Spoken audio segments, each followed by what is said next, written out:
Arakoto no mai haere mai. How's everyone doing?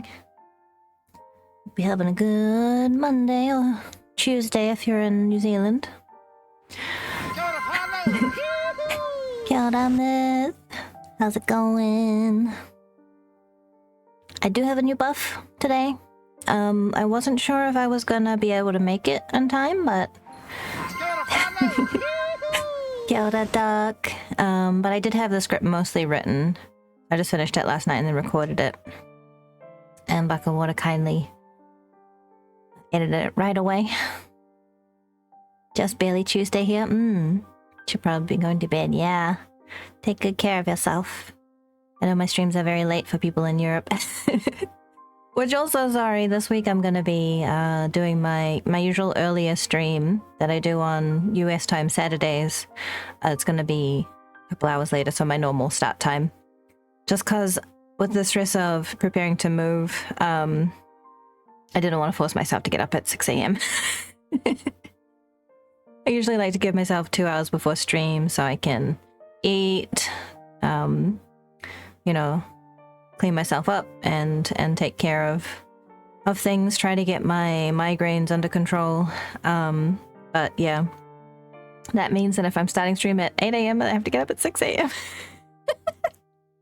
I do want to keep that time in future though, because I know people in like Europe, it's hard for them to be able to stay up that late. But yeah, the nature of time zones. I think about half of my audience, like metrics, it says are in the US, so that's kind of what I'm trying to keep to, because it's the majority of people. Time is an illusion, yeah. I mean, I'm hopeful that, if my stream is on a weekend for people, then they can catch some of it, but hopefully they're not staying up super late and messing with their circadian rhythms, because that's not good. It's only hard if you have a good sleep schedule. Yeah. Well, I hope everyone can achieve that eventually. I know it's not always easy. My PTSD does include elements that interrupt or make sleep difficult. Sorry, you have to be awake at 2 a.m. your time so I can watch you. I did actually attend a podcast at 2 a.m. I'm not doing that ever again. It was a fun time, but I committed to it when I was living somewhere else, but I knew I was moving, so I knew it would be 2 a.m. But I was like, oh, I can do that one time. Just go to sleep, wake up, have some water, do the podcast, go back to sleep. And I did do that, and it was rough. I don't regret doing it, but I wouldn't do it again. What's a sleep schedule? It's when you close your eyes and you hallucinate about OCs, right?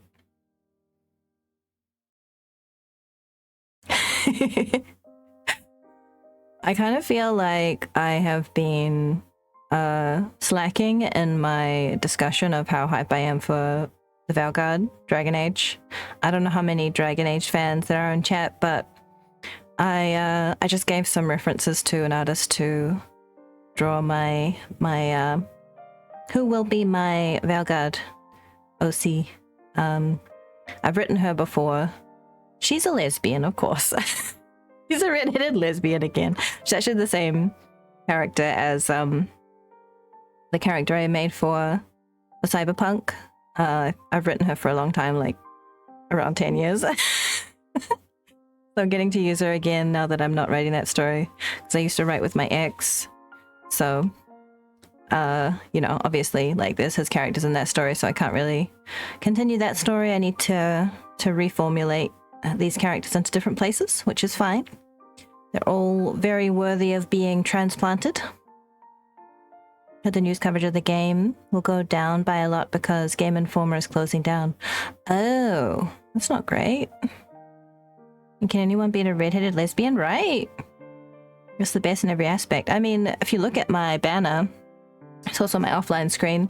That's all my From Software Pro tags. Have you all seen it? I love it so much. I have to show it off just because I love it so much. Let me find it. Missions, nope, not in there.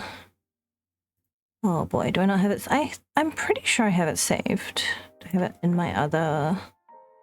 I need to rearrange my storage on my computer because I created this computer, like I built it, and then I here it is, and then I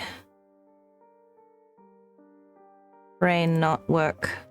Then I installed a second SSD. So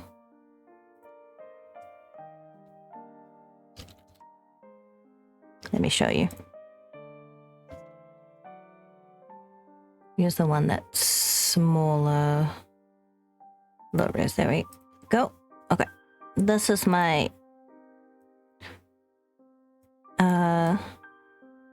From Software Pro tags.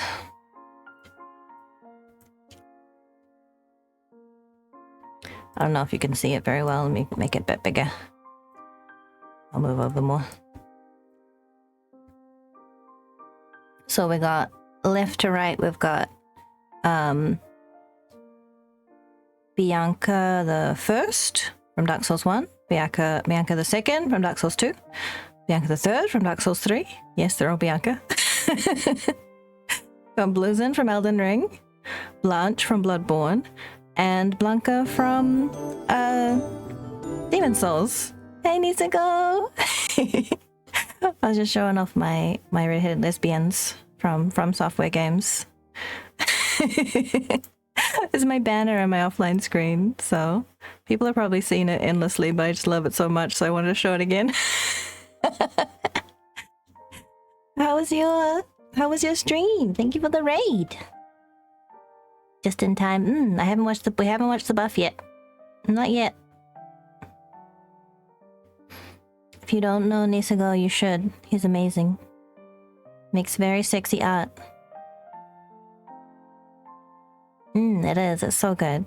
Actually, when I received it from the artist, I was really like in the middle of other things.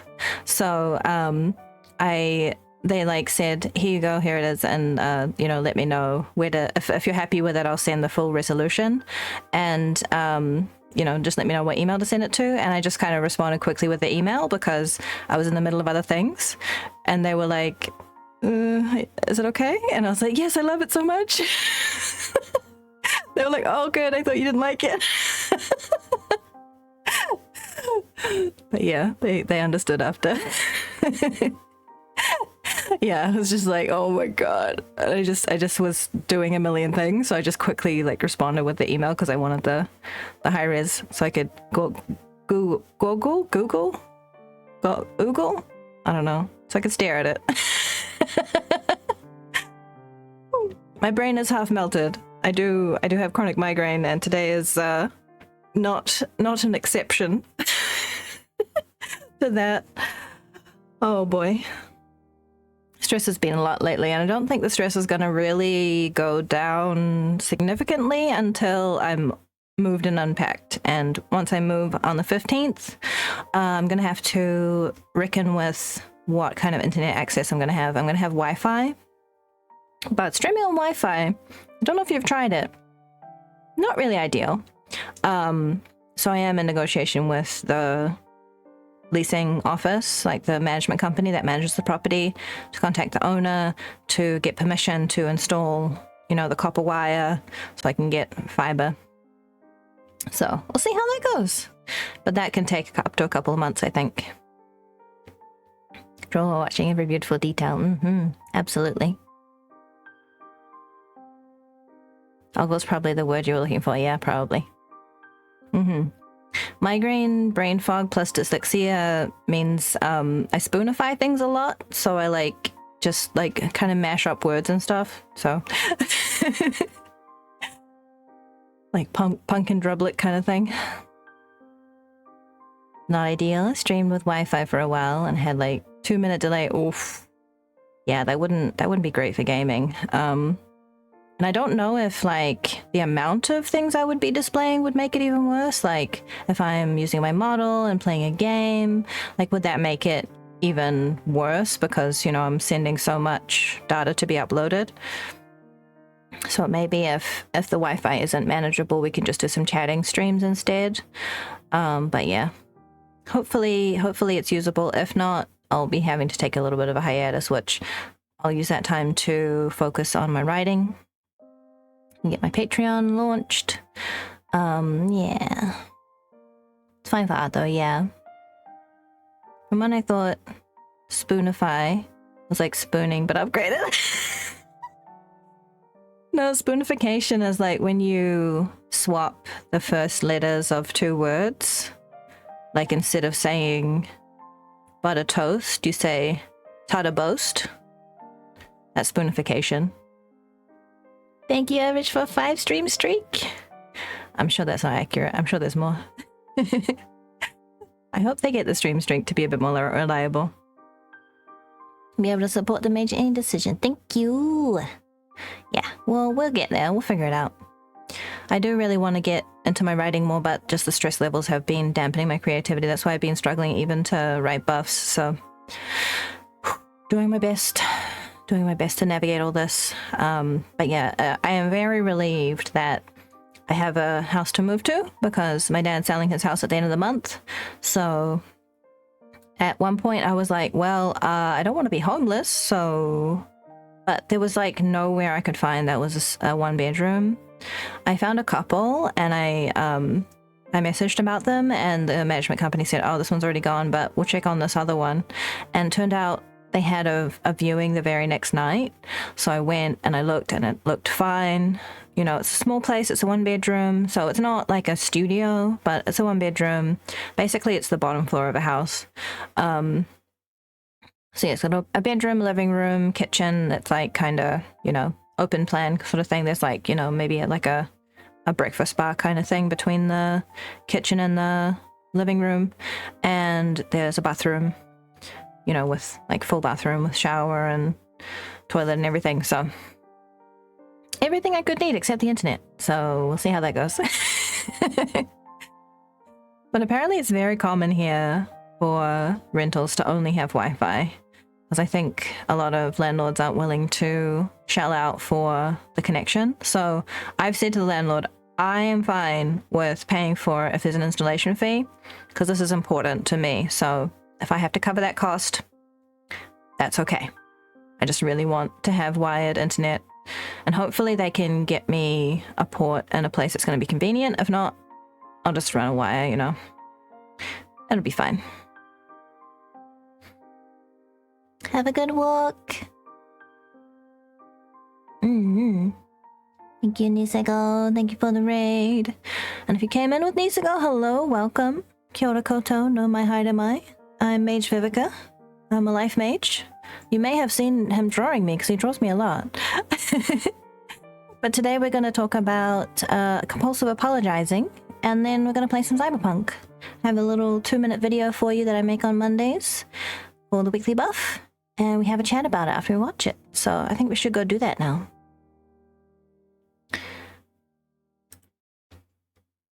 I need to update my screen capture.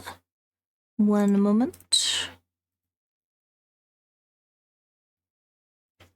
There it is. Okay, now we'll move away and out of the way. Now we can hear from past Vivica. Hello and welcome to the weekly buff. I am Mage Vivica. This week I would like to discuss the compulsive need to apologize.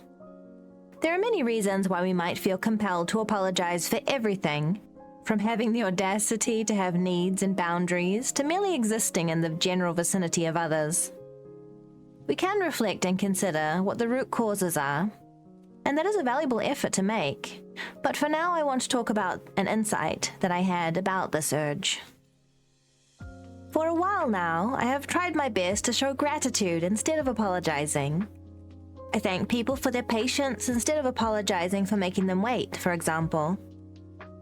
But something I've noticed more recently is that when I feel the urge to apologize, it is not because I'm remorseful. It's because I'm scared.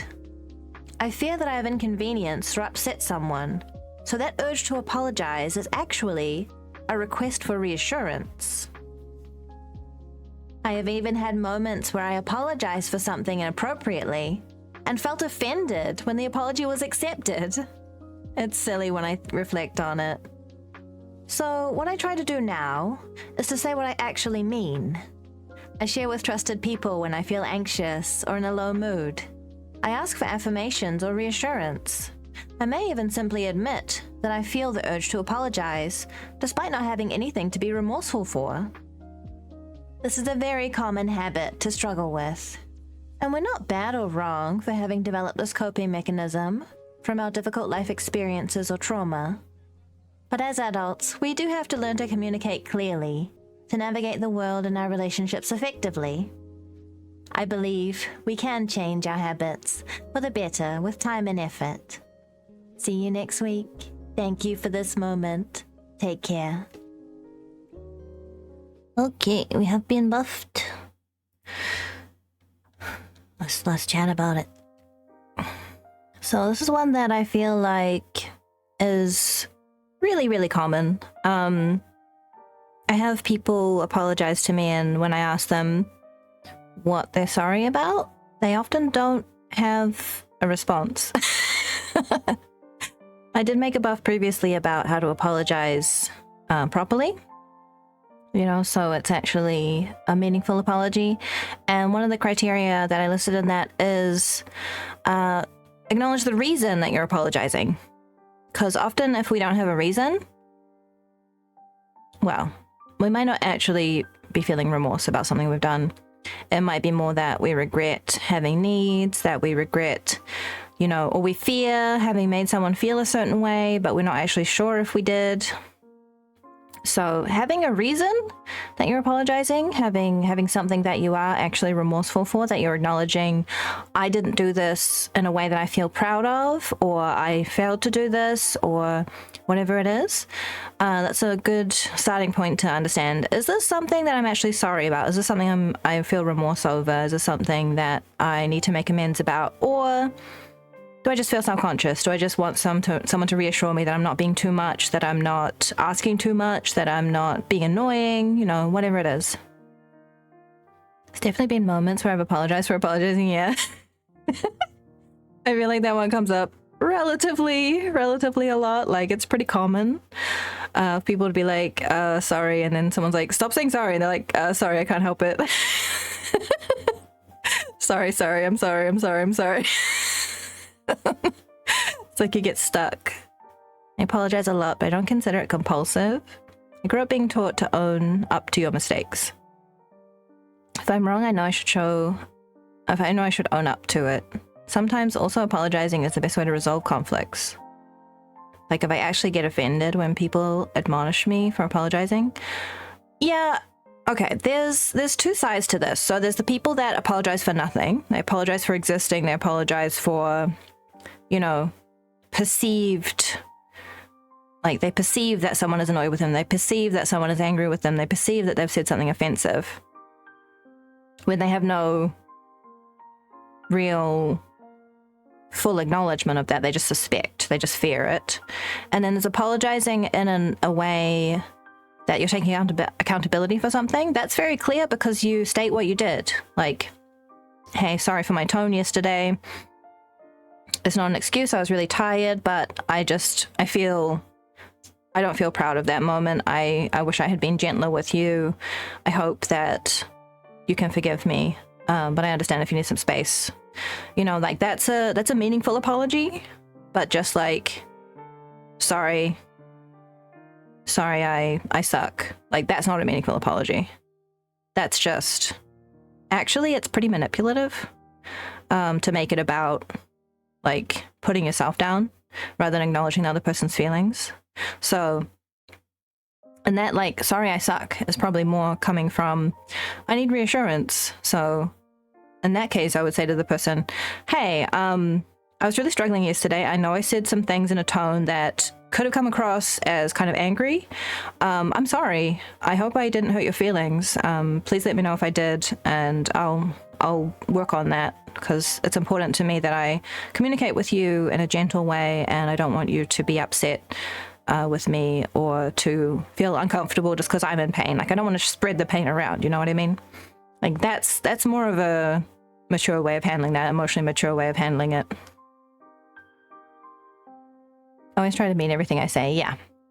I don't think people that apologize compulsively, I don't think they mean to be manipulative, but it's just that often what's happened is in the past, we have had our feelings minimized, deprioritized, even dismissed. And so now we fear if we just are honest with someone, it's gonna become that. It's gonna become them saying like, oh, well, don't feel anxious, or don't cry, don't be upset, like, that's silly, you're silly, why are you thinking that, why are you saying that, why are you doing that, like, oh, my brother in Christ, the reason is trauma. But yeah, I think there's like 3 kinds of apologies that I've noticed. There's genuine apologies where you're acknowledging what you've done wrong, even if the other person isn't offended by it, you don't feel personally proud of your actions. Then there's apologizing because you feel uncomfortable and you don't know how else to address it. So, you know, have I annoyed you? Have I made you mad? La la la. And then there's sorry in a general sense, not taking responsibility, but like condolences that you've lost someone. I'm sorry to hear that you had a breakup, you know, that kind of thing, where it's not, I'm not saying I've done something wrong, but I am acknowledging your pain and I'm sorry that you're in pain and I feel for you. I'm expressing my empathy rather than expressing remorse. So I think sometimes when I express empathy in that way, people say, well, it's not your fault. And I'm like, I'm not claiming responsibility for it. I'm saying, I feel for you. So I think sometimes when I do that, like, people might get confused and think like, well, why are you apologizing? You didn't do anything wrong. And I'm not apologizing because I did something wrong. I'm apologizing because you are experiencing hardship. And I'm sorry for that. I wish that you weren't experiencing hardship. And, you know, I'm expressing my care for you. So it's not about me feeling bad that I did something wrong. It's me feeling bad for you, but not to make it about myself. It's to say, hey, that's really hard. I'm here for you. You know what I mean? I don't know if I'm expressing that clearly, but I always feel so bad when I say sorry to hear XYZ, because I worry that can be construed as, it's unfortunate I have to hear about your problems. Yeah, some people might take it that way. I guess I more lean into like, that's really hard. You know, I'm sorry you're experiencing this. I'm sorry you're going through this.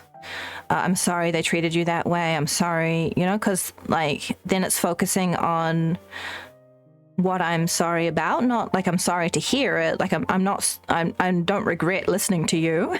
Like, you know, I regret that you're dealing with hardship. That's upsetting for you. That's really hard for you. That's really sad. I'm sorry that is something that you have to go through. Nobody's even taken it that way, but it's just weird brain stuff going on for me. Yeah, and I understand why. Like, I feel like language is very complicated and imprecise, because for a lot of people, words are very loaded, and oftentimes people will use words in a context. Like the other night, I had kind of an argument with someone about the definition of a word because they were used to using it in a specific academic context, which the word doesn't necessarily, just by definition, dictionary definition, it doesn't imply that context, but that's the context they're used to using it in. And so they were very adamant that, no, this is the correct definition. Even when I showed them the dictionary definition, they're like, no, that's wrong. They're like, stop looking up dictionary definitions.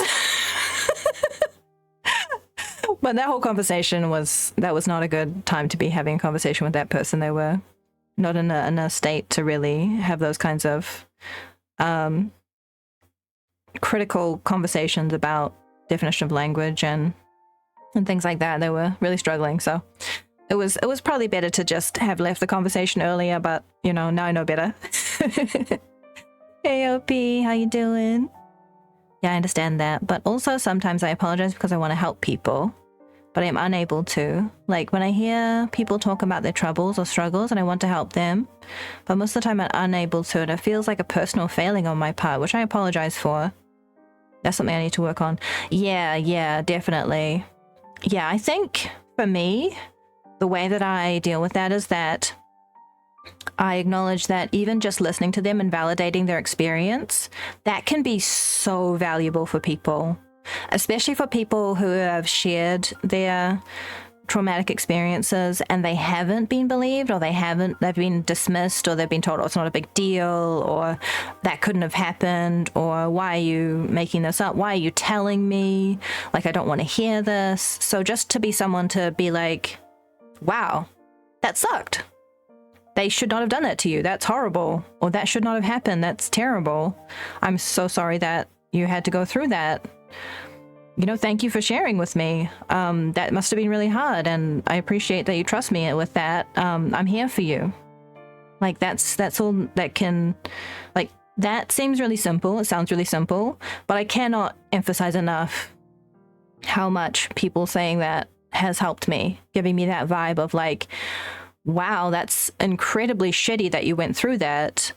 I am so sorry. I'm here for you. Like, that's really, really powerful. So maybe that's an alternative way of looking at it, because from my perspective as someone who has really profound trauma and has been told, you know, I'm disbelieved, dismissed, all this kind of thing. Yeah, it can be really, really transformative. It can be just really powerful for someone to not only believe and empathize and confirm that, yes, that was messed up, or the people that minimized it, they were wrong, that was not okay. And I'm here for you. I'm not running away because you told me something, you know, disturbing. I'm not like, oh, making it about my feelings. Like, why did you tell me that? Oh, I didn't want to know that about this person. Like, you know, basically just turning it back on me. Like, I'm the problem for sharing it, not the other person that harmed me is wrong for those actions. You know what I mean? Okay, but also I have a natural inclination towards helping people, and while I'm fully aware that I cannot help everyone fully, it doesn't stop my brain from wanting to, and doesn't stop me from feeling bad when I can't. But that's my point. You are helping. You're helping by listening and affirming and not running away. I don't think people understand how devastating it can be and how common it is to share something with someone and they just totally reject you for it. It happens a lot. I thought it was like the sort of thing that happened in like stories, or in like, you know, dramatizations, like Hallmark based on real events kind of stories, or like you know, Maury kind of like TV show, talk show, drama show stuff, Dr. Phil or whatever.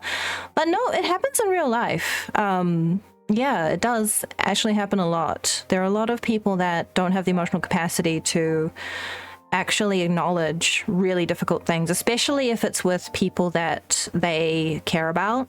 Maybe they're related to, maybe they have connections with, maybe it affects their livelihood.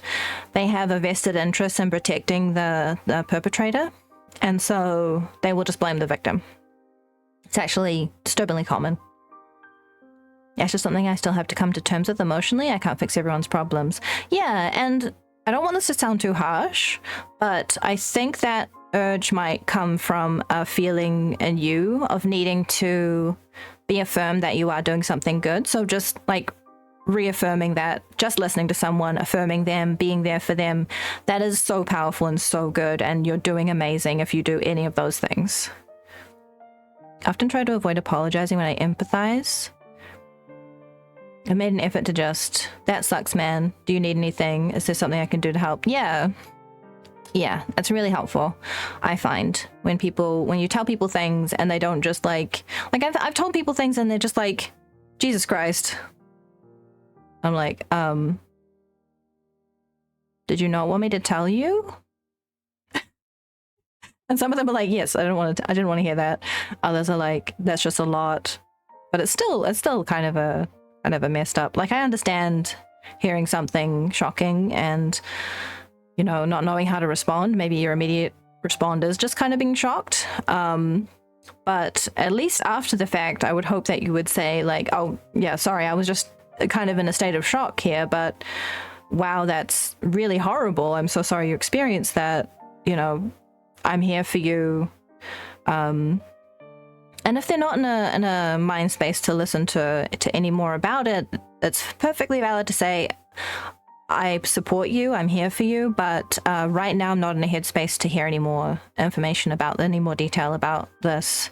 So, you know, if I can help you in some way, maybe I can take your mind off it, we can play a game together, or we can talk about something else, or watch something together, or like, you know, if there's some way I can be supportive of you, but not specifically hearing more details right now when I'm in this headspace, please let me know. But yeah, just for my own well-being, I can't hear too much more about this today, kind of thing. Michael, hi! How you doing? Well, I don't know if people have more thoughts on sorry for being sorry, apologizing compulsively, or apologies in general, but if not, we can move on to Cyberpunk.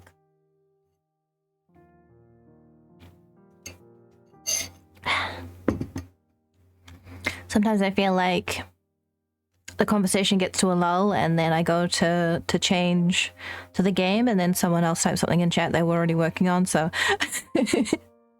I don't want to run too quickly, but also when I'm streaming, I'm used to making sure that there's a good flow. I'm not just sitting here silently staring at chat waiting for someone to message, so I'm doing my best not to rush anything. That's fair. I'm kind of just used to hearing other people's woes, so I guess I have a higher tolerance for it. It's understandable. I feel like some people are a bit sheltered. Maybe they haven't experienced people sharing things with them, or maybe they have their own things that they haven't shared with anyone, and so their sort of perspective on it is that things shouldn't be shared because they're still not in a place where they feel safe enough in themselves to open up. And that's very understandable, but I would hope that they wouldn't shame the other person if that was the case. Used to compulsive apologies, but I guess I just stopped doing it. Did you notice anything about how you stopped or what you do instead? Offering to German suplex anyone who blows off your feelings. You're gonna be very busy. Good morning, everyone. Hope you're having a good day. Hi, SFS. How you doing? Kia ora. I have a number of things I don't share, but that's a me problem I have to work on. I'm fully aware that sharing is good. Yeah, and it's always the person's choice. You know, there might be things that are only shared like in a professional setting with a therapist, or only with you know, very close long-term friends or family that are trusted, and that's perfectly valid. I try to be relatively open about my trauma because I want to show people that it's okay. You can have experienced really hard things and you can talk about it. You don't have to hide if you want to share, but I never would ever pressure anyone to share if they didn't feel ready, because that can do a lot of harm. Now my responses are joking responses to avoid the problem. See? Yada, Lisa. I actually was, thank you for the hydrate. I actually was thinking the other day about jokes as a form of coping with mental illness, and it's actually quite interesting. I feel like I don't apologize as much as I used to due to work conditioning. Still a major offender. Yeah, it can be kind of an expectation too, like in certain workplaces, that you'd be very differential to, you know, management and be very kind of, I mean, I don't want to say groveling, but honestly, some workplaces kind of do expect people to grovel, especially to managers.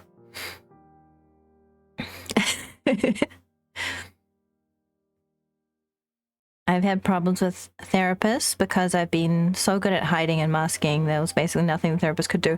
Yes. Oh my God. I remember going to one, and I was having a lot of trouble with sleep, and that was making my emotions really hard to regulate. And I saw her for a while, and then once I got my sleep under control a bit more, I got my sleep debt down, then she said to me basically, you don't need therapy anymore. This was before I was diagnosed with PTSD. And the PTSD is from early childhood. So I definitely needed therapy, but obviously I wasn't opening up enough, sharing enough with her. But I think part of that too was that she didn't make me feel very comfortable. She was doing something physically during sessions that made me feel like it was almost a form of subtle self-harm, and it made me really uncomfortable, but I didn't know how to bring it up.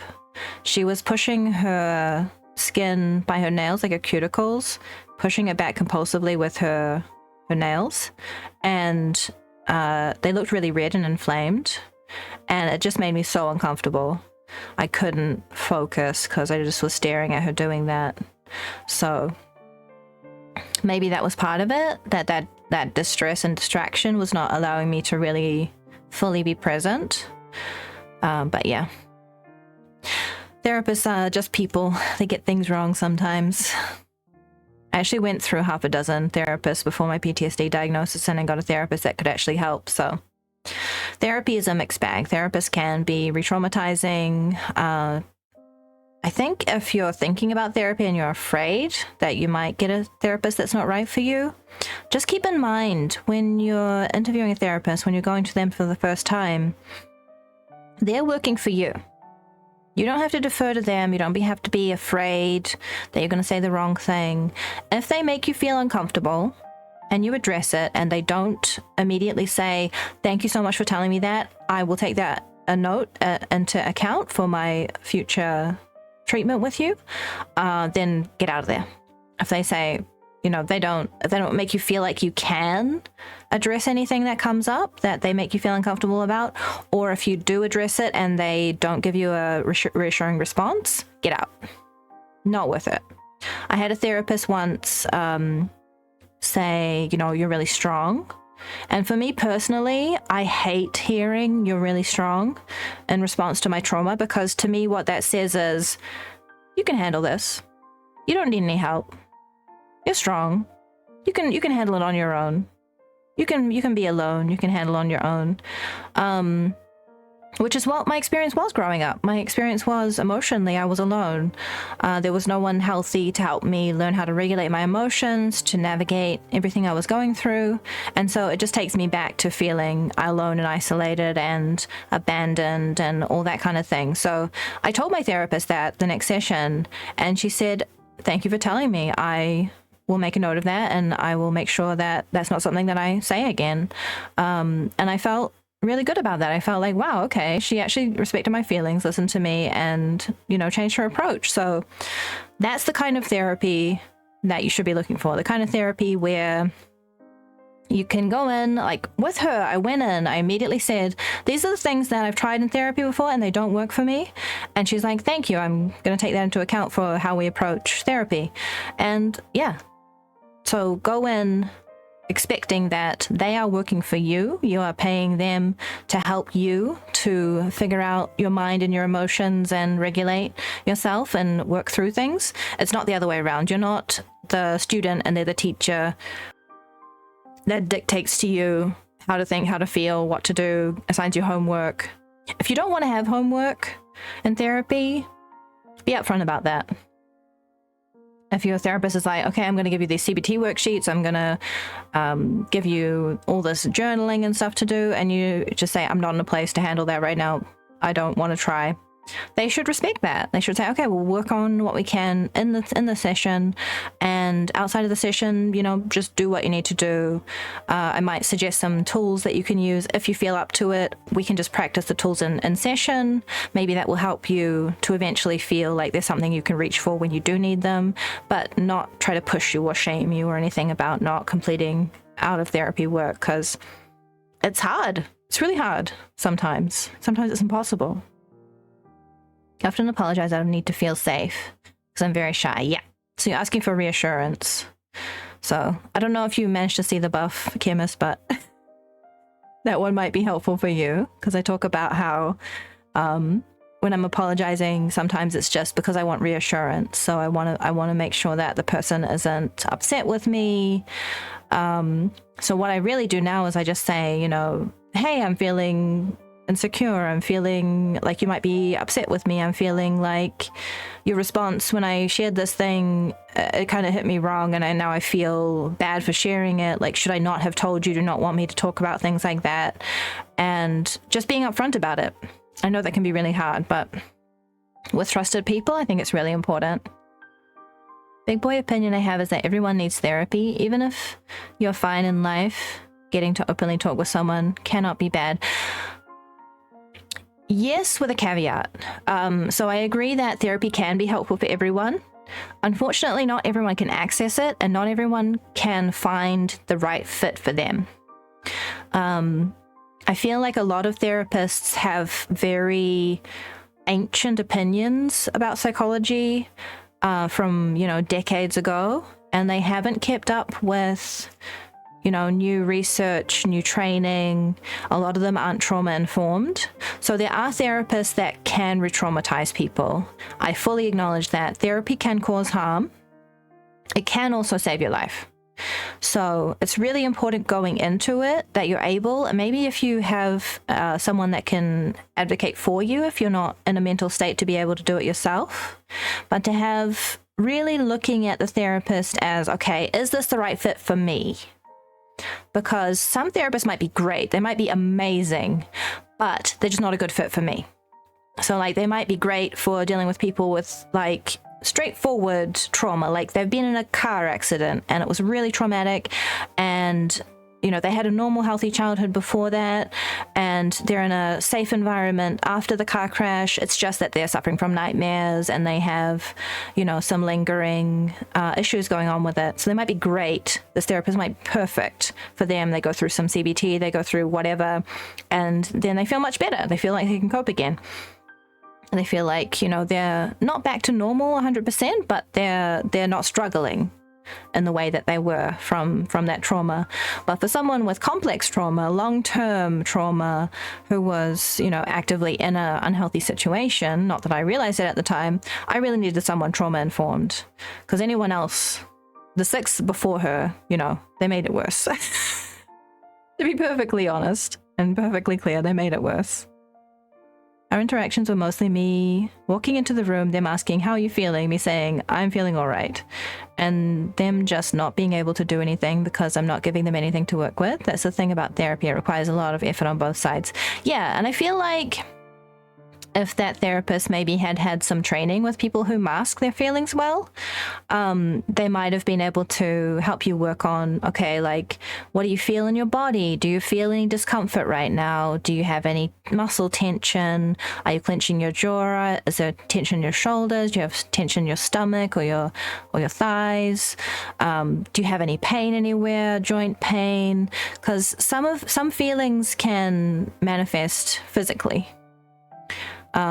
So maybe they could have helped you to work through things. But if they didn't know about these things, they didn't know about somatic experience, they didn't know about trauma response, things like that. I don't know if you have trauma, but just kind of speculating, like they could have had a different approach when they realized, oh, this person is kind of masking their pain, Farah noted, it's never how I've used you are strong though. Yeah, and I don't think people mean it maliciously when they say you're strong, but it just comes across to me as like, well, you can handle it. And just being like left to my devices, basically. They can handle these ends. Therapist giving me CBT seems inappropriate. Cognitive behavioral therapy, not the BDSM term. We're abiding by TOS here.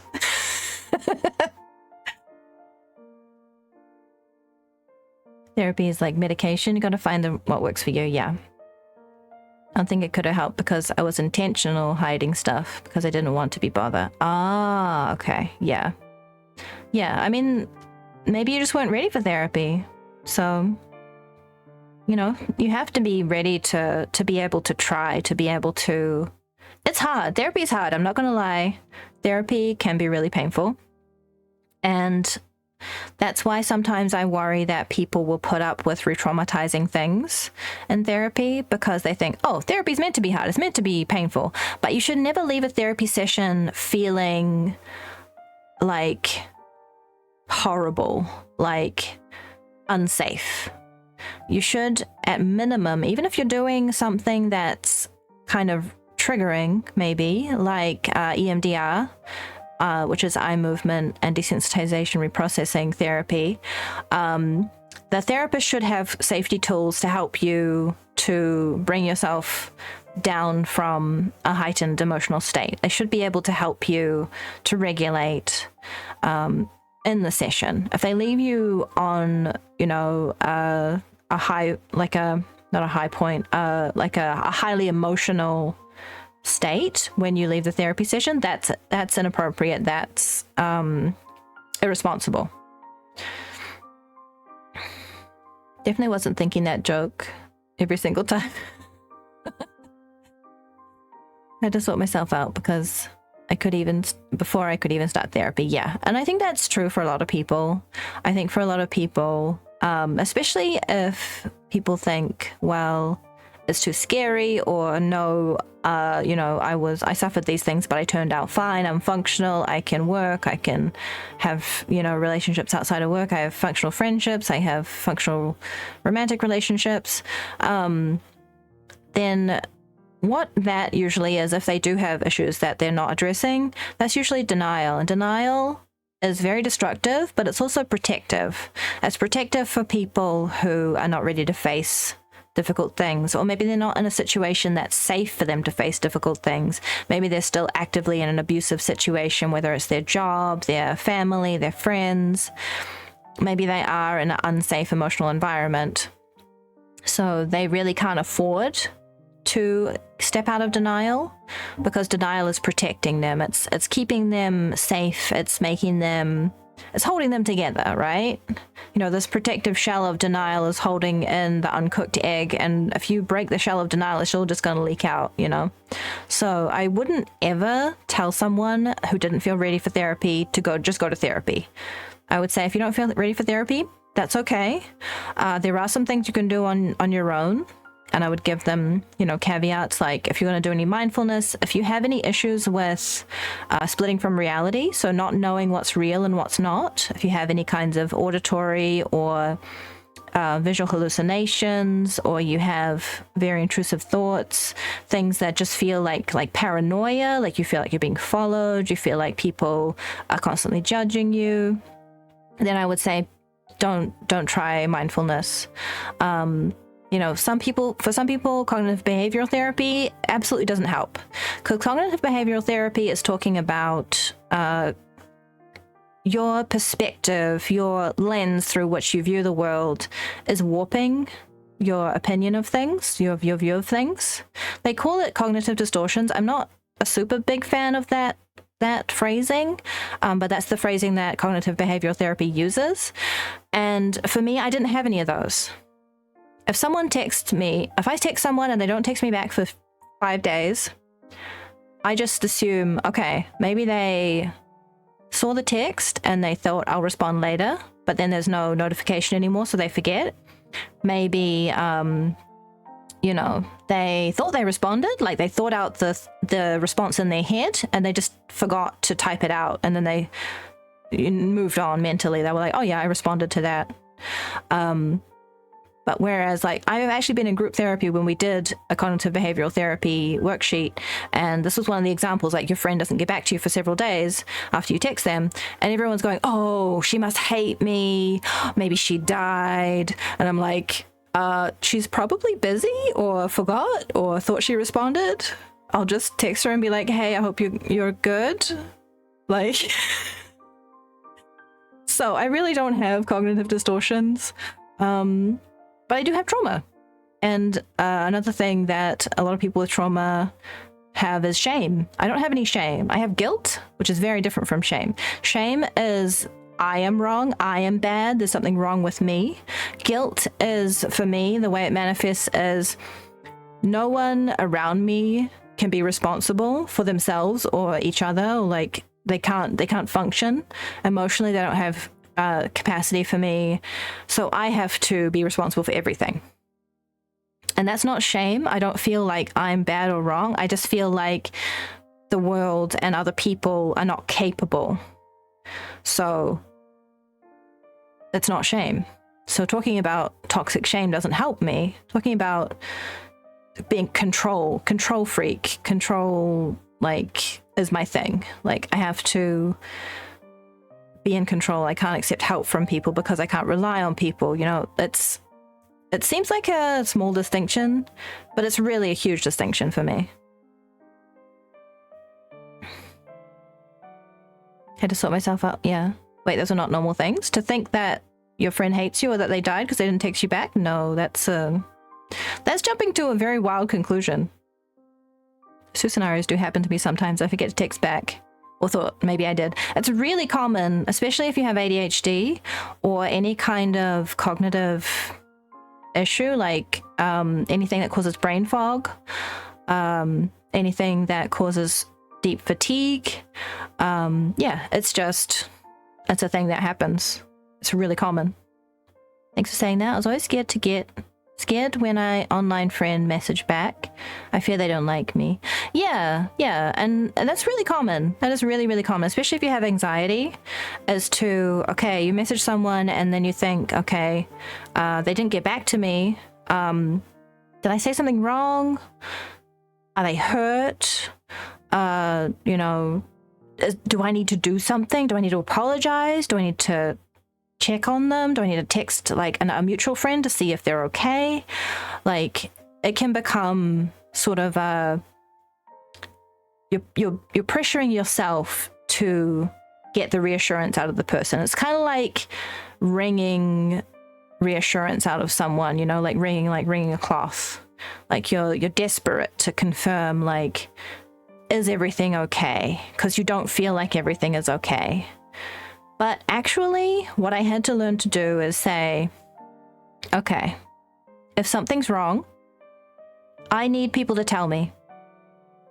So if I say something and I think there's nothing wrong with it, it doesn't even occur to me to check that someone is okay with what I said, but they feel hurt and they keep it to themselves and they stew about it and they get upset about it and they hold on to it and they have a grudge. I can't do anything about that. I can't read their mind. Growing up, I was expected to read people's mind a lot, and that's still the attitude of a lot of my family, so I don't have any contact with them. But this idea that you should just intuitively know if someone's upset when they don't express it at all, come on. I can't read minds. And mind reading is actually a cognitive distortion. So while I feel a lot like people, when I'm really tired, my affect, so my emotional expression, my emotional affect, the expression on my face, the tone of my voice, it will flatten. So my face will be kind of blank and my voice will be kind of, you know, flat. And a lot of people will interpret that as anger or being upset in some way. It's not at all. It's not about that at all. It's just, it takes energy and effort to emote, to, you know, put my emotions onto my face, to put emotion into my tone of voice. So if they're going to interpret my blank look, my flat tone as aggressive, I can't handle that. I can't be in that relationship because that's going to happen. That's not something I have any control over. I can do my best to try and be gentle and let them know when I'm tired or sick. But if they still persist that no, you know, I'm doing something wrong by just arranging my face in a way that, thank you, Nisiko, in a way that I can in that point in time, then yeah, that's not going to be compatible. Let me just report that bot really quick for chat messages. Scam, selling views in my chat. Then I close the Twitch window so it doesn't randomly play the video on the front page. Sounds like a neurotypical thing to expect people to read nonverbal cues. Yeah. Hit the nail on the head there. Hi, Nisiko, welcome back. Hope your walk went well. But yeah, so this whole idea of like everyone needs therapy. Yeah, it'd be really cool if everyone could access therapy, could be paired with the right therapist or therapists. Something that I think people don't talk about much with therapy is that once you've been with a therapist for a long time, maybe several years, it might be worth considering if you need to try a different modality of therapy or a new therapist. Which can feel really scary to be like, well, I already established this relationship with this therapist. I trust this one. You know, they already know my history. But at a certain point, they may have done everything they can for us, taught all the tools that they can for us, given us all the affirmation that they can, given us the perspective that they can. And we might just need another person in our life that can help. So therapy is one of those things that is complicated by economic factors, by, different neurotypes, different life experiences, whether the therapist has the right training, the right experience to help you in particular. So while I do think it would be great if everyone could access it and everyone could afford it and everyone could find the right one, I also know that's not reality. Unfortunately, we live under capitalism. Most people have costs associated with therapy. I think very, very few people get free therapy. Even in New Zealand, we have universal healthcare, but therapy is not free. There is still a cost associated with it. It's not, hundreds and hundreds of dollars, but it's not nothing. And depending on your economic situation, you might not be able to afford it. And there are some places that will do sliding scale, and there are some funding you can get for it, but jumping through all those hoops can be really, really trying. And if you're already not in a good mental state, it might not be possible for some people. So that's why I'm not a therapist. Just to make that clear, anything that I say is only my thoughts, my experience, my opinion. If you don't agree with my opinion, that's absolutely fine. I'm not going to try and convince you. I do not have a degree in psychology. I am not a therapist. I'm just a person with chronic PTSD who likes to play video games on the internet and talk about my experiences, because I feel like when I was going through my darkest times, there wasn't anyone that was sharing things that helped me. Everything people were sharing was either irrelevant to me, like with the cognitive distortions, cognitive behavioral therapy stuff, or actively harmful, like saying, "Oh, you're so strong." So, yeah, I just want to share.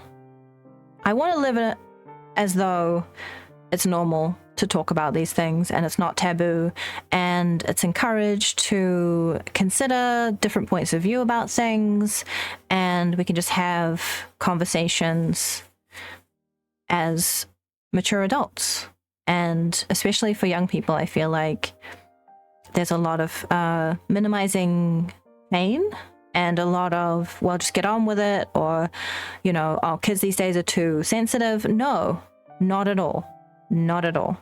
I might overreact to things because I have PTSD, so I genuinely go into fight or flight over certain things, and that is an overreaction, but it's not wrong. I'm not bad for having that reaction. It's just that I'm not reacting only to the present. I'm also reacting to my past experiences, and maybe I'm even reacting to what I expect how people will handle me having emotions, like dismiss me and all that kind of thing. So for me to understand that and to be able to step back and to help myself, calm, regulate, get to a place where I can talk, because when you're in fight or flight, your cognitive abilities are dampened.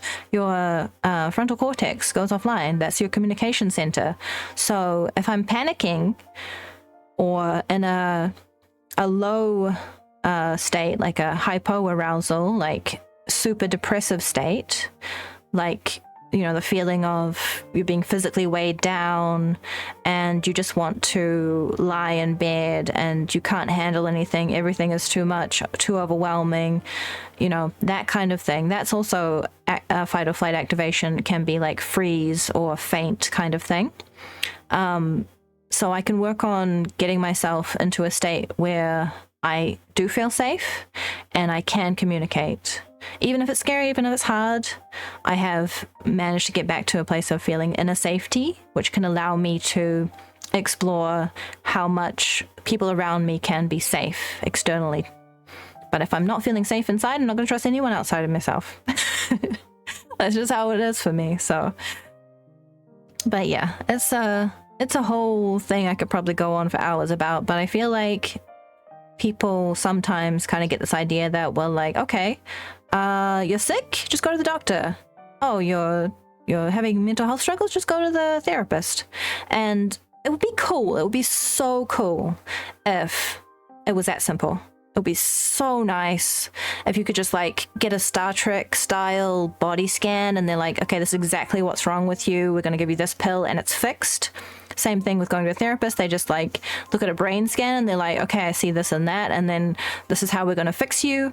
That would be so cool, but that's not reality. It's unfortunately not reality. So let's play video games. That's my conclusion. Let's play video games. Cause cyberpunk lesbians. I think sharing your point of view and experience is pretty relevant. They resonate with a lot of people. It's helpful to consider those things, gives you more tools, even if they don't fit with your experience and what works for you. Yeah, absolutely. And I'm only talking from my experience because, as I mentioned, I do not have any formal training. This is just me saying the things that I feel and think and have experienced, and that's it. I'm not really any kind of authority on it. You got Cupwife, nice! It's really informative. Oh, I'm glad you think so, Michael. Thank you for hanging out. Thank you for sharing those pieces of yourself with us. You're welcome. Thank you for listening. That's a new experience for me. Honestly, talking to my wonderful community about all this stuff helps me a lot, so I appreciate everyone who listens, everyone who participates in the buff chats, and everyone that shares on Discord. Hey everyone, and yeah, if you do have any kind of crisis that you're going through, I can provide resources, but I'm not a therapist, so just keep that in mind. I love hearing about what people are dealing with and help in what way I can, but what I can do is a very small part of it, so just keep that in mind. Hey B, just wanted to say thanks for our last talk. Don't worry about it, I've got your back. We'll make sure Samson's chewing dirt.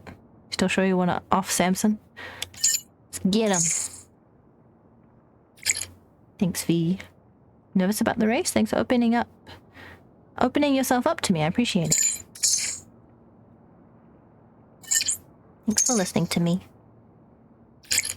Means a lot to me. See you around, Claire. It'll be alright. That was sweet. I'm not actually sure what I was in the middle of doing. I guess I'll do some more gigs. Let's try that. Small step might mean the world to many of us. I hope it's helpful in some way. I saw you post on Blue Sky today. Big fan of your happy place. Of other happy place. When I saw your reply to her, I was like, I recognize that VTuber. Yeah, she's great. I hope that she can get some relief from her chronic pain because this has been going on for way too long. But yeah, she's really amazing. I really, really appreciate her art, and her horror stuff is really interesting. I kind of have a little bit of a weird relationship with horror because most horror doesn't really affect me, but things that other people don't consider horror really affects me. So, like, seeing her work and what she's doing with things has been part of me exploring, like, how do I want to engage with this medium? Because some of my writing that I'm going to be doing on my alt account, Ambrosia Dawn, it's going to have elements of traumatic things and stuff. Like, it's not going to be gratuitous, but it is something I want to explore in my art, so seeing how other people do it in their own way is important to me. I think she's really great. I think I know what you mean. how's life in NC? Getting any sleep? I not. Sometimes. Not when there's money to be made. Mm-hmm. So listen, one of my people, name's Juliet, was supposed to deliver me some precious data. Never made it. Getting total radio silence. Check on her, will you? And don't forget the data. Specs attached. She gonna be fried in her chair, like most netrunners I find. It was nice that there was a mission where I could actually save one of them.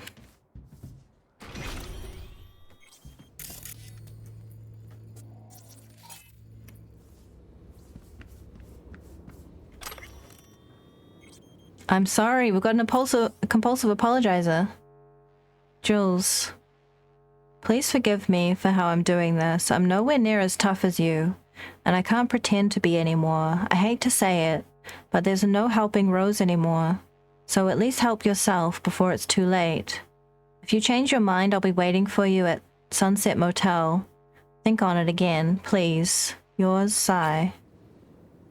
Ooh. What's up with Rose?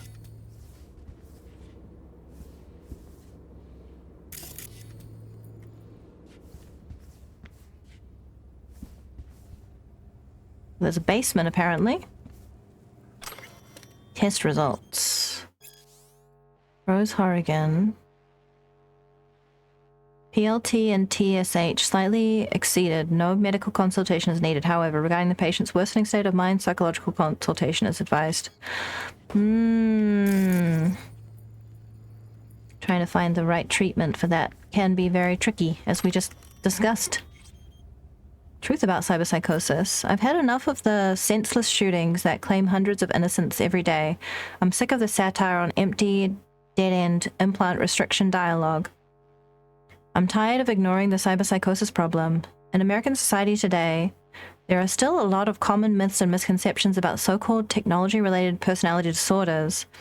People think they can become infected in sketchy Ripper-Doc clinics. Scientists allegedly disagree about the causes of the disease, or even about whether it exists at all. Maybe their tune could change if a cyberpsycho turned their lab into a slaughterhouse. But even then, I doubt it. They're not getting fat paychecks from the cyberware lobby just to openly declare to the public all the nasty possible side effects that come packaged with their products. I've conducted my own research on cyberpsychosis with supreme confidence. I can confirm this illness is indeed a byproduct of the modern lifestyle and the obsessive emphasis placed on incorporating modern tech into our lives. I duck. Although cybernetic implants can directly affect our brain chemistry, they still serve only as a catalyst for the onset of disease. Our world is subject to intensive dehumanization. We surround ourselves with increasingly more automated machines and artificial intelligences. Our loved ones replace their nature-given eyes, lips, and faces with masks of metal. Some of us begin to lose sight of what is human. We slip into feelings of total alienation and deep-rooted panic. We lose the ability to distinguish between what is real and what is only artificial, digital, synthetic. Such people begin to isolate themselves, lose their empathy for others, and undergo dramatic mood swings that exhibit sadistic tendencies. The most frightening component of it all, however, is that most will never be diagnosed. Not all cyberpsychos are known war veterans or former mercenaries equipped with Sandovistian?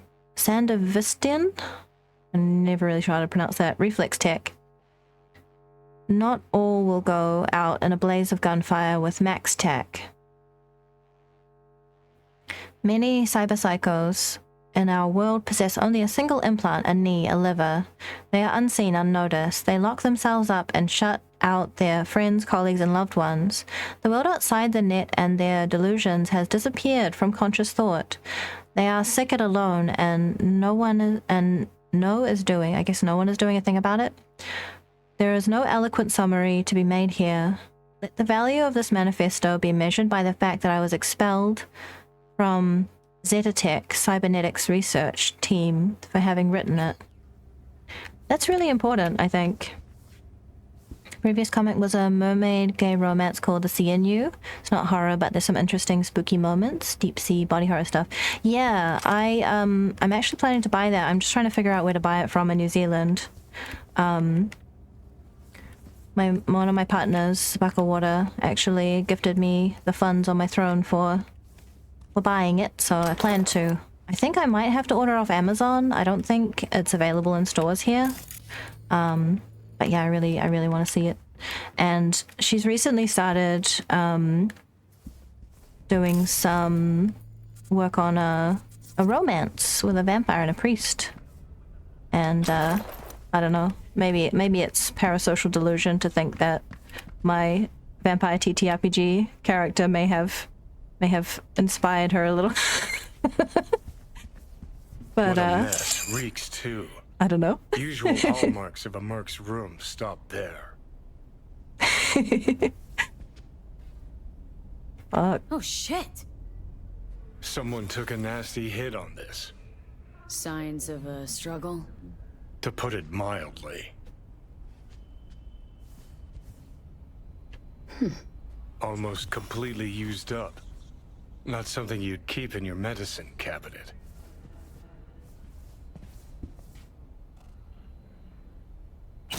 I'll just steal their money one here. It's kind of weird to me that I'm like checking up on someone and just taking their cash. But there's no in-game punishment, so yeah, I guess it's fine. I guess no one cares. She's making the art and writing a whole novel about it. Meanwhile, other place is getting worked into a video game. Yeah. She's working on a lot of things. So it's actually amazing, her work ethic, considering everything she's also going through with her chronic pain. Julie, oh my god, it's been ages. How's life? Guess I'm writing with something in mind. Remember when we were kids and we played at that old dam? We'd shout our names, some other stupid stuff, and listen for the echoes, how our voices carried through the valley. Sometimes I feel like I can hear them. Different, strange words, like returning from a long trip out of town. Funny, right? I don't know, Julie. Truth is, everything's going off the rails. I feel worse and worse. Losing my job recently didn't help. And what the hell good was the new cyberware for, huh?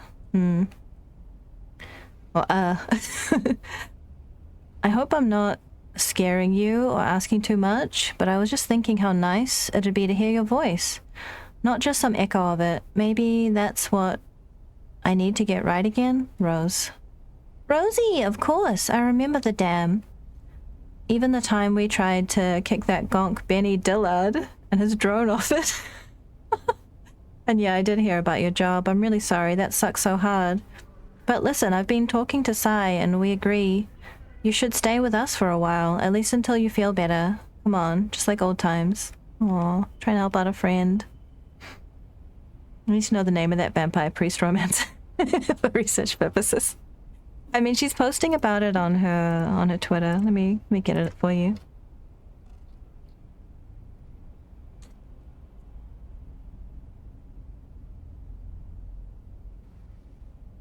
I'll find one of the posts about that specifically, because she's also working on other projects, so. But they're really cute. Vampire's name is Mercy. I won't post nudity because TOS. Let me find one that's not not titties. Here we go.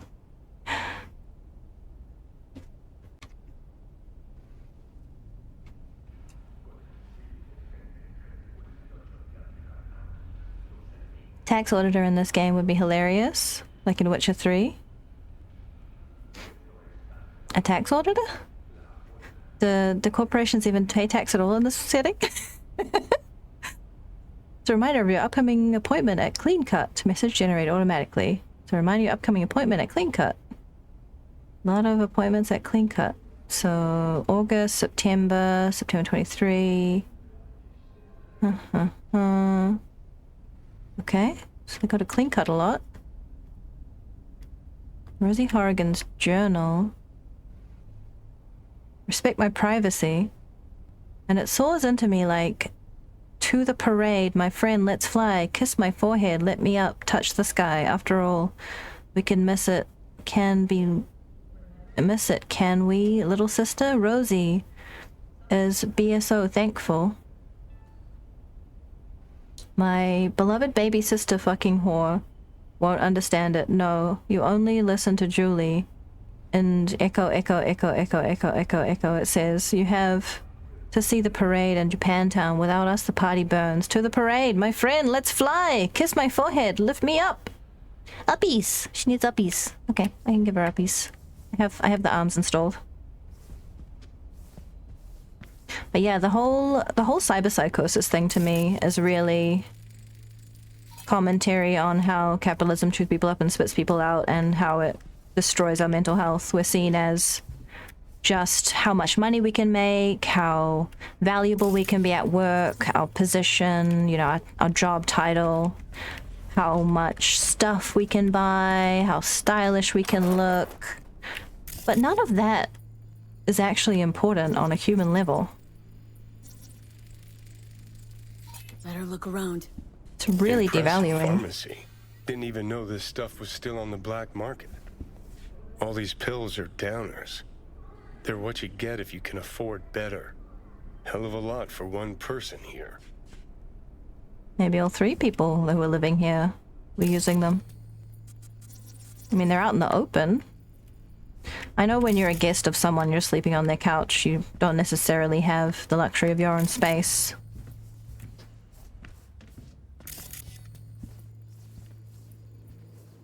Alright, down to the basement, I guess. Oh, did I check here? Yeah, I did check here. Oh, what's this? If life's taught me one thing, it's that a safe's a good spot to hide your valuables. Gotta read it Neurons too. activated, nice. Must be an access shard around. Painting? No. Interesting. A safe behind a painting. A little cliche. But hey, at least the Merc appreciates the arts. You could learn a thing or two. Hey, More how it ended up on fashion the is art. Juliet must have been in a hurry. Yeah. Something twisted happened here, V. You can't tell me I don't care about art. Look at this outfit. Look. This is art. This is art. Come on. How can you say I don't care about art? Capitalism forces us to forfeit living in order to just survive. Exactly.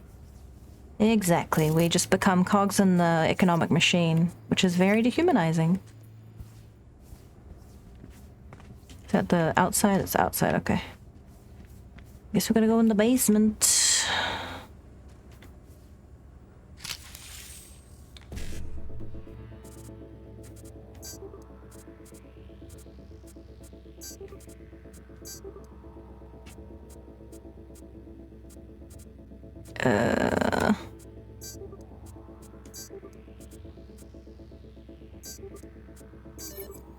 Well, got 2. I don't actually think I need any more quick hacks. Oops. Hey. Oh god, it's been ages. How's life? Guess I'm writing with something in mind. Da da da da da. Guess that was a same I'm starting email. to like this less and less. Let's stay on our toes. Ms. Horrigan, I'm happy you turned to me instead of those clean-cut scam artists. But I'm sorry, I don't have good news for you. The symptoms you describe indicate a serious disorder that will continue to progress regardless of next steps taken. In cases like this, I'm afraid no level of help can give your your sister will do much good. The only real cure is one of the 2 max-tech ways, if you understand my meaning. It's good you reached out to me, but it's best if you contact them next. The quicker they get on this, the safer it'll be for everyone around her, including you. Huh. Julie, since yesterday Rose called me 40 times, but all I ever hear on the line is erratic breathing, and I never get a response when I call her back. Do you know what's going on? I'm really worried. Love, Mom. Hey, Mom. Everything's alright. You know Rosie. When you have 100 implants like she does, chances are at least one's got a chip loose somewhere. Don't worry about it. We've got everything under control. Love ya, Juliet. Julie is all okay. Been a while we talked last. And I got a few jobs I can't trust anyone else with. Plus, there's still the matter of Mr. TK's data. Right back quick. Time ain't on our side with this one. Camera basement.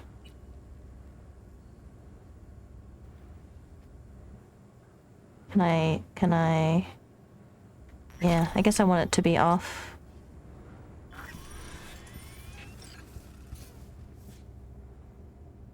Might I suddenly get a bunch of eddies?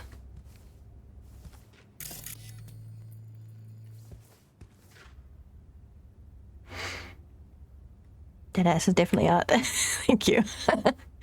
Johnny's not proficient in modern art. Still stuck in the world of art. Blowing up her sucker tower. True. Which, I mean, that's a valid form of art too. Not to discredit him at all.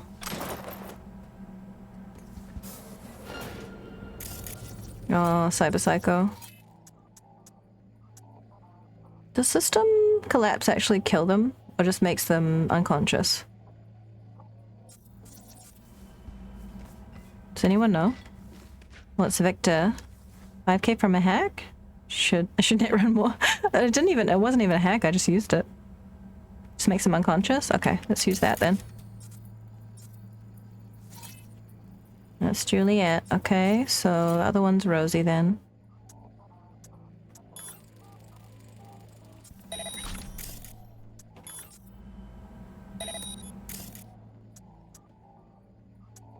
Oh, I can't take control of it. Camera control, here we go.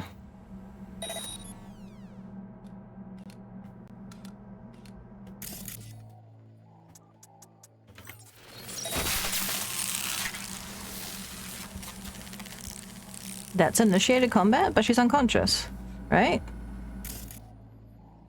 She's not unconscious.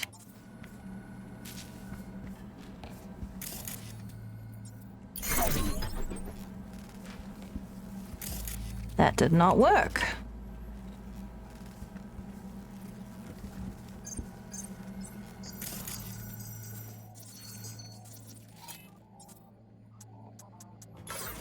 Go to sleep.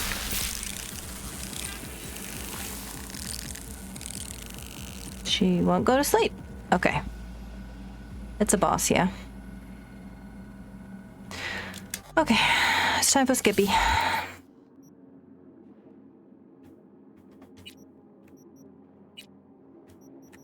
Skippy! There you are. Quiet, Skippy. Can't use system collapse to a boss and instant down, yeah. Yep, I was hoping I could just bring her down quietly. That didn't actually affect her at all. I'ma tear you to shreds, cocksucker.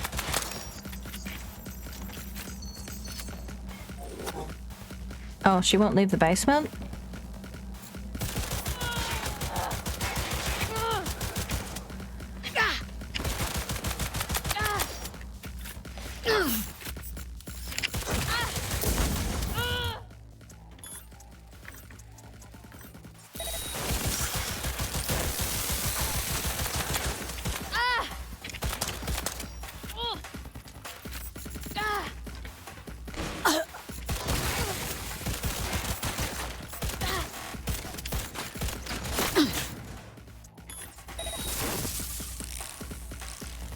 Oh, she can't take hacking damage? Can she really not take hacking damage at all? Okay. There she goes.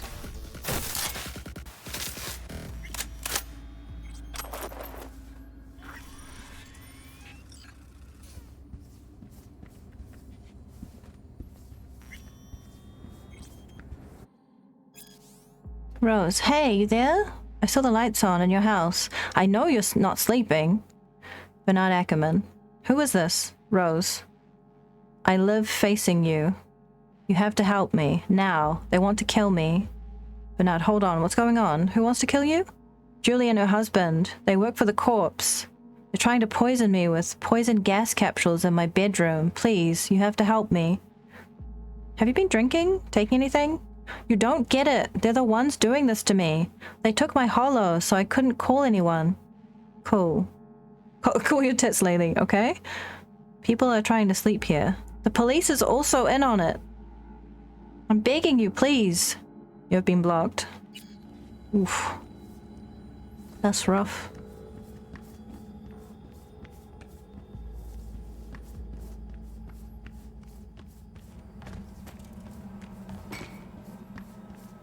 You okay, sis? Nope, sis does not look okay. Oh, yep, that's a big knife in her back. Illness diary. Day 67, high temp, migraines, difficulty speaking. Day 68, high temps, migraines, delirious again. Day 69, some improvement. Rosie isn't complaining of pain. She's eating and talking normally again. Maybe the new pills are finally working.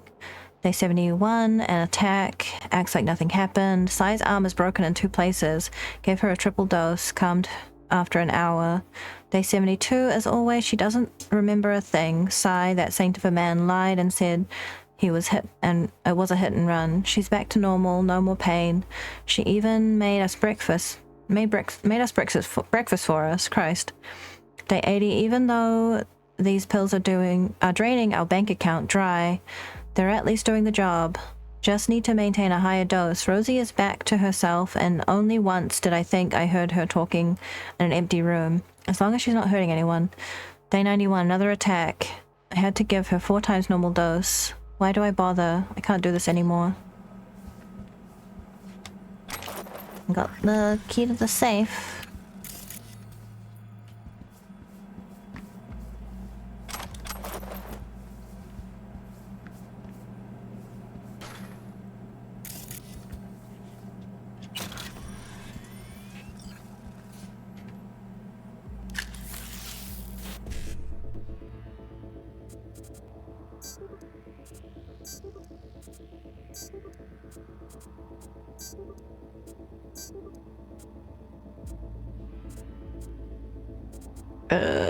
Back myself into a corner.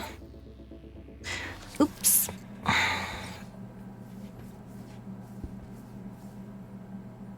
I've installed a VPN on cyberpsychosis.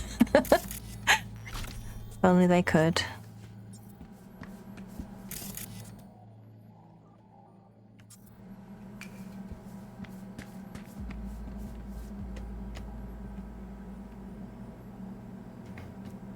Your order has been approved. Please keep the confirmation for your records. Lidocaine. Beta haloperidol. Oh, beta haloperidol, yeah. Your order has been shipped. List the address.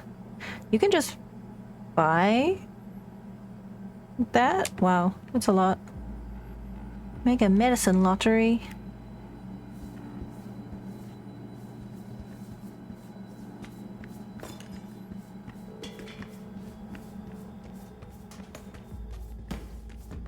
No, what's in the safe? Is it the data? Can't have bad luck all the time. Right. Time to go to the drop point. Can I not call someone to help her? Because she's unconscious now. Lottery associated with orders of medicine? Something like that. It's a scam email. There's a lot of scam emails in Cyberpunk. It's like, it's too late, you've already been infected. Send money to this place and stuff like that, so. Hey, how you doing?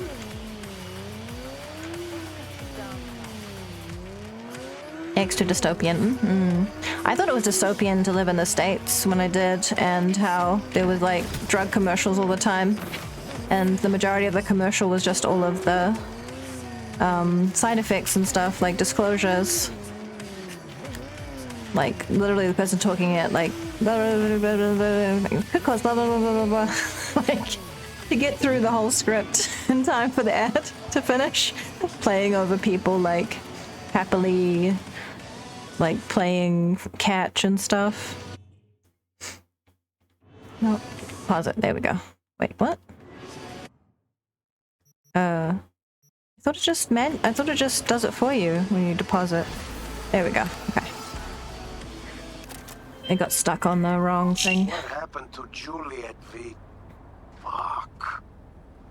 She never mentioned she had a sister. It's a crying shame. Thanks for grabbing that data, V. Gig's closed. I'll be in touch. I don't know what's gonna happen to her sister now. Like, Rosie is just unconscious in that apartment with her sister's body. Like, It's messed up.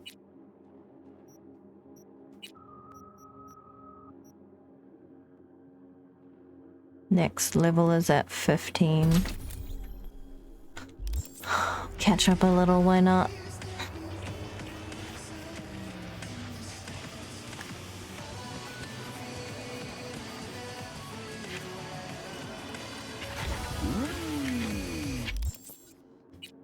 Alright, next gig. How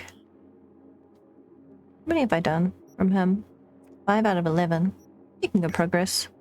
Agent Saboteur. Sabotage the target here. Okay. Time to do some spy shit.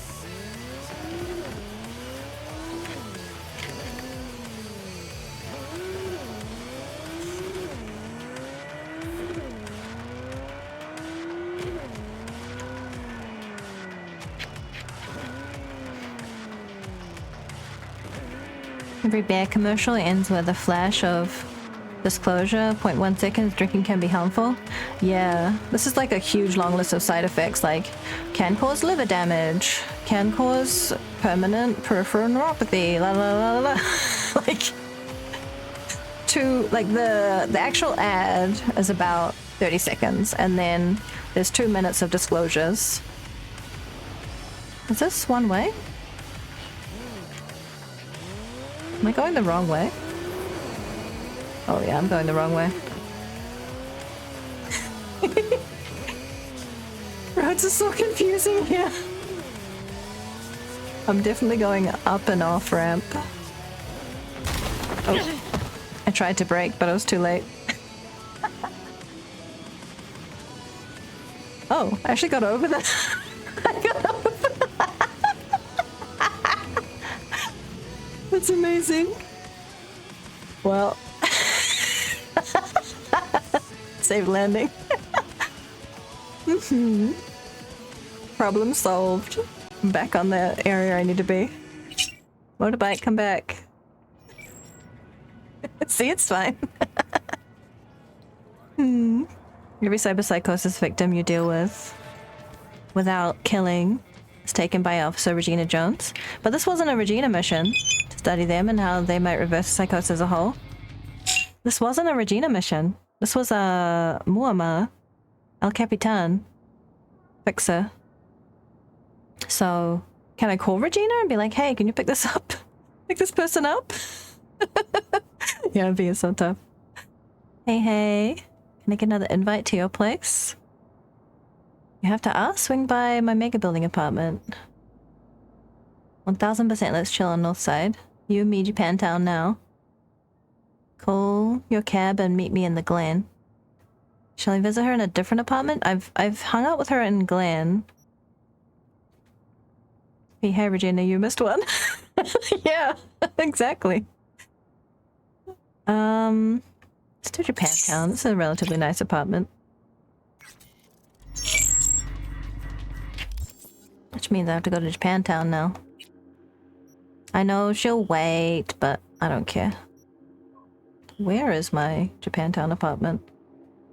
Center Watson, WB, Brandon. It's just Japantown.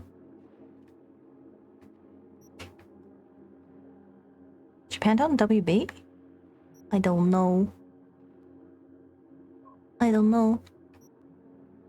I guess Wakako is in Japantown. Let's find her icon. Sebastian.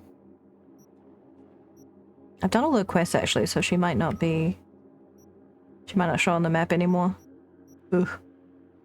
Ugh. Am I looking for a new game? Is Cyberpunk worth it? I think it's awesome. I'm really enjoying it. I didn't play it before it got fixed. So I don't have any experience with the old version before they fixed everything and released the DLC. But I am really enjoying it. It's very, very, very fun. So where is it on the map? It's the one shaped like that. The roundabout. Sort of in the middle? Huh? Which one is Japantown? Is it this one? Might be this one. Yeah, it's this one. Okay. This is my Japantown apartment. Oh, and they do put a little icon for you. It's just hard to notice. I guess I should just look in my journal. Hi, Bakawater. Good morning. Love you. He's a strong impression that you're invested in the world.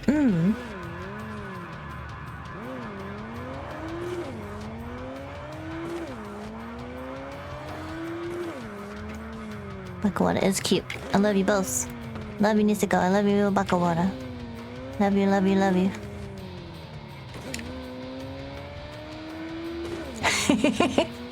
So cute when you're like hyping each other up. I love it. What's this music? I'm not sure about this. I'm going for a date with my girlfriend. Yeah, love you both. It is amazing. I'm enjoying it a lot.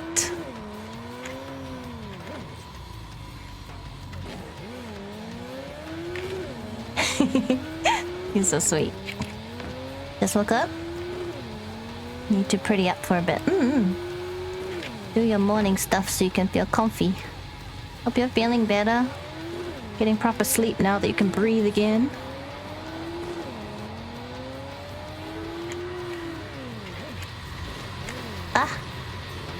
Bakawater also streams, and he hasn't been streaming lately because he's been sick.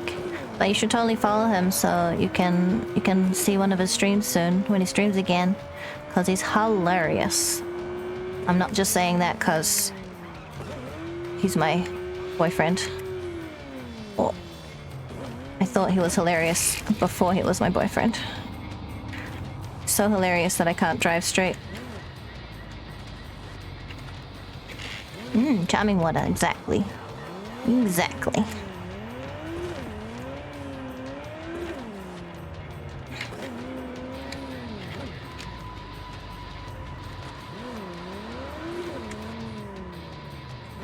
Thank you, Nisego. There's a convenient link for you.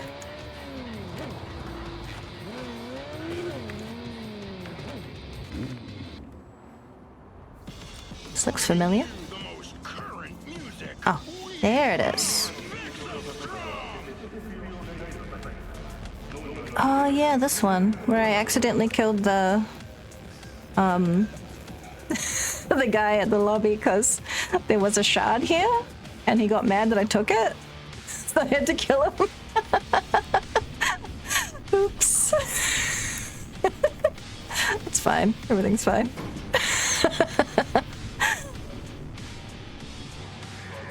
You see Ambaka fight like, you're cuter. No, you're cute. Honestly, yeah. Happens a lot. Occupied. Girlfriend! Baby. You want to see out the window? I can open it for you. Finally. I can only ask you the same two things every time. Sit.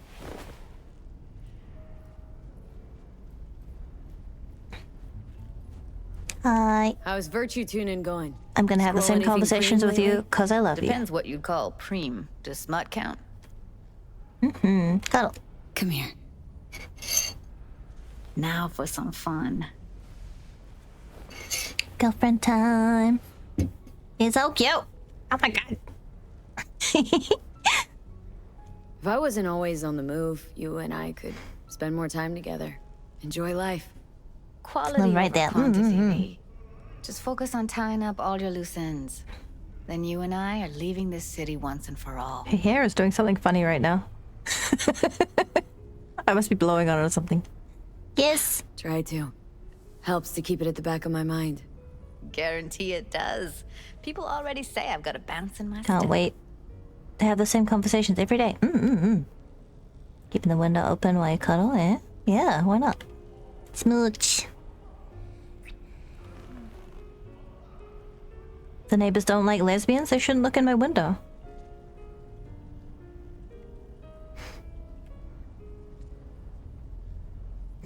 looks away. Let's So talk for a cute. little while longer. Before I have to Delta somewhere. For you, I've got all day. What else can we do in this apartment? Burn incense? I wonder what she thinks of that, if anything. Probably nothing. Everything all right, V? What's new at the Mox? Susie isn't giving me the time of day, as usual.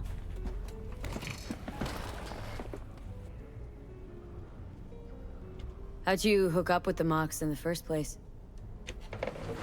I thought Susie and the gang could really change something in this city. I believed in them. Winded up business as usual? I mean, I wouldn't go that far. Few Joy Toys' lives really change for the better thanks to them. We can dance. Let's go. Awesome. Let's go. I love Judy. Imagine pressing stop cuddling button. Who does that? Who knows? I don't know. So cute. I don't know why V doesn't get more into it. All she's doing is like miming that she's picking apples, but Judy dances really cute. She gets really into it. The song. Yep. The ominous song. It's okay, I'll just associate it with lesbians. Maybe she's picking pears this time. Yeah, she might be.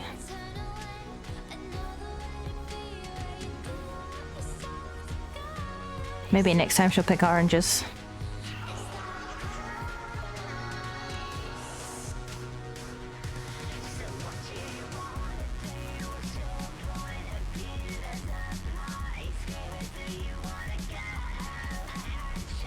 She gets so into it. Let's go, Judy!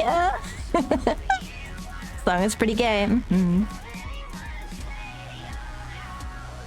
Though after we formally became a couple, she immediately gave me the key to her apartment. She's like, move in. I was like, are you sure? She's like, yeah, I want to see you all the time. It's really cute, really sweet. Done dancing, walks off. Some of the transitions are kind of awkward, but it's fine. Is there anything else in this apartment? I can't play guitar for her good. I wouldn't anyway, because that would be playing to Johnny's. Oh, does she do anything if I shower? Yep, be there in a sec. Wait for me. Nice. Oh, hi. Oh my god, I'm never showering alone again.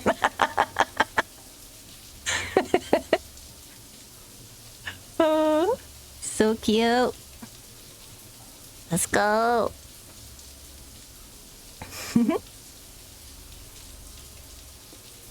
Good times, good times.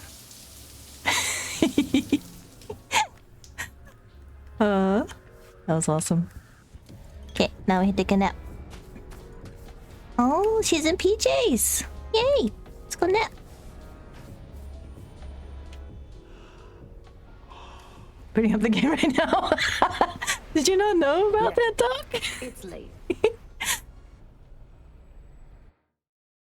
Oh, did she just leave because my bed's too small? I hope not.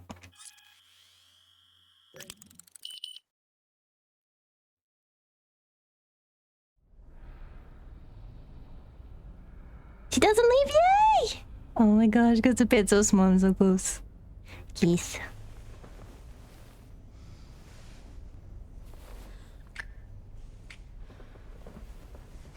Multiple instances of the game. Badass.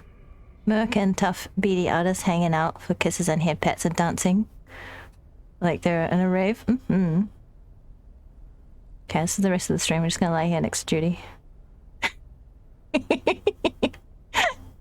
3-hour date nap. Hangouts were added right before the DLC.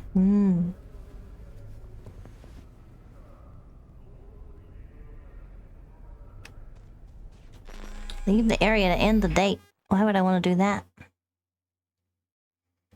What outfit should I wear today, chat? It's the one I was wearing. I'm still very fond of it. We'll keep it in the rotation. Alright, I really like this one. It matches my bike.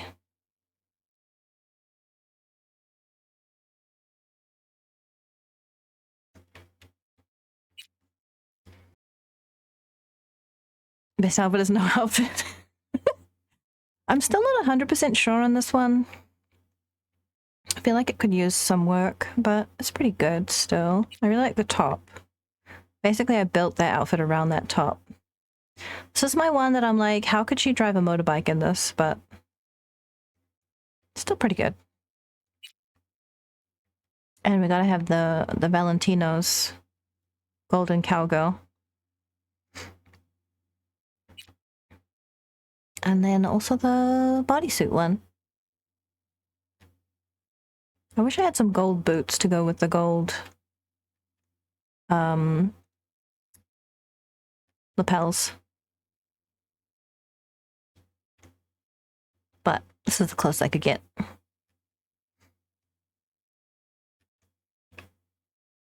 Any opinions? Got 6 outfits to choose from.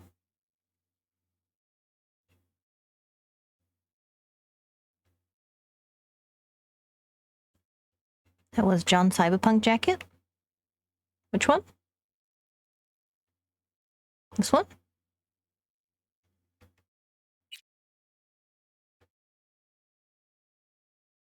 So this one is one, the blue one.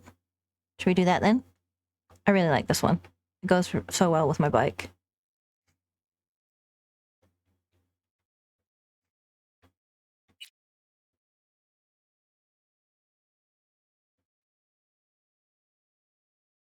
For some reason, I think that the leopard print bra goes the best with it, though. I've tried other bras with it, and they just don't quite have the same synergy. I think the Major's also making outfits. The blue one looks great. Let's do that one. It's one of my faves. Okay, I love you. Bye. Forgotten how to get through my house. To be fair, I've only been to this apartment a few times.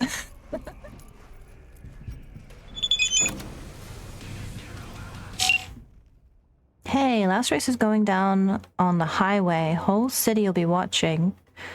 Starting lines in Charter Hill, overlooking North Oak. Looking you the coords. Call me when you get there. Can't wait.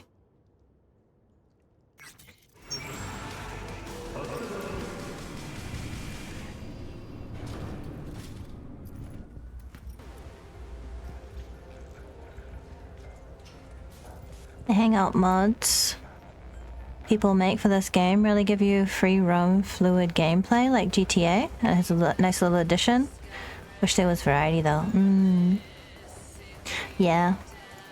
I understand, you know, they can only do so much. What really annoys me though is when Judy calls me now, or I call her, I'll say something that's like completely non sequitur to what she says. So it like kind of rubs me the wrong way that they didn't update V's dialogue for when you get into a relationship with her. I don't know if that's the case for everyone, but it's really awkward every time. Librarian Vic. Oh, when did that happen? I'm sorry. It must be that the overlay is not refreshed, so it did not give me the audio cue. I do apologize.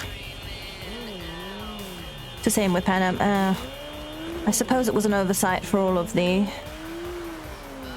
companions. Rather a shame, but you know, considering the state of affairs when it was initially released, I can understand.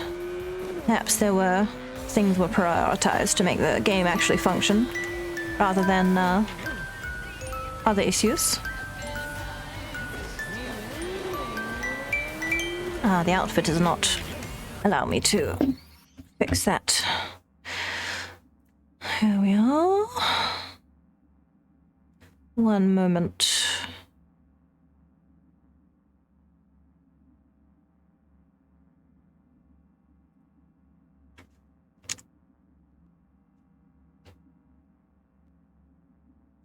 Yeah. Things usually work, but when they do not, we have methods to deal with such issues. Apparently he was distracted by the lesbians, yes, quite. An understandable distraction, I believe. Who would not be distracted by such charming young women? Not I.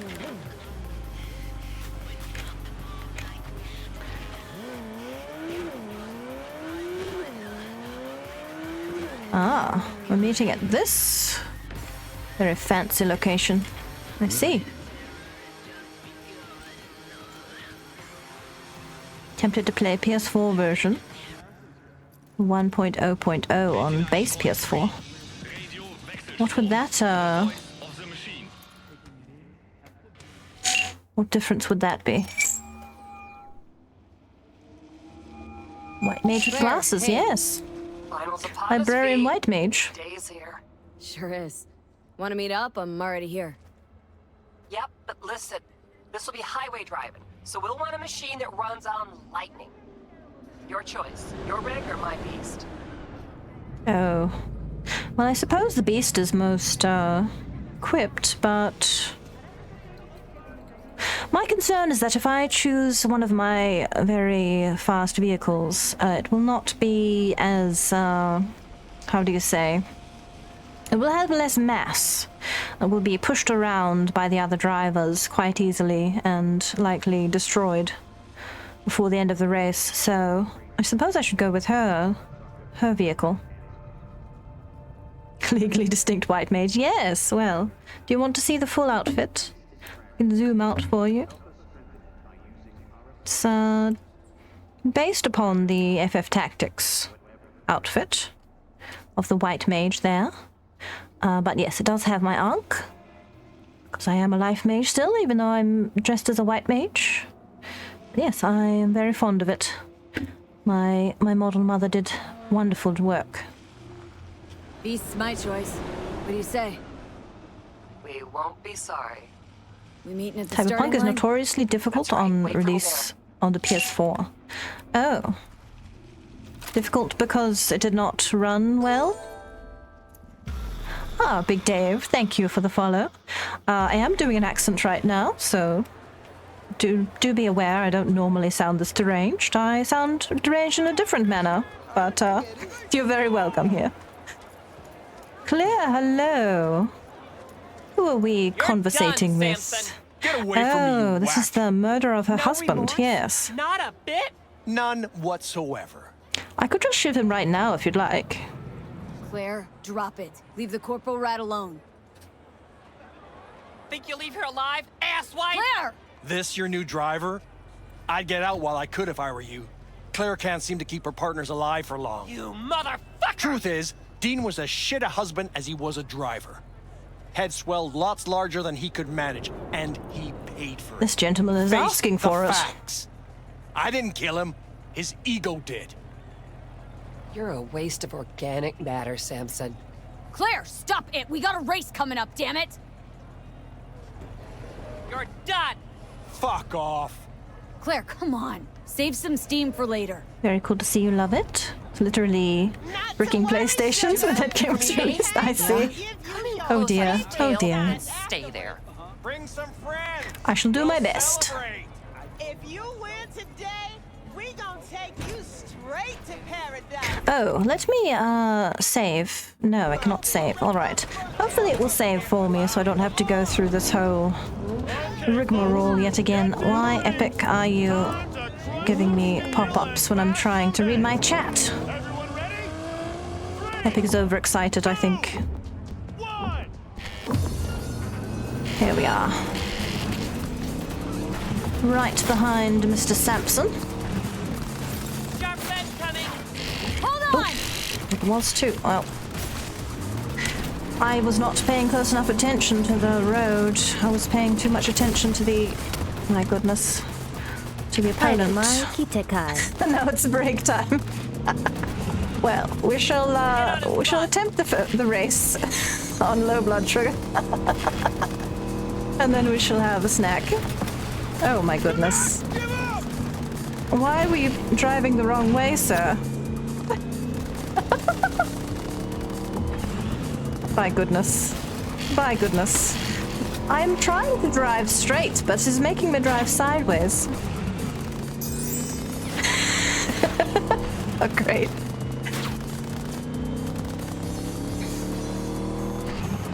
Okay. Let's catch up to this prick.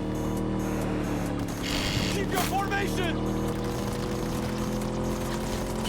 Do other cars actually get pushed out of the race? I'm not actually sure.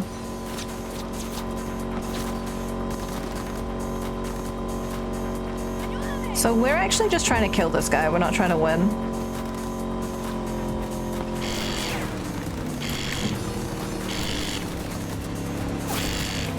So that's good at least. I just need to try and keep up with him and crash him.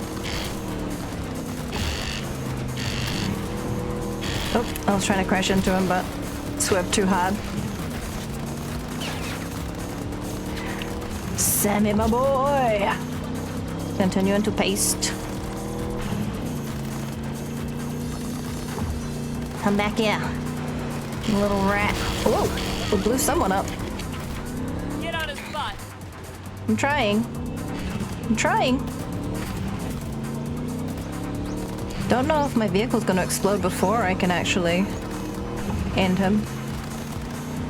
It's pretty durable though. I feel like the drivers in this race are being more aggressive than ever. Like the other races they were aggressive, but this is like aggressive.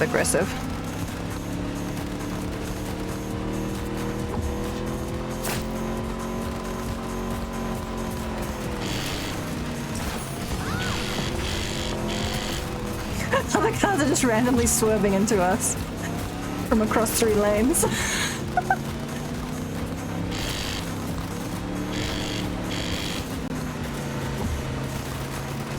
Just trying to push him into the fence, but it's not really working. Make it quick! No mercy! Get him, Claire! Maybe I should have had him on the other side so she can be directly shooting at him instead of shooting over the car. Push him into other cars. Push him into the... After me! I'm going. Your vehicle is chugging though. It's gonna cost so much in repairs.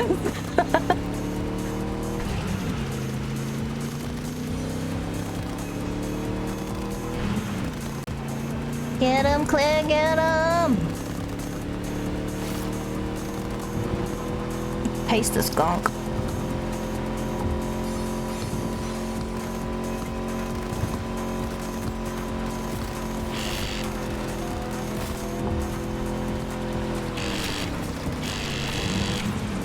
Get him, Claire, get him! Car's damaged. He's pulling off. That was weird. Don't let him slip away. That was very weird. Oh. This other vehicle is in my way.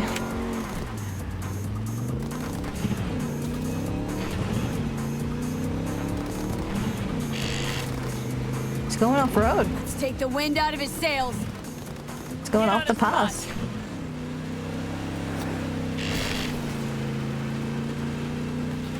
Oh.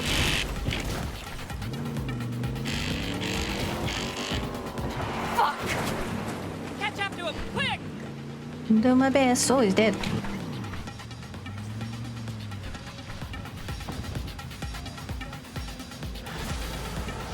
Oh, there he goes. Oh, okay, he just crashed. You're not dead. How's life, Samson? Claire, please don't! I didn't do anything! You pathetic worm. Is that so? Hey, no, please! Don't let her do this! Claire, I beg you! Jesus, Claire, what the fuck do you want? I didn't kill Dean! Zip your trap! He got himself killed, for fuck's sakes! Please let me go! Don't talk your way out of this. What's he talking about? Doesn't matter. He's just trying to save his skin. No, please, don't let her! I didn't kill her husband! I said shut your hole! Claire, wait. Want to hear him out. What for? What do you gotta say, Samson? Dean tried to pass me just before the finish line, but he lost control! You rammed us! Even so, is that against the rules? It's this kind of racing! Is that true, Claire? Samson did what anyone would do? It doesn't matter! The bastard killed Dean! He has to pay for it! What do you want from me? You killed... like everyone! Yeah, you probably killed people. It was an accident. It's racing. I loved him. Loved him more than life itself, and now I'm supposed to let this... I'm supposed to let this shit go? That what you expect? Yeah, let him go. Claire. You'll let him go. Ha! You're fucking kidding me. Might be a grade A corpo shit, but he didn't murder Dean. Flatlining him won't make you feel any better. Revenge won't help. It won't bring him You back. might be right, V. Thank God! But I don't give a shit. Wait, no! Your husband wasn't the saint you think! Alright. Well, I tried.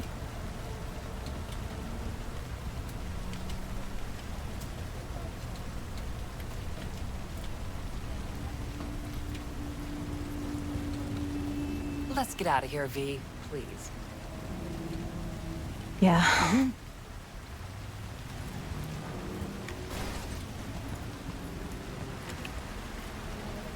Oh, is she gonna drive? I don't know if she should drive right now. Oof, okay. You can spare Samson if you choose the middle option when Claire is explaining herself during the last race. Oh. You alright? You alright, Claire? What? Why? Look pretty down. Just murdered someone? I'm not. To be honest, don't think I feel anything. Any desire to do it again? Team up? For a race, I mean. No, V. In fact, not gonna race ever again.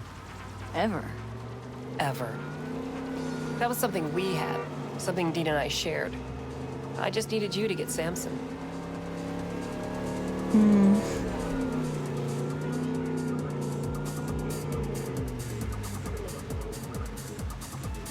Well, that's really rough. Here's my hat. I don't know why my hat didn't turn back on.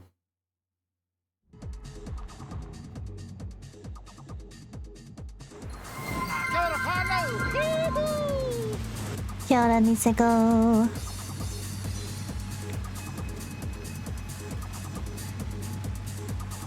Sentence on Zero just let you adopt a cat? Oh, nice. Beast is yours. What? You're giving me a rig? It's not mine. It belonged to me and Dean. But since we are no more... Take care, V. And watch those turns or you'll end up wrapped around a lamppost. Jeez, I tried my best. I was being shot at. Well, it needs some repairs. Oh, it just fixed itself. Okay. Oh,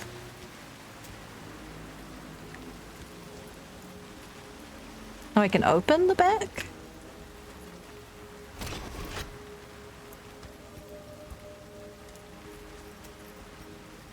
Oh, I see.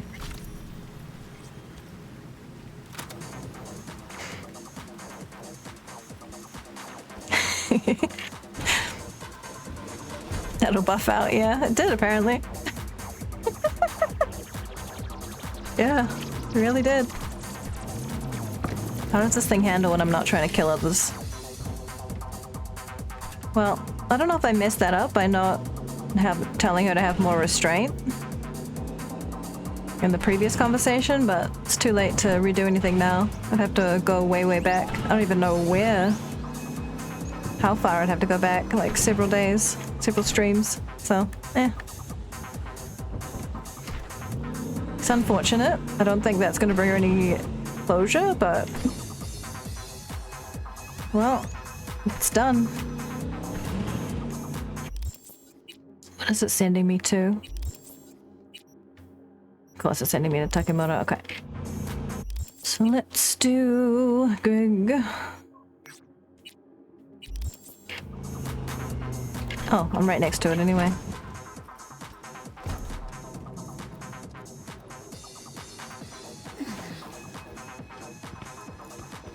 No, not this place again. Oh no, I think this is a different place.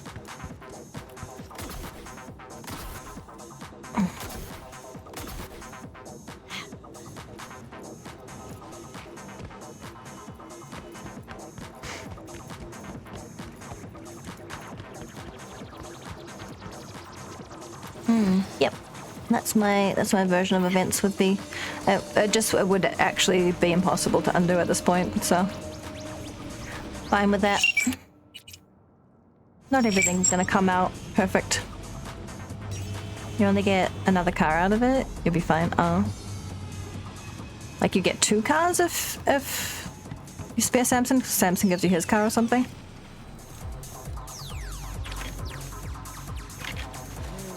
Oh, I'm like right next to where I need to be. Okay. Didn't realize that. Understandable. Hey, V.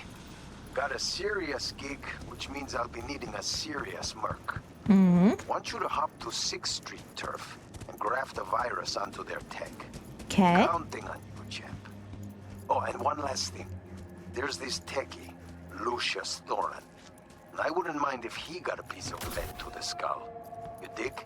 Good. Sure. Specs attached.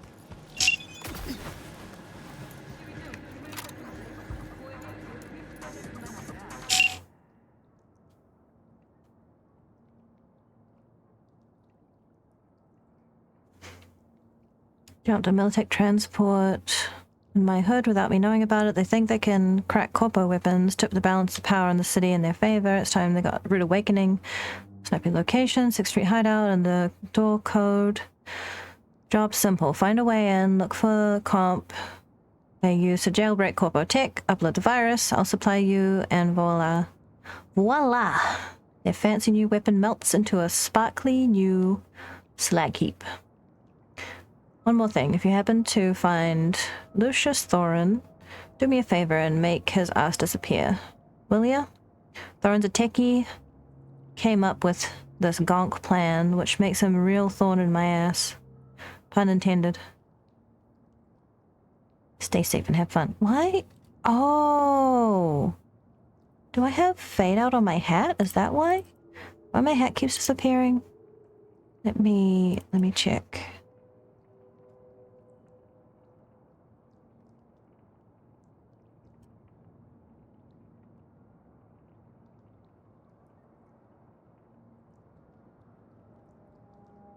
I don't have a timeout on my hat. Why is my hat disappearing? It must be mix-it-ups, commands being weird. I'll have to double check what's going on with the white mage outfit.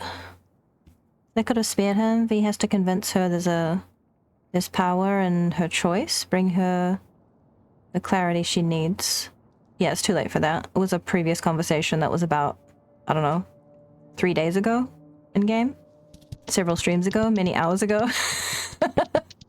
So, there's no way I can do that now. Trying to some epic music. Hi, pizza! Thank you for head pads. Well, I'm overdue for my break by about 15 minutes, so I'm gonna go do that. I'll be back after I have a bathroom break and a short, quick snack. See you soon.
I have returned. Thank you for your patience, and thank you, Nisiko, for giving the updated version of the bot.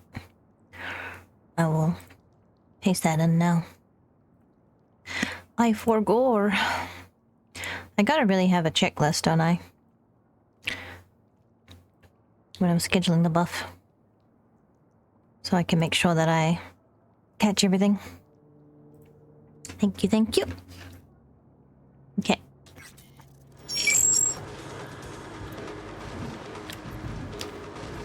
Oh. Oh. Major Turns, the sequel. Mm-mm.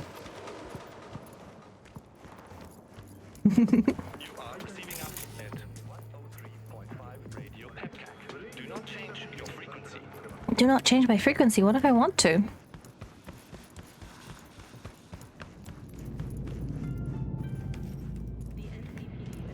Is it here or over there? I think it's over there. Oh, but there's a guy right there. There's guys everywhere. There's guys everywhere.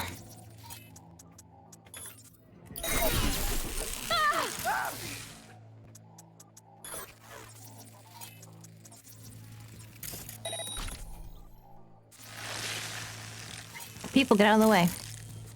I gotta make this guy unconscious.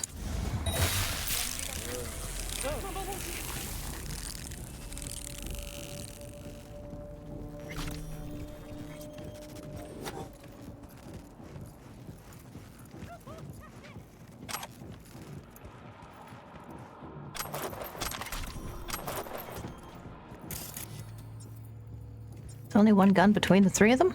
Alright. Fair enough.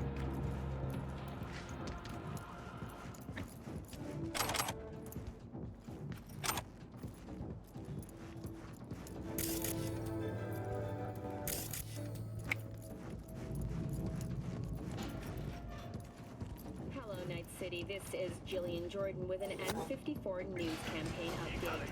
Exit polls for the Night City mayoral race have finally been tallied. Incumbent Weldon of the Devolution is Why is someone yelling in Japanese? 7.8% of the vote. No idea. Allegations of his complicity in the murder of Lucius Rhine, former mayor of Night City. But in a close race, Federalist candidate Jefferson Peralez... Isn't that Lucius? Isn't that the name of the guy maybe incidentally gonna kill? Yeah. I guess it's a popular name in Night City. 9.3% of the vote. In his concession speech, Mayor Holt offered his congratulations to the victor. Now we see whether Peralez will be able to realize his... I can't system collapse him, why not? Need more RAM back. Guy on the TV is the one from the quest? No, it's a different Lucius. When was the last time I fucked anything up, huh?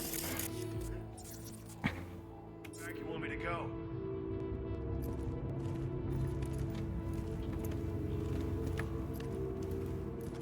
It doesn't say kill Lucius is optional.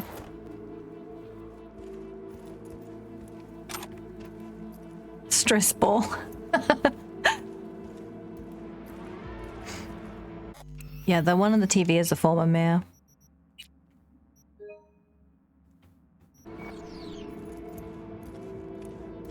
It was just interesting that there were two with the same name.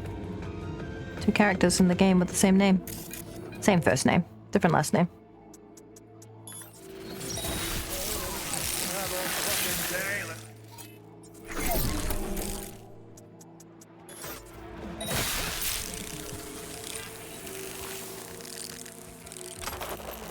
Any cameras around?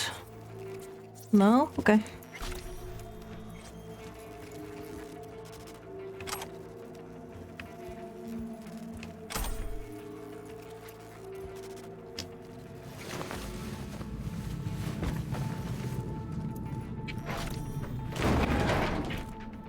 Oh, I still have Skippy equipped. I should probably change that out.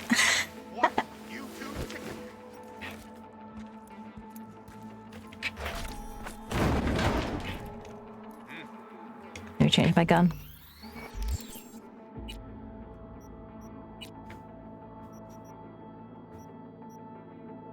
I usually use my sniper rifle, but maybe I'll use precision rifle. I think I have one of those.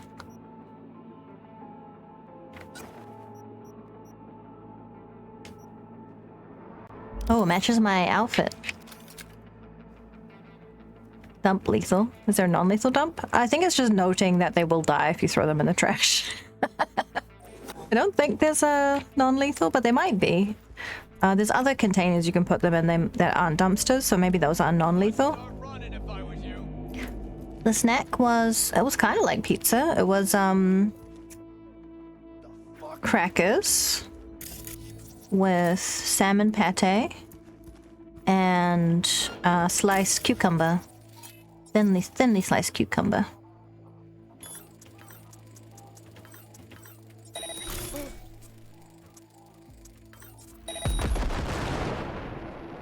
You think he's dead?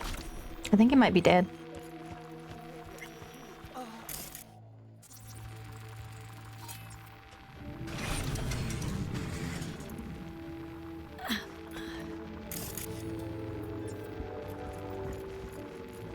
Just a civilian getting his rocks off.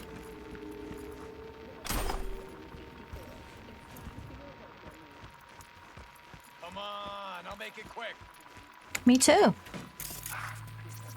Make it very quick.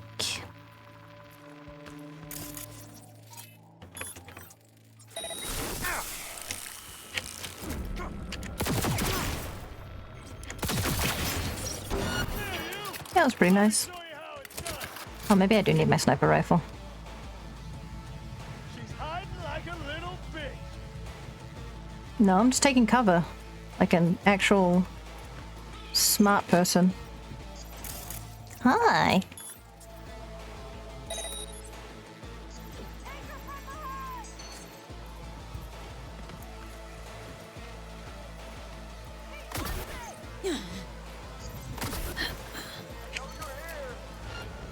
You know I'm here? Dude. That's spooky.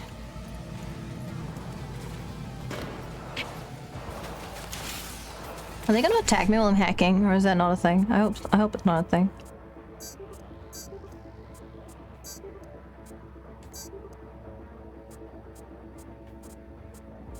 It shows the wrong location. There we go, perfect. One wrong turn didn't do me so bad.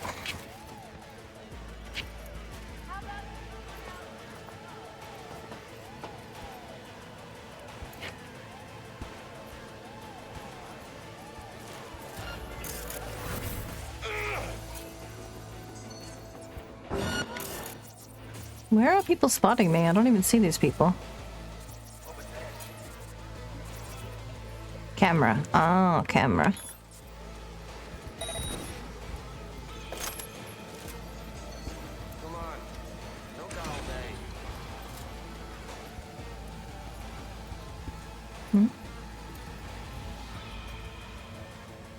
Oh, I can hack into here. No? No. Oh, just, I'm in your walls.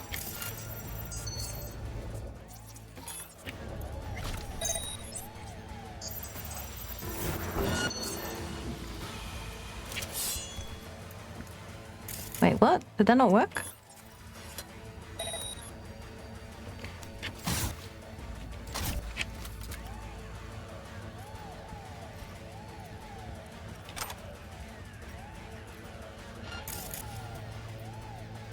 Who's spotting me? These guys have X-ray vision or some shit.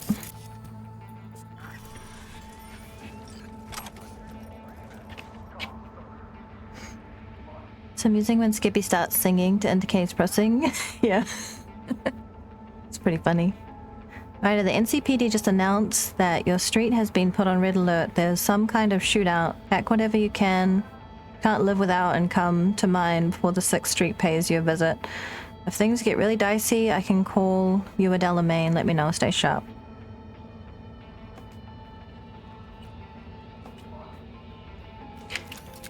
Turn the cameras off.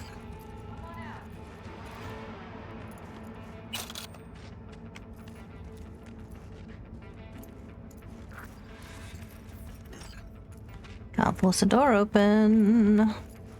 Not strong enough. Well, I guess that means I can't go this way. I have to go back down. This is another way out. Nope, doesn't look like it. Okay.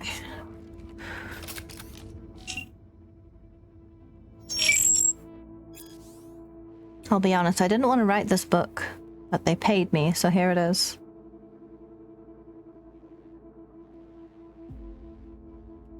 I don't think this is relevant to what I'm doing right now.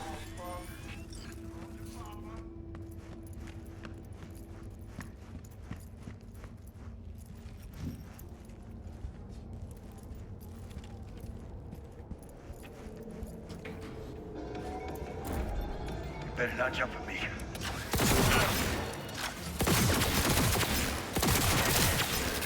Should have been using my sniper rifle. One shot in the head would have got him.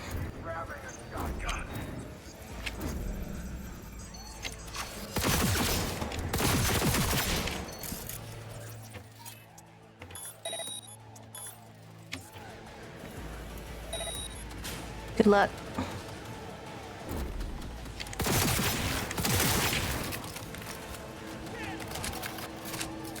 Rip.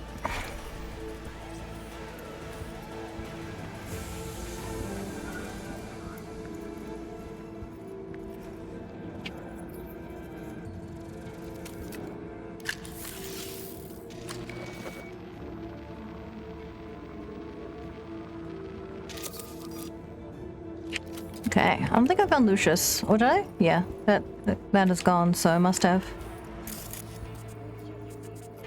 Okay.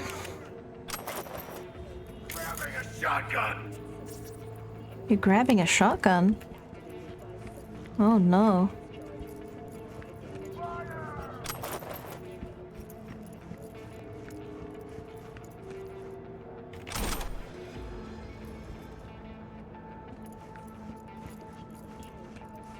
You do grab a shotgun. I don't recommend coming into this room because the turret's gonna get you.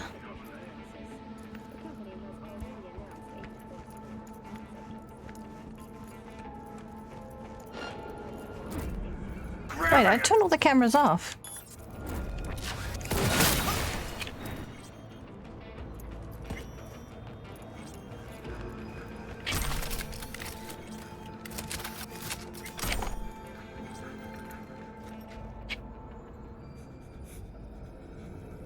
Cargo. Cargo just leaves the factory in San Amaro Street.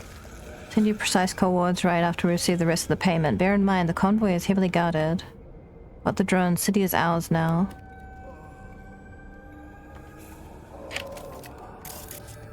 Well, they won't work so good anymore.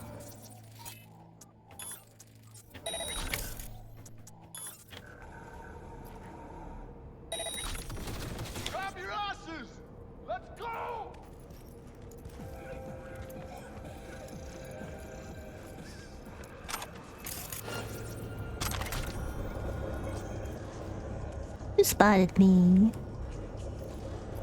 Liberty or death!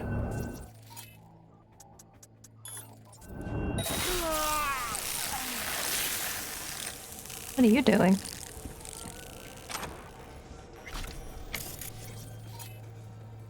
Recruit. You should probably quit this gang.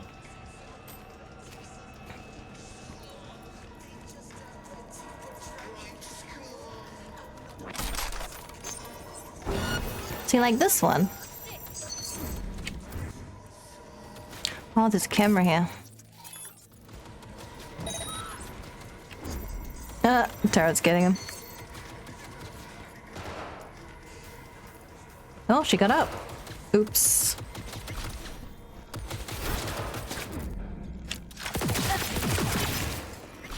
Well, you had a chance. You flubbed it.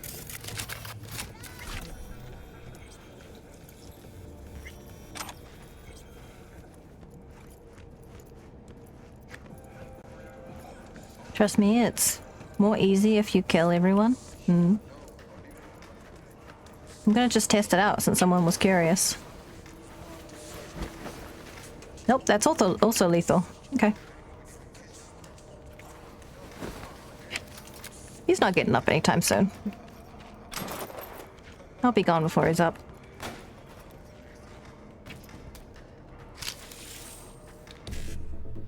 I genuinely don't need any more quick hacks, but I just like this minigame.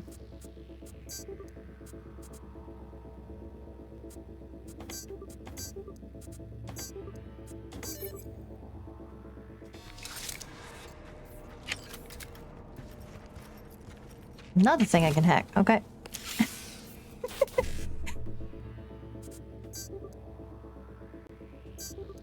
Huh? What? Sure.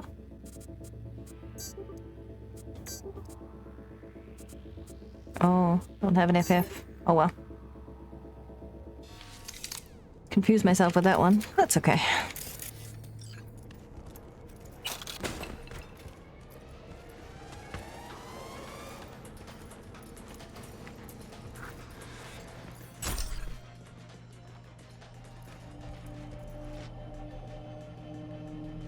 Stuff over there that I want, though. I'm guessing I have to go through the building because that jump is too wide.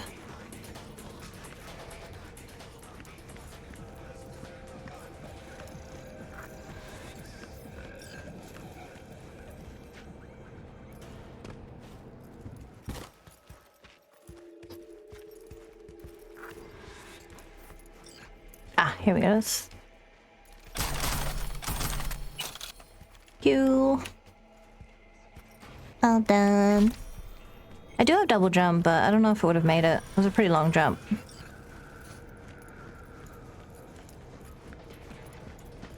And there was a way around anyway, so no need to risk it. Because that's a very long drop.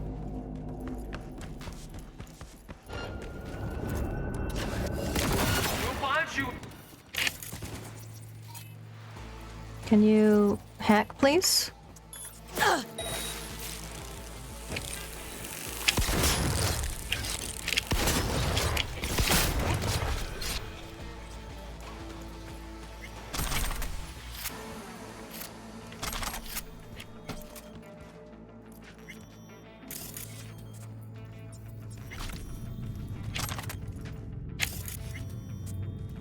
You're lying on your gun. There it goes. Alright, and just leave the way I came.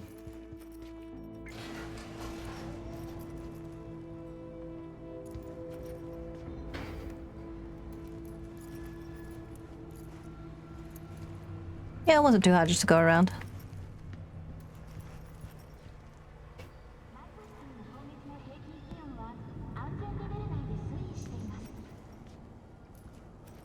Why so red? Huh? What do you mean?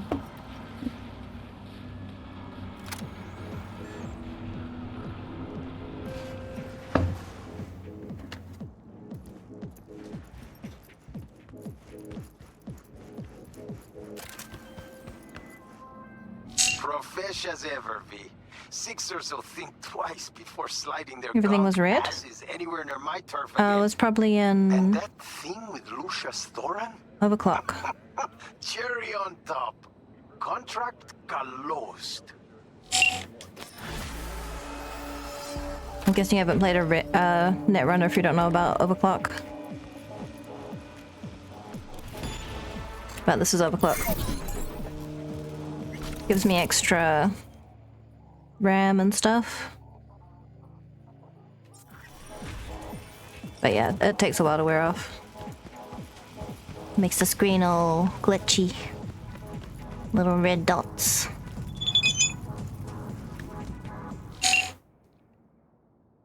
Oh, and another thing, if you wanna come size me up, look me in the eye, whatever, swing by, I'm here. I'd be lying if I said I wasn't curious to meet you.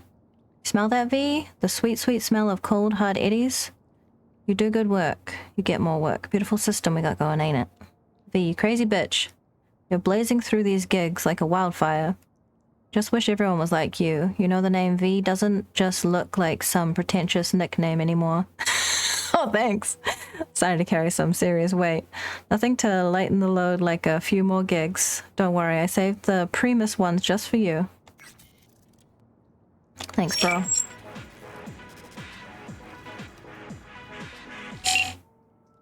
Cutie.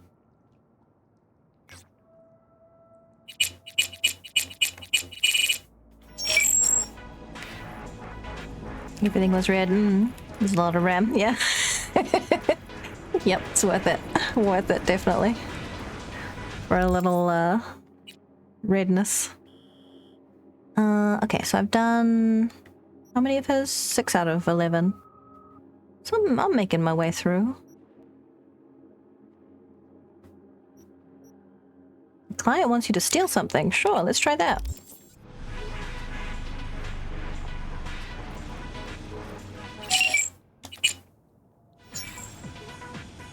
Hi, motorbike.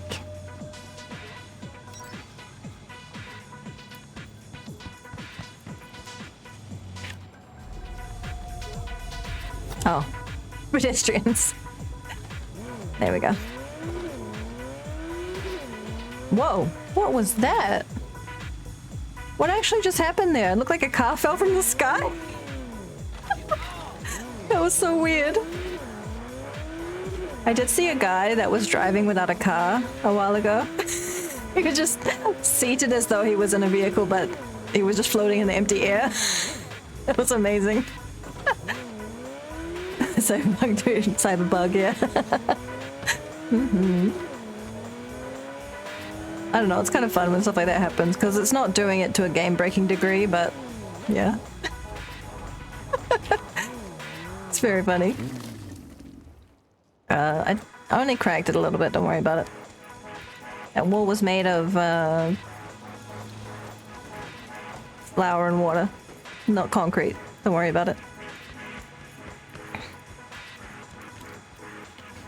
It's funny how you can just like touch something very gently with your vehicle and it cracks.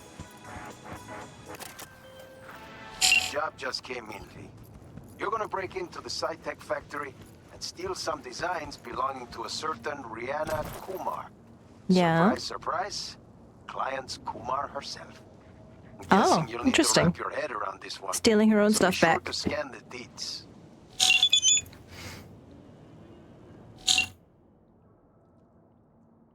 Rihanna Kumar used to be a top engineer at Cytech, lived in a preem house, ate organic meat,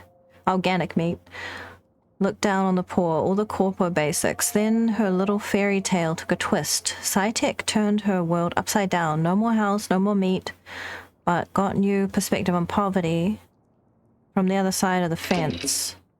She's enlisted us to help her get a severance package. Break into the Cytech factory and retrieve the data of the projects our poor mistreated client was working on. With that, she can turn this personal shitstorm into a new dawn for her career. Fuck, missed my calling as a poet. Anyway, most important thing is that she's paying us for the gig. Have fun. Okay, this looks like it's kinda dangerous, so see how I do.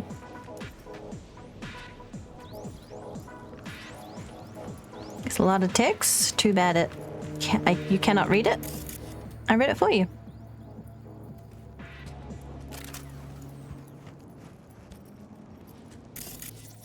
Up, dude. Do you want to just pass out? Rip.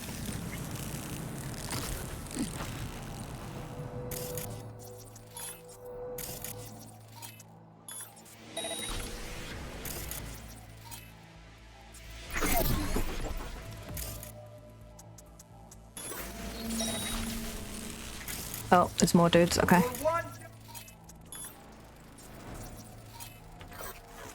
Oh, okay. I guess he's gone. Rip.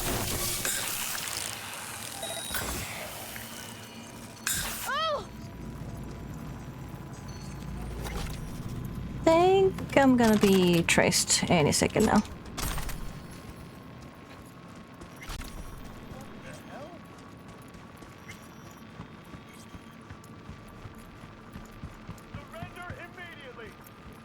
Nah, I don't wanna. I've got this.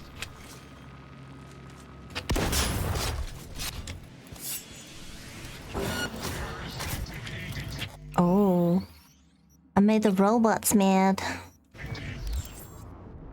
Oop. Oop. Robots are mad at me. You just kill and have fun? That's fair. That is very fair and valid.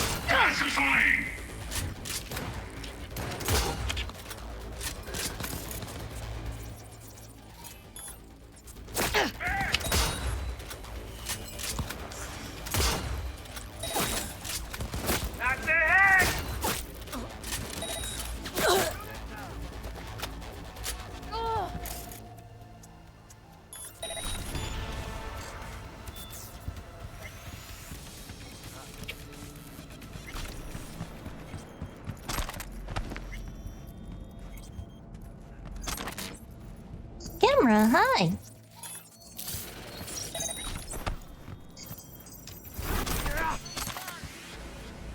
Someone see me? I think someone saw me. Anyway, carrying on.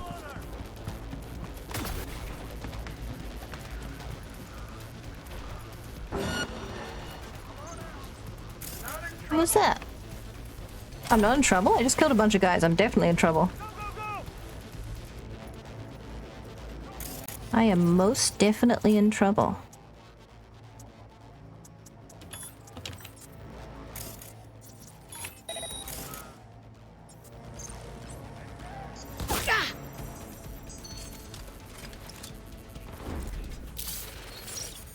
Attack from all sides. Go. Oh, he's already dead.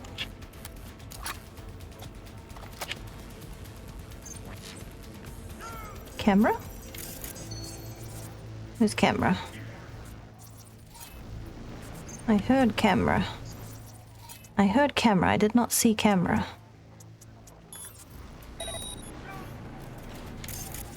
Aha. Aha. Okay. Target hit.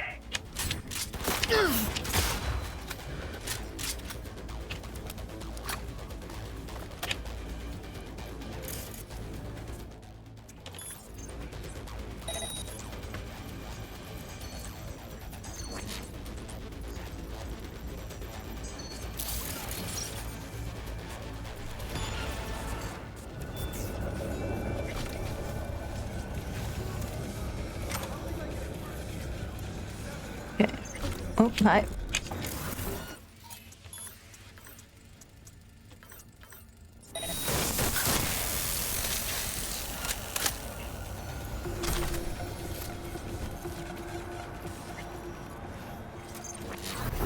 Oh, hi. This is so full of cameras.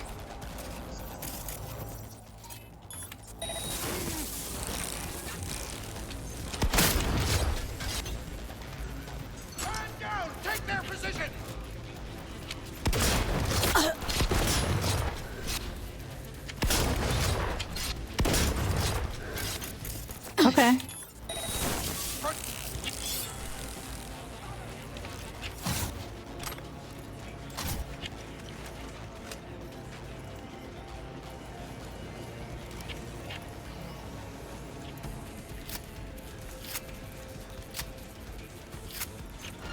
Oh, I didn't loot that guy. Who's seeing me? Is it these cameras? It's cameras, isn't it?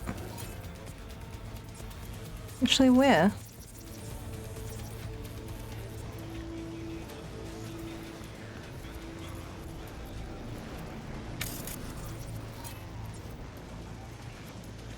Hmm.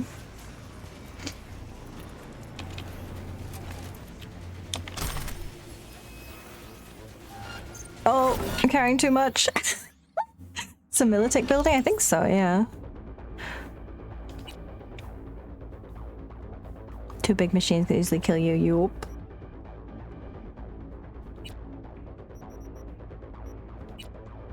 Time to mulch some weapons.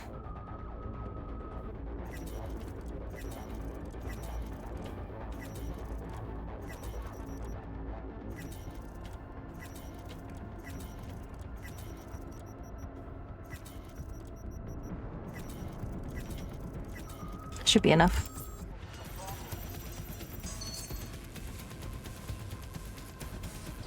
Oh, I'm surprised. You can actually go further in. I guess you can approach it from different angles.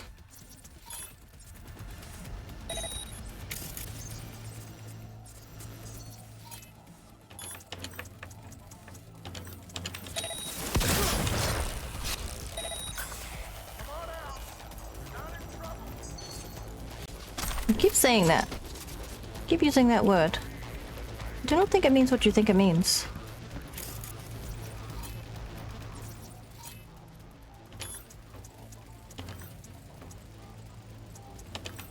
Protect your implant!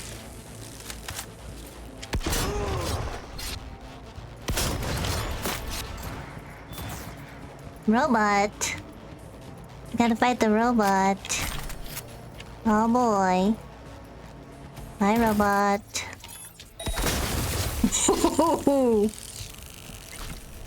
Good night, robot.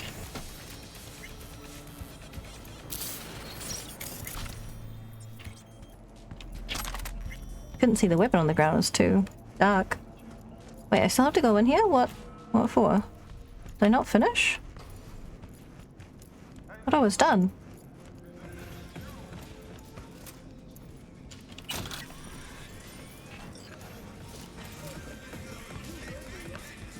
I have to go a specific way?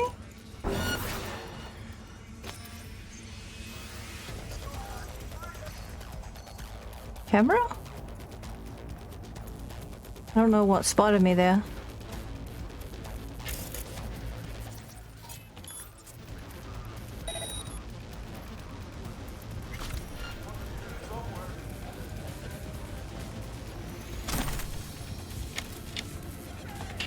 Oh, steel data. Okay. Auto pistols are very useful. I haven't really used them much. Mostly use my shotgun and my sniper rifle. Probably could experiment more with stuff, but I know what I like, and I just use that.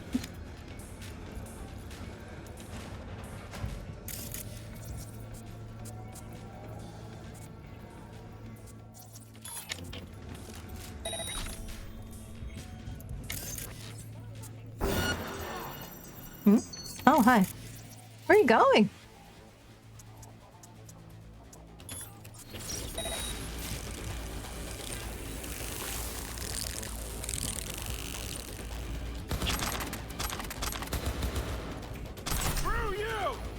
Me? Me? Screw me? What did I do?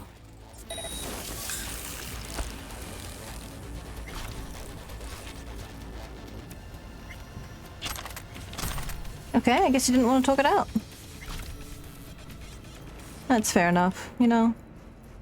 I get it. It's been a long day. Being a corporate butt.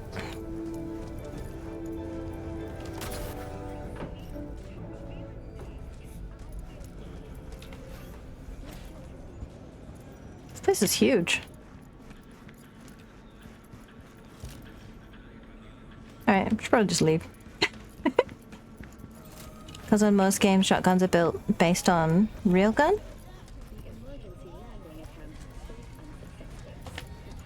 I've never used a railgun, so I wouldn't know. Don't plan to. I like my guns to be a fantasy thing instead of a reality thing. Pixel guns. Those are fun. Railguns, not so much.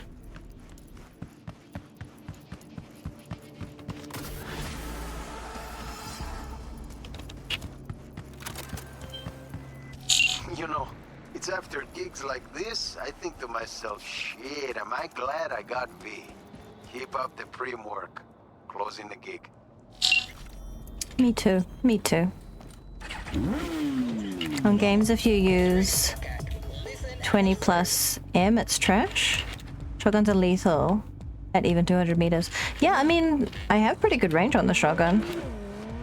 But yeah, games kind of have to say, well, we're gonna try and differentiate these weapons more. So I mean, all guns do the same thing. They fire projectiles at very high speeds. But they want you to feel like something's different, so they have to do that.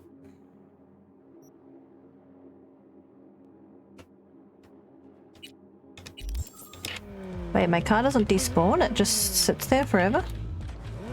Kinda weird. Can I call it?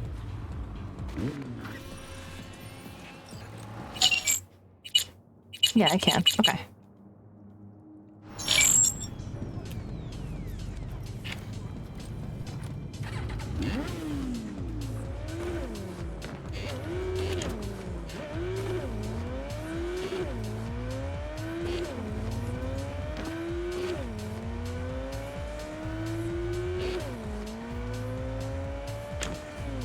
But yeah, shotguns are nasty because the amount of projectiles, and they're very small.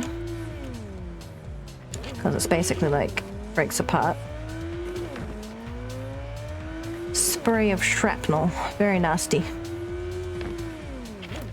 Much worse than just being shot once by a solid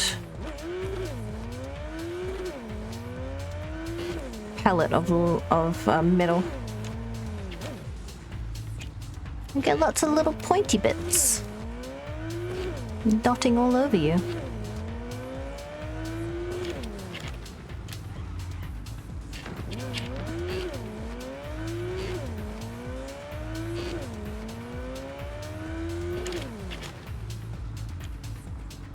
don't know if I'm gonna see enough of Skippy's quest because I think you have to use it a lot, but I have it as non-lethal, so I don't really use it very much. I was using it a lot for the cyber psychos, but yeah, maybe I'll have to make an effort to use it more. I don't know how much you have to use it to advance this quest. Maybe I should look up a guide.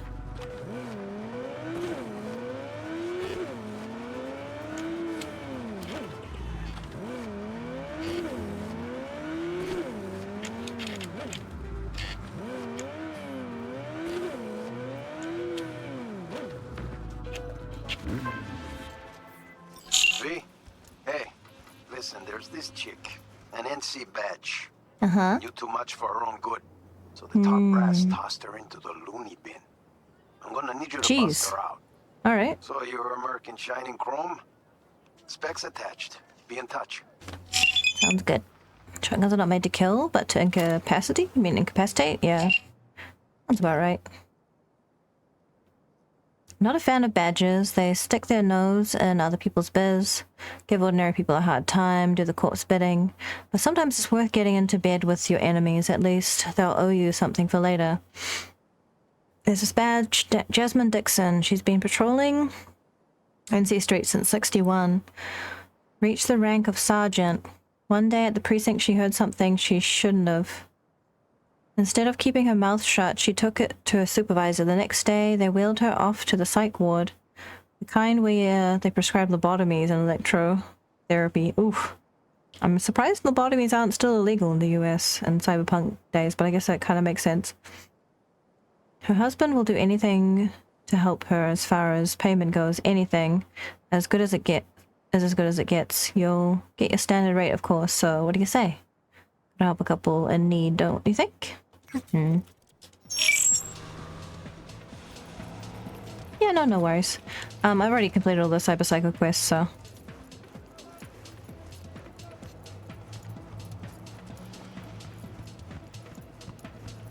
I don't think people with psychosis are crazy, they're just having a break from reality. And they need our help. Can I, like... take someone? Oh. Are they gonna... You just pass out, bro. You're tired. You're sleepy. Sleepy tired, dude.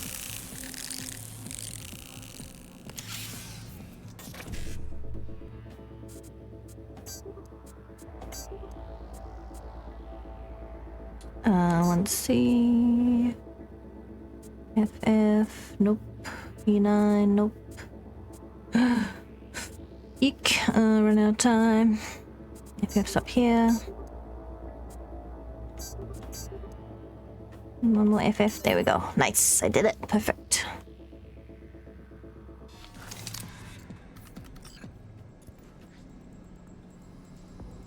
Is there somewhere I can put him? No. That's okay, no one's gonna see.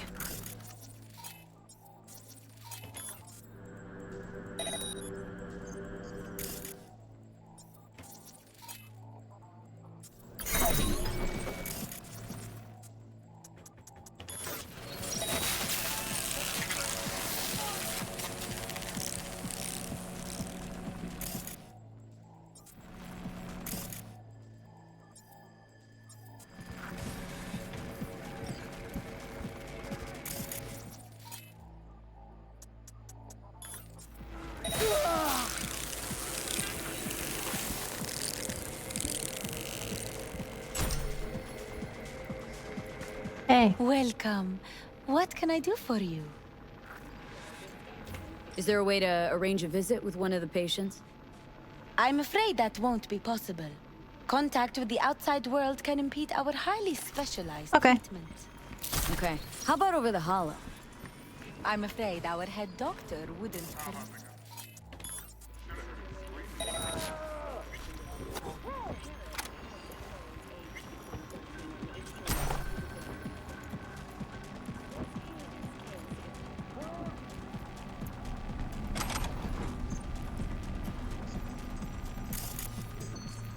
There's a camera. This room? It's already friendly mode. Okay.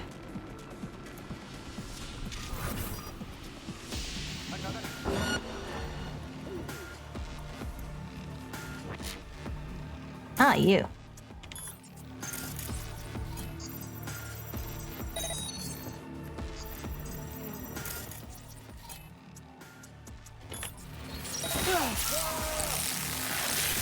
They'll be fine.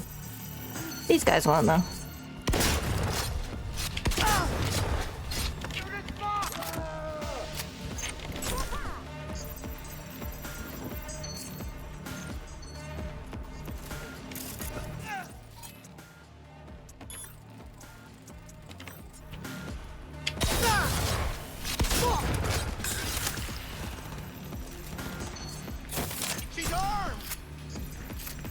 I am. Thank you for noticing.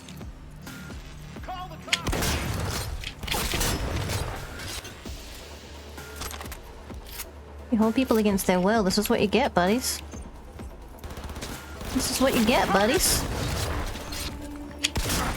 Oh shit! Shot a civilian. I wasn't trying to do that.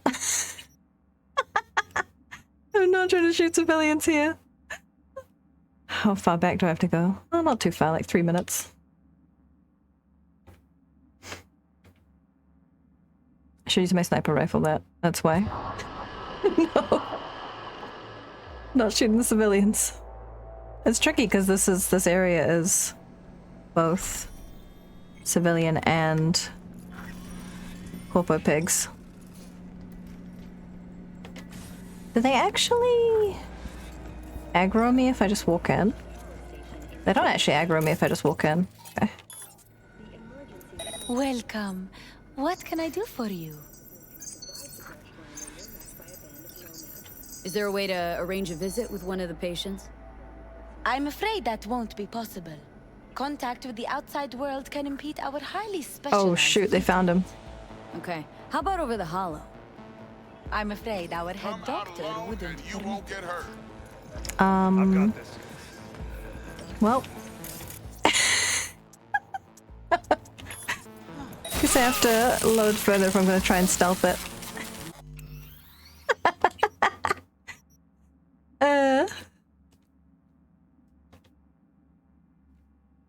They'll attack you if you try to force things. Just smile and wave. But I mean, I'm going to have to force things. I'm going to have to sneak in. But we'll figure it out.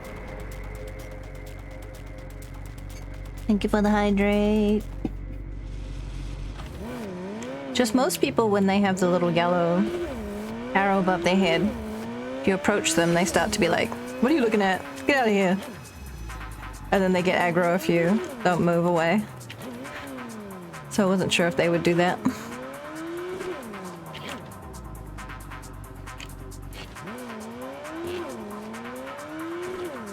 Just like real life. I'm gonna actually park in a parking spot. Look at me. V? Hey, listen, there's this chick. An NC badge. Knew too much for her own good. So the top brass tossed her into the loony bin. I'm gonna need you to bust her out. So you're American Shining Chrome? Specs attached. Be in touch. Look, shining chrome, that's me. Okay, I do have my sniper rifle. Calculations have determined that you are listening to 103.5 Radio Capitán. The numbers never lie.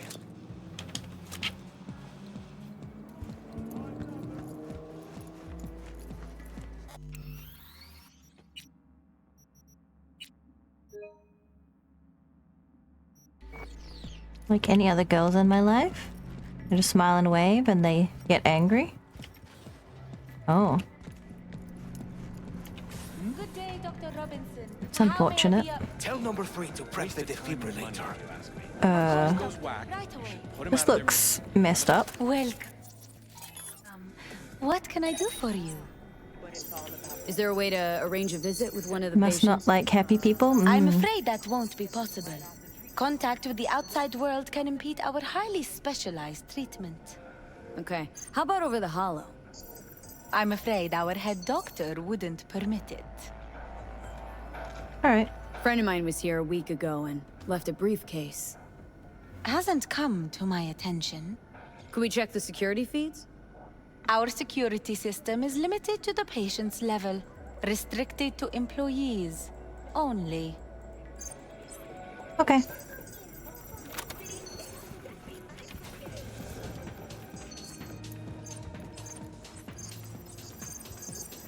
You okay? What? You want a new friend?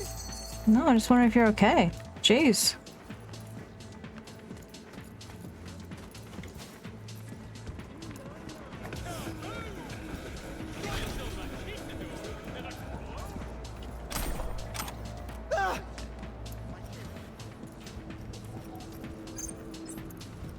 Why was someone screaming?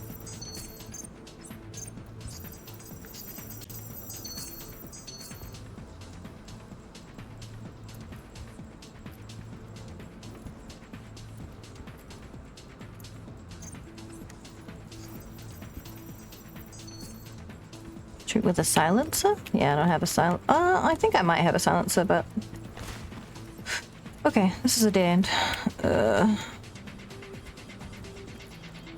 Well, that doesn't help.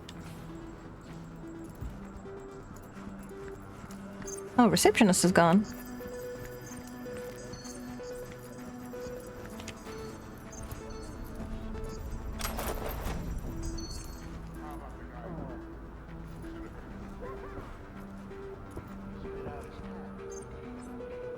No camera in the break room? Really? Okay.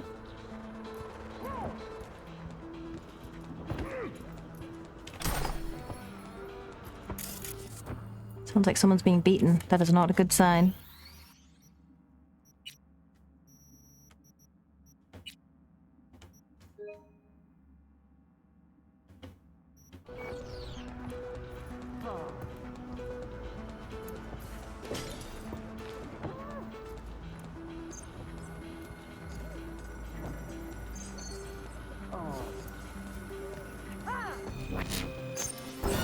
Oh, okay. I just saved.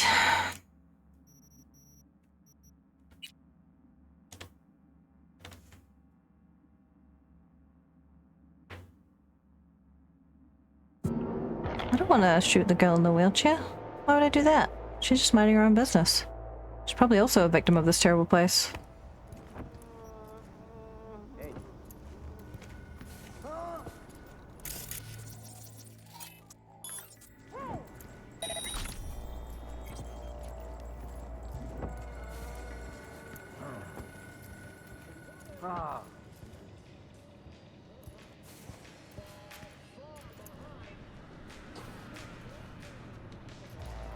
Jesus Christ, another? Wait, who? Who saw me? Oh, in there. Okay. I don't know if there's a way to do this whole thing stealthed. Kind of seems like there isn't.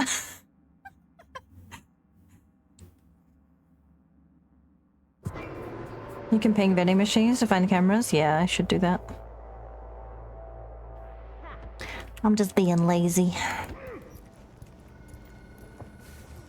I can also ping the camera that I have control over.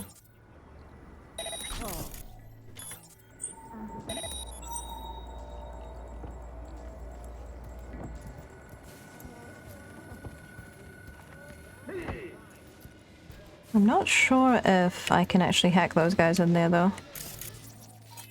Yeah, they're watching. The other one. You're only making it work.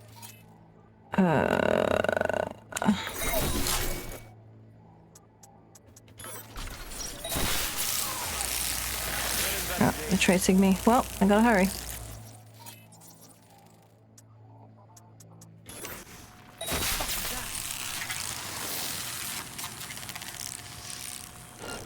Oh, hi.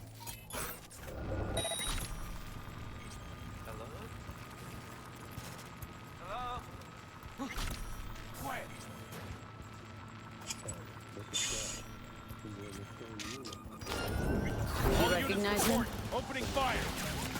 Not being scared. Who's opening fire? The hell we run Mexico. Yep. Eh? I don't have any ramp? Alright. The things we saw. In that case. Target hit! Shot him in the gun.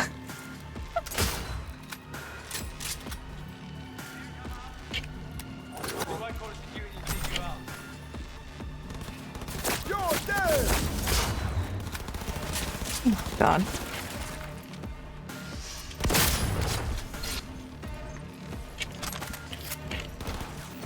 Look, I tried to do it stealthily, but was not happening. Hello?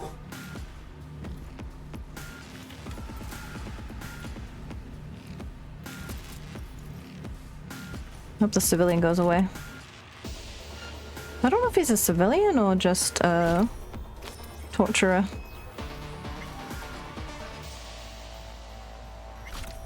The guy coming toward here.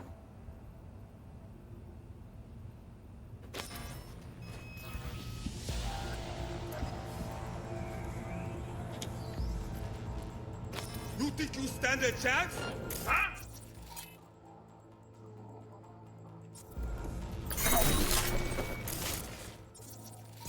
Let's pass this guy out, and that guy too, I guess, since I have the ram.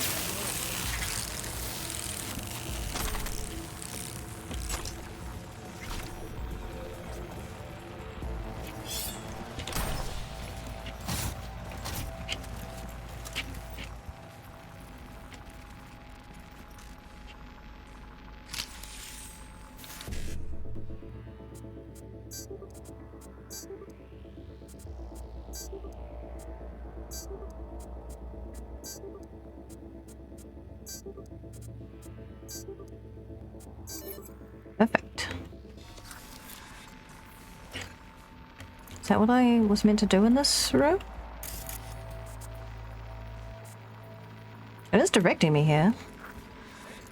Oh, I need to be on the 7th floor. Okay. Oh, time to take the stairs.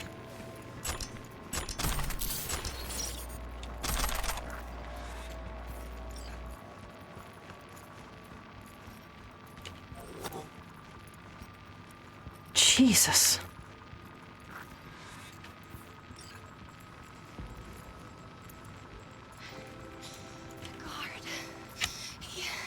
He's got a key.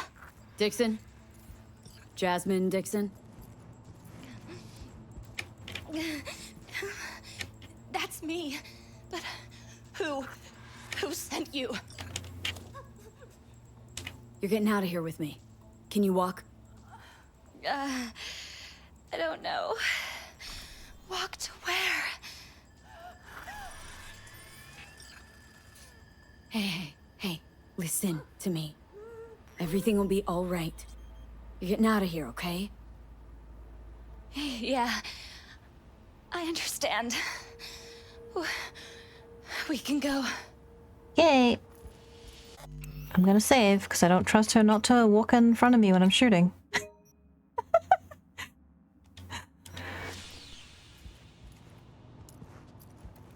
Just let everyone out.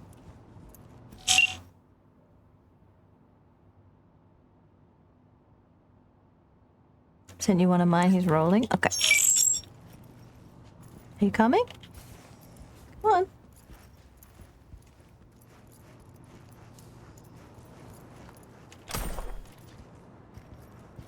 Oh, she's just gonna slowly follow behind me, I guess.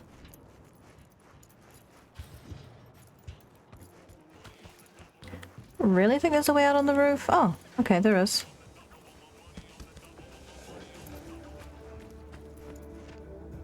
You coming? Here she is.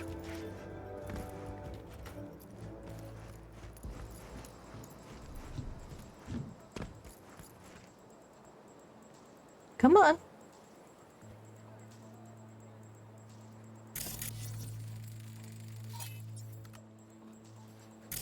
These are just civilians, so that's good.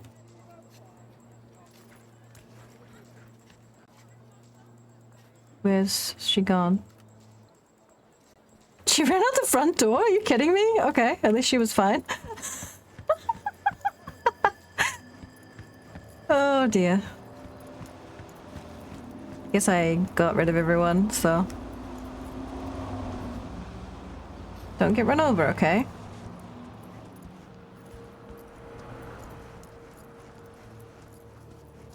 Don't get run over. Oh, that was really close.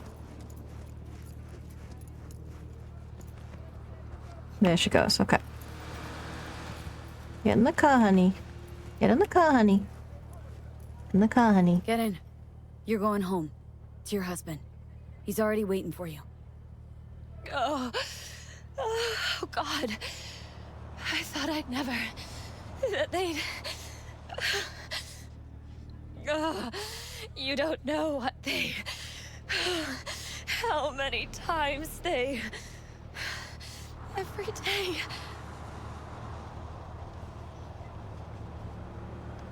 It's all over now. It's all over now, Jasmine. They can't do anything to you. Whoever you are. Thank you. Kia ora, Cyberpunk.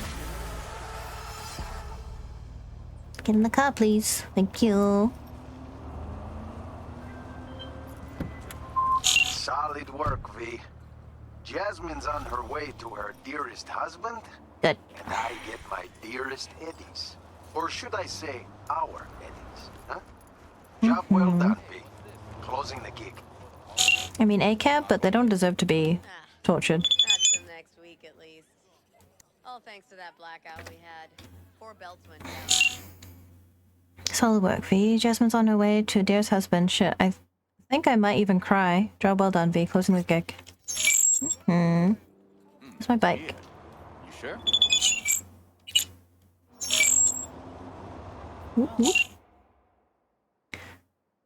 Welcome. Fucking big leagues, baby. You either go big or go home, am I right? Told you we'd go places. Alright. Enough blowing each other off. Time to get back to work. New gigs are waiting for you, champ. Where's my bike? Because I parked it over there.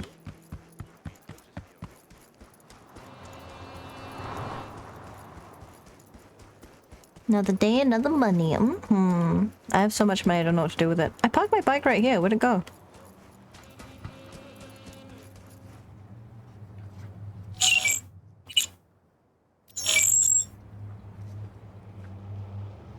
Bike is glitched. No! Other bike?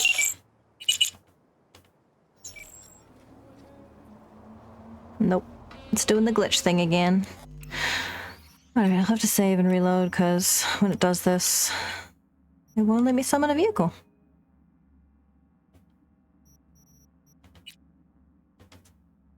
I don't know if I have to exit to main menu or close the game. Probably need to close the game. Scab, some cops are bangable. I mean, I'm not gonna tell you not to be attracted to villains, like, that's your personal choice, man. But we're not enabling their police brutality.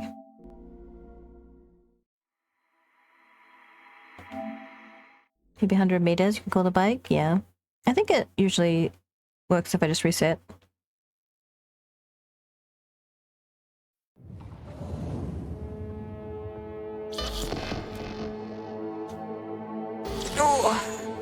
No kink shaming.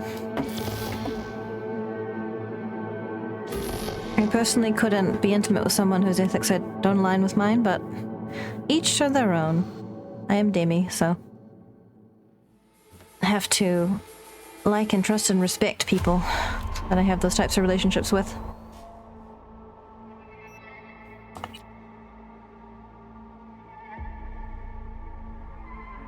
Hey everyone, welcome to Info Flash. Say, did y'all lose power yesterday too? There we go. Love you, bike. Oh, it's right around the corner.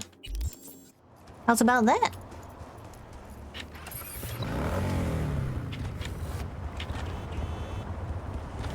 Well, I guess since I'm not actually having trouble with finishing missions, I might as well equip Skippy. Even though it's gonna be non-lethal. Might upgrade it. Let me have a look. Crafting... Grades... Block insufficient components. Oh, okay. What if I can get some more components by melting down some stuff?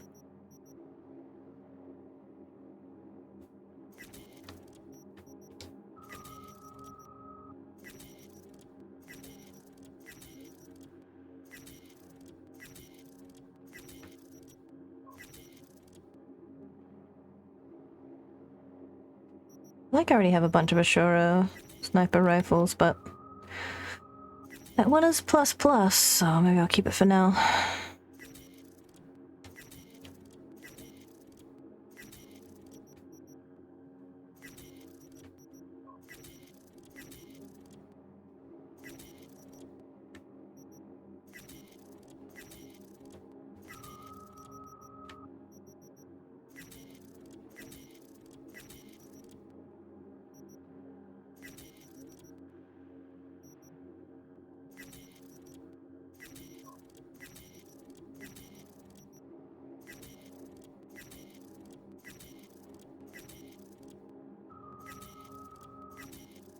I feel like I'm just having endless amounts of guns.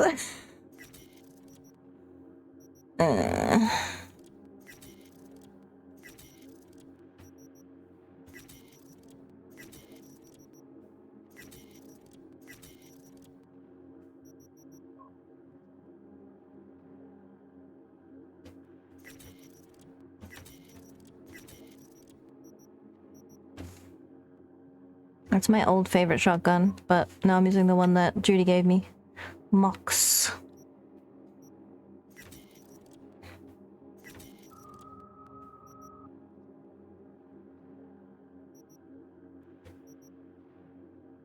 This is faster. Slightly less damage.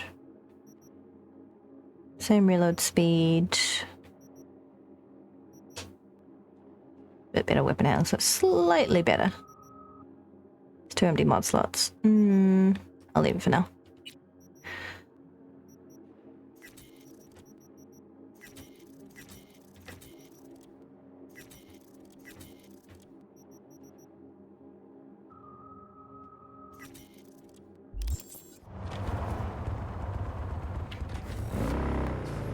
Oh right, I was gonna see if I can upgrade my weapon. Old man like toxic girls? Faith on the craziest girls? We don't use crazy. Crazy is a derogatory term. Oh, I got heaps of components from that. Okay, cool. Skippy, you can be upgraded to max, I think. There we go. Nice. Skippy's ready to go. Okay, so let's figure out why 3D creatures can only see in 2D. Not sure what you mean by that. We can tell if something is 2-dimensional or 3-dimensional. We can't see in 4D.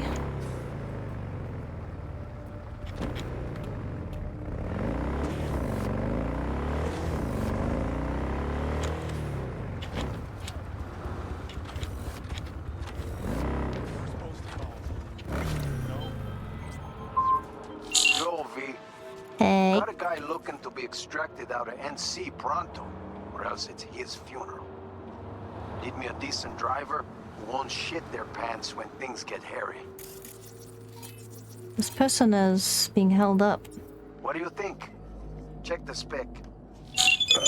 6th Street. Hate those bastards. Vomit lofty patriotic bullshit all day. Act like fucking animals. Should I kill him then?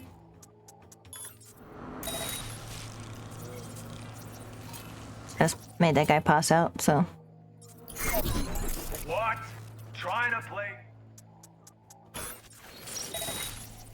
Weird. Oh, it's already in friendly See, mode. if I were hiding from a bunch of gangoons bent on zeroing me, might turn on that secure Yeah, that's a bit weird that it's off. system. Rare as it is, you do occasionally have a point. I like your stockings. You should probably leave. Wait, what? He's still there? That was weird. Was saying he was detecting me when he was unconscious. Very strange. Guess it's a glitch. Look, shot him in the back while they were running. Too bad God's dead. I mean Old Testament God. One who'd fire and brimstone the whole fucking bunch. You okay? I'm so scared. Just stay hidden.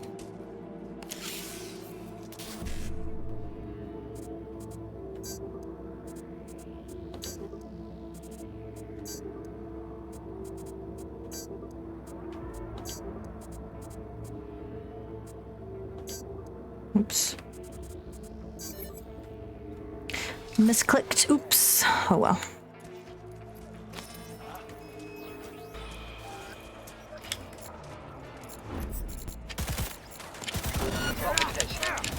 Got messed with the wrong woman. Yes, leave. Good job. I'm glad she's gone. And I won't have to worry about her catching a stray bullet.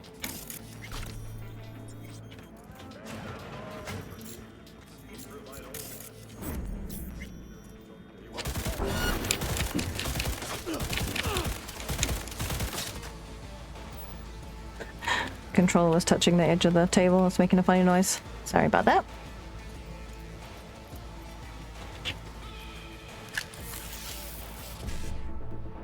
Okay.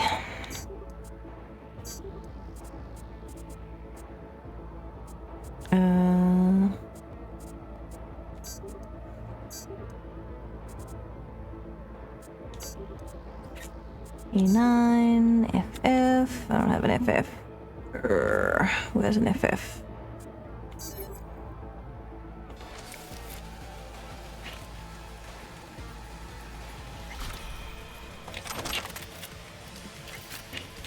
You see objects, but we just perceive it as 3D. Pick up a ball and look at it and walk backwards. It'll become small. And what if it increased in size? We have depth perception. I don't know what you mean. Never be able to tell it's really getting far away. Yeah, you can. Context, lighting, depth perception. Do you only have one eye? I'm not sure where these claims are coming from. No judgment if you do, but...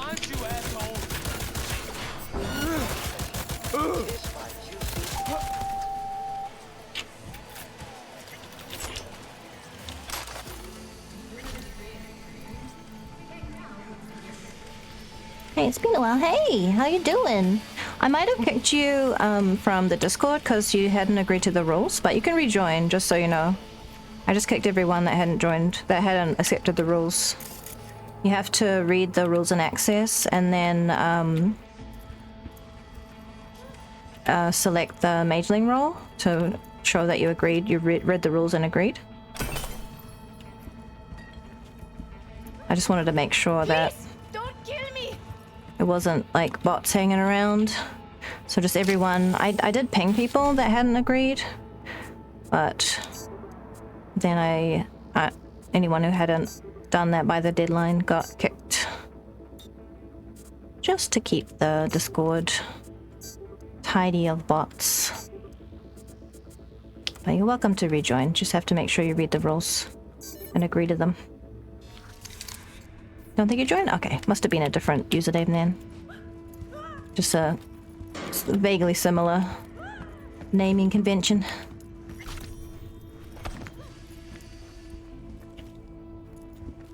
That's just a lady under there, right? Oh, there's some treasure. Whoop.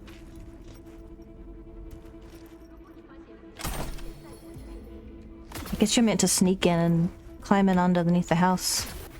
I did not. Why are they killing all these sex workers? It sucks.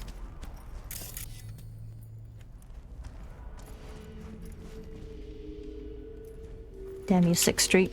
And all the cameras are still off. Interesting. You'll join us if you want to. You're welcome, but no pressure. You disagree? I'm confused. What are you disagreeing with? What are you jokingly disagreeing with? That's the thing, even if you add light to the ball, the depth is still not a real factor. You realize things are getting in distance. You're gonna have to link me some neurological papers, because I'm not buying this. I'm gonna need some science to buy these claims. Because increasing the size of the same portion of the distance, so it never changes size. Yeah, but you understand that you're seeing it move, and you're moving. Like, I'm not sure what you mean in terms of you can't perceive it, like, on what practical level? I'm not really sure what that's supposed to mean.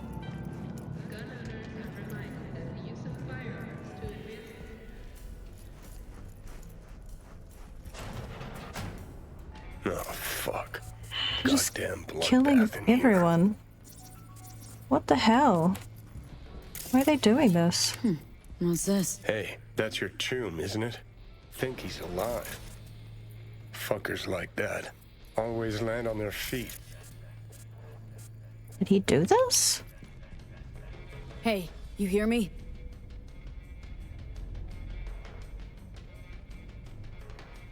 Huh? Oh, fuck.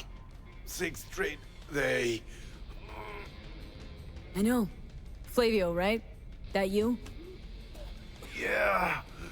You've got to get me out of here. That's the plan.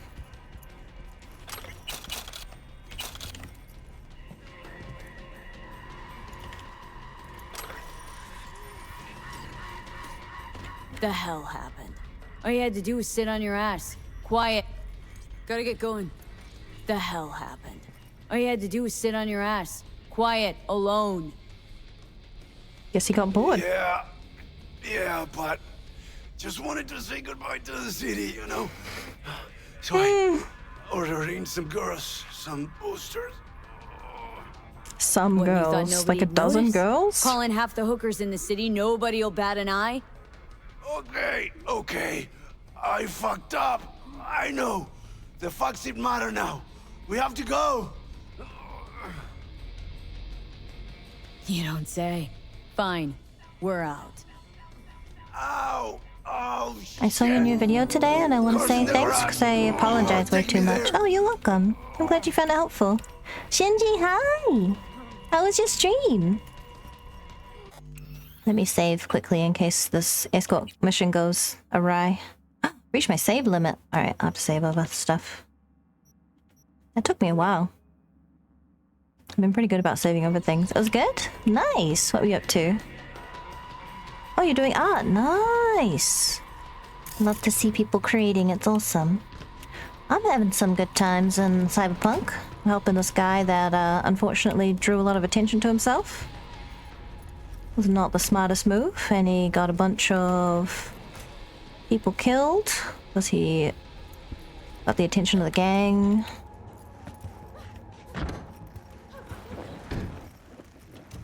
Is he gonna make it here? Oh, you've got the cords? Got him. Wait, is he in?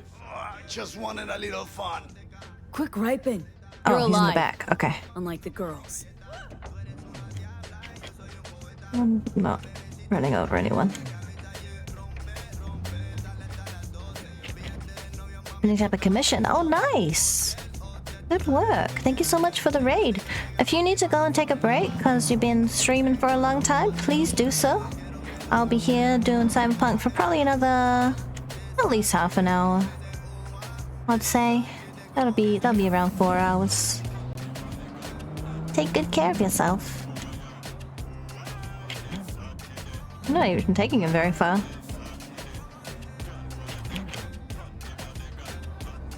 Oh. Sorry, bro. Come on. I guess I can't move any further. Cyber psychosis! Cyber psychosis. Hey, over here!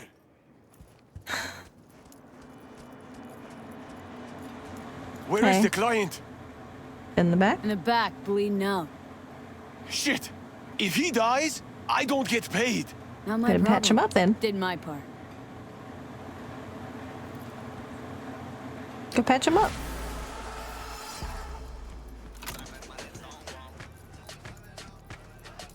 We are going to a Ripper, okay? A few minutes away. Good luck. Will you hang in there? No choice. Weird mission. Hey, but V, sorry I got you mixed up in all this. Oh, it's from Claire. Don't worry, Claire. You gave me a chance to walk away. I knew what I was signing up for. How do you feel about everything?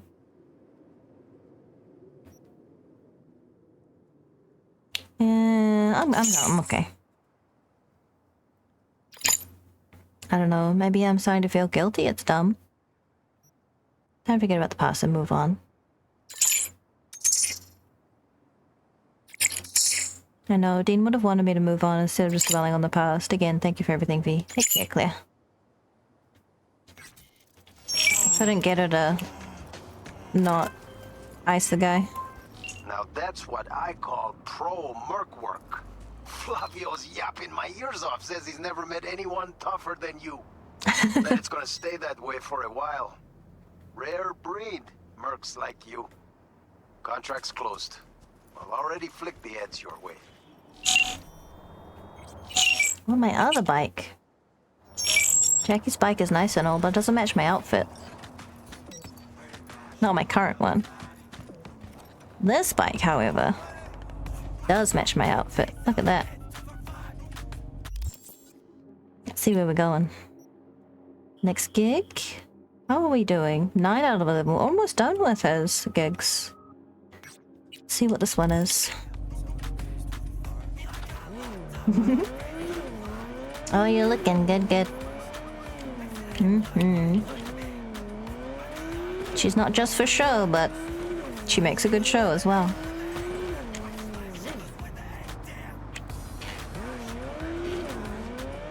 Okay.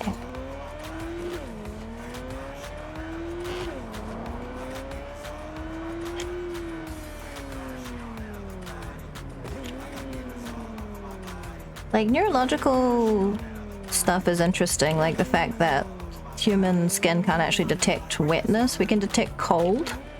But like, if you've ever tried to figure out if your laundry is dry or if it's slightly damp, it can be really hard because we genuinely can't tell the difference between wet and cold. Like, it's not something that our skin can perceive. So I'd be interested if there's something to do with that in terms of like neurological processing to do with perception, but as far as I am aware, don't know. Yo, got a gig for you. Corpos like to call it human asset liquidation. It means someone's gotta go bye-bye. Yeah. Fee's attractive, but not without good reason. Target's an animal. Check out the deeds attached. Target's name is Logan Garcia. He runs an animals fight club. Oh, I might have met him. Used to fight himself, actually. Still gets in the ring from time to time. Problem is he doesn't know when to put on the brakes. Recently, he knocked his sparring buddy, Lenny Steiner, to the mat with a giant dent in his skull. Except instead of calling for help, he had the kid thrown in the bay with a cinder block tied around his neck. The kid's mom, Monica Steiner, wants justice for her sweet baby boy, Lenny. More importantly, she's willing to pay to get it done. Do the job, it's yours, minus my modest cut, of course. I don't know if I finished the boxing quest line. No, I haven't. I wonder if I should do that first, if I might encounter him. It's more about how can a machine that live in 2D world evolve into a 3D world? The more variables you add to the information you need to process. I don't know, if you can give me some citations of neurological research papers to prove that, that'd be interesting. I don't have an authorization card, okay.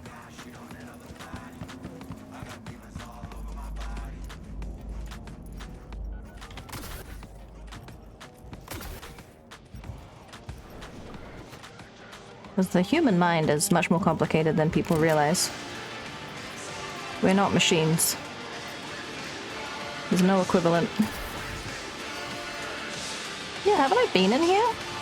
Isn't this the club that I was a part of? I don't know if this is going to affect that quest. Gonna have to pay me to kill him? Mm-hmm. Biceps authorization codes. Should I just do that quest instead?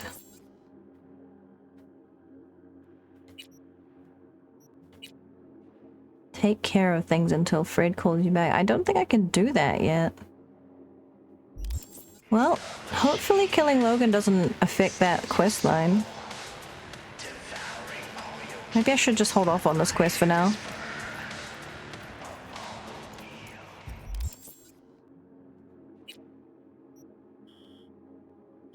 I don't know what gets that quest line to move along.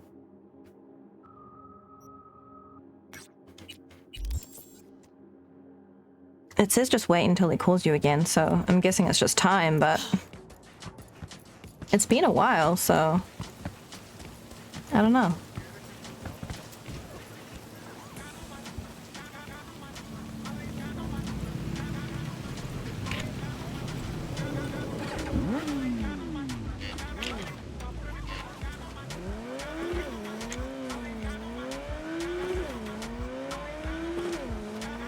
It's raining.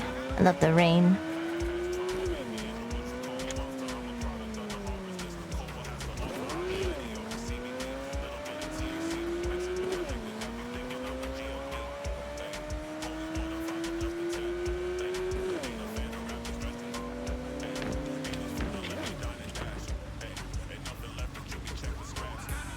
Miss bathing in the rain? Gotta admit, I've never done that.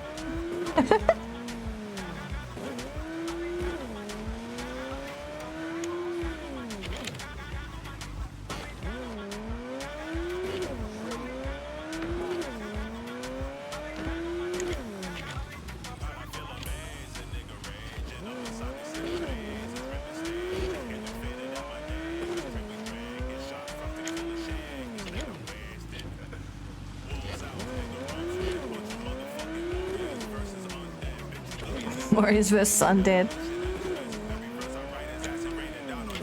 Is Undead in Cyberpunk world or just in this guy's lyrics, I guess?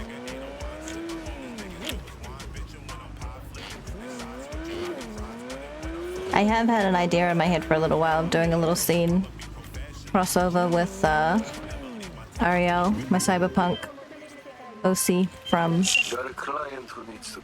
Hectic's game with Evelyn. The shards in the skull of a courier who's currently stretched out Not on the vampire OC. crematorium slab. Details are attached. So this is a different fixer. You have a lot of information in front of you and a lot of things to process in your brain and just say, nah, no need at all. And only focus on the real need? Yeah. I mean, obviously, but I'm not really seeing evidence for us being unable to percept 3D. That doesn't make sense. I'd like to commit a minor transgression against God and his people, disturbing the dead in their eternal rest. Seat's name is Jim Greer. He smuggled unstable shards by slotting them inside his head. Sadly, during his last transit, things went sideways. Damon got out of its cage and barbecued his brain. Jim Greer ended up in La Katrina funeral home along with my client Shard. Go to La Katrina, find Greer's body, and get the shard before it's burnt to cinders. FYI, crematorium's cozy with the Valentinos. That's where they get rid of their bodies. One wrong move and you'll end up there too. Okay.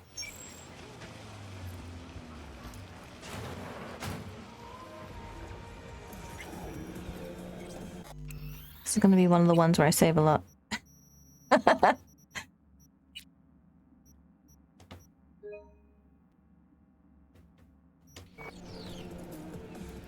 Yes? Can I help you? No, I'm good. No, there's nothing here. How's it going? Hey, you got any special offers? Depends. You want to cremate somebody? Or make a purchase for yourself? Don't you think it's a little too soon for me? Always better to be insured. If you pay now, you can get a 50% discount with our latest cremation salvation package. Come on now. That's just too good to be true. But it is true. The details are in our complimentary information booklet. I'm a member of the Greer family. I'd like to see the body. I'm afraid that won't be possible. Access to the morgue is employee restricted. Okay. Alberto was an exceptional man. Exceptional. In hard times, he was...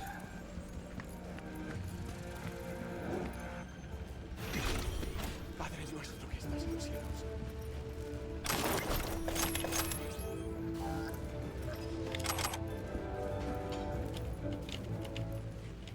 Give me the gun.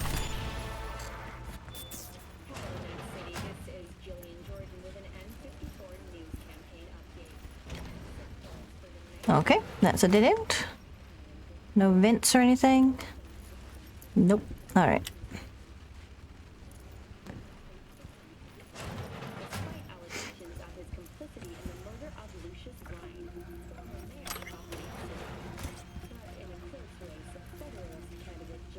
My 3D object theory might be wrong, but I'm just trying to understand how to perceive a world like a machine and use it. Okay, it's wrong. It's fun to try and see things like a machine. Yeah, it didn't sound plausible to me. I'm glad you double checked. Nobody can help me. Oh, I remember this one. Oh. Do you? Do I just go out another... Is there another entrance?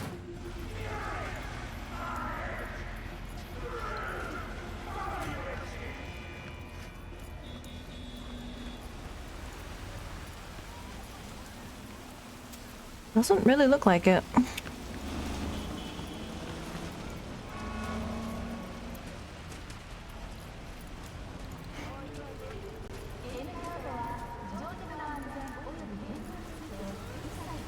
Just use your biceps, always the key.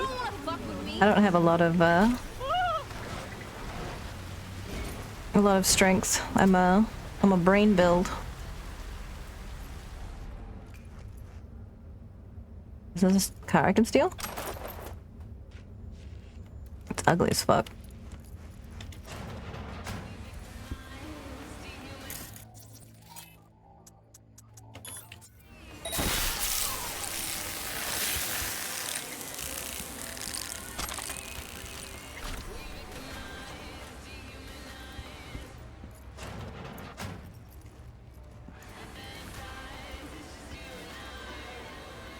I'm guessing the morgue is down.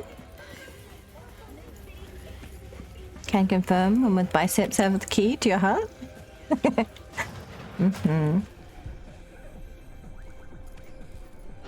Oh hey, why don't you just take a nap? Oh. Who else is here? Hi, would you like to take a nap?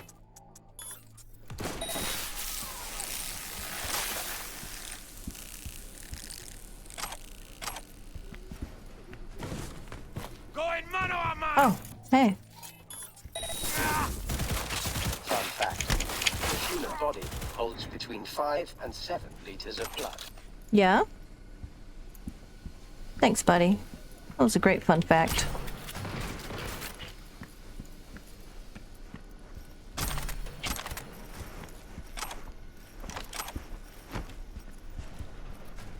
Now I gotta leave.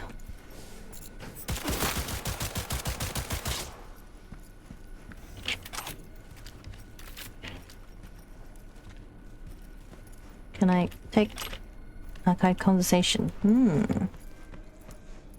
Where's the way I came in? Oh, here.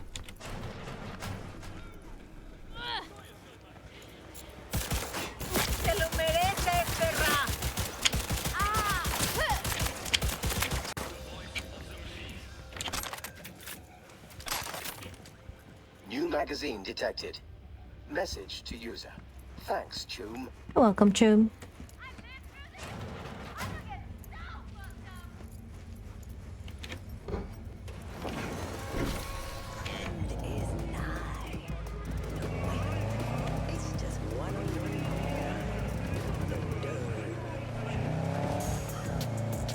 It's kind of nice to drive. I think I'm going the wrong way though.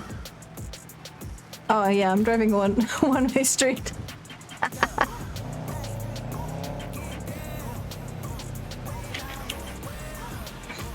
But all women have biceps? Comes with being human? Exactly. Well, not all.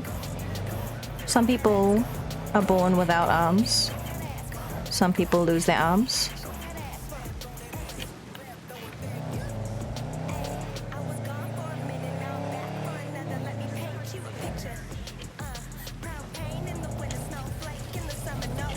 Oop. Sorry, dude. Didn't mean to crash my stolen car so dramatically.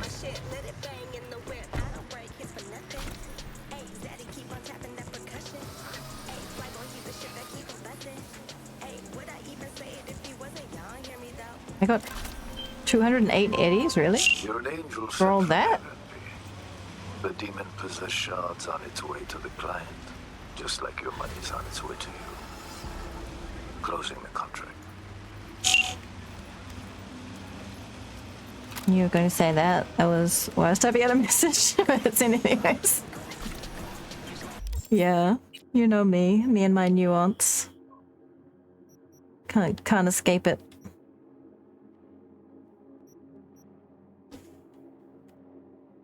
So I don't know if I should do that Muammar job before I do more of the boxing.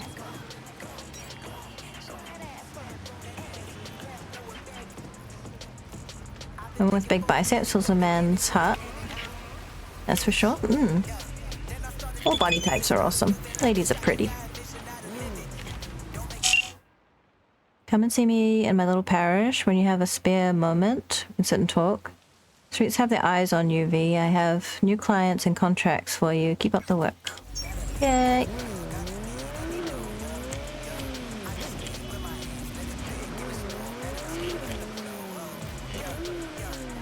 Humans are amazing. Love me some humans. Very underrated. Actually amazing and delightful.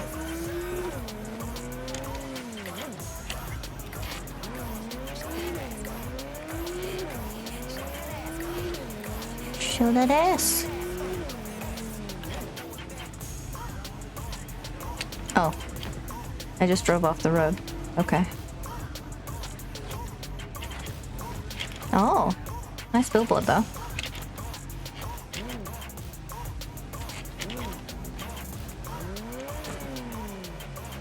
Was it really a detour or was it where I was meant to be to see that billboard of two ladies about to kiss? Who knows? Who can say? It's more important the journey than the destination. That's why I drive my motorbike everywhere, because I enjoy driving motorbikes. Neither Smile, thank you for the follow. You're very welcome here. Please.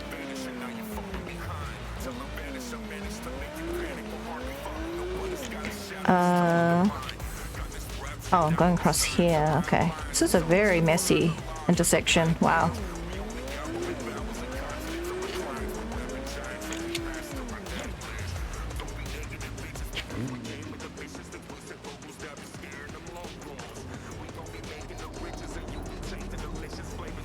Cute umbrella. So glowy. Yo, V. Dino. His client, Larry I don't Fangor. think I've done any Dino missions Says yet. his partner Adam elbowed him out of his bits. Uh-huh. Club called Empathy.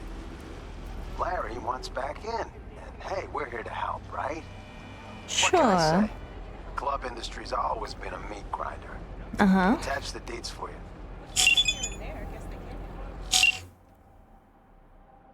Feeling a bit warm. I'm gonna take a layer off. One moment.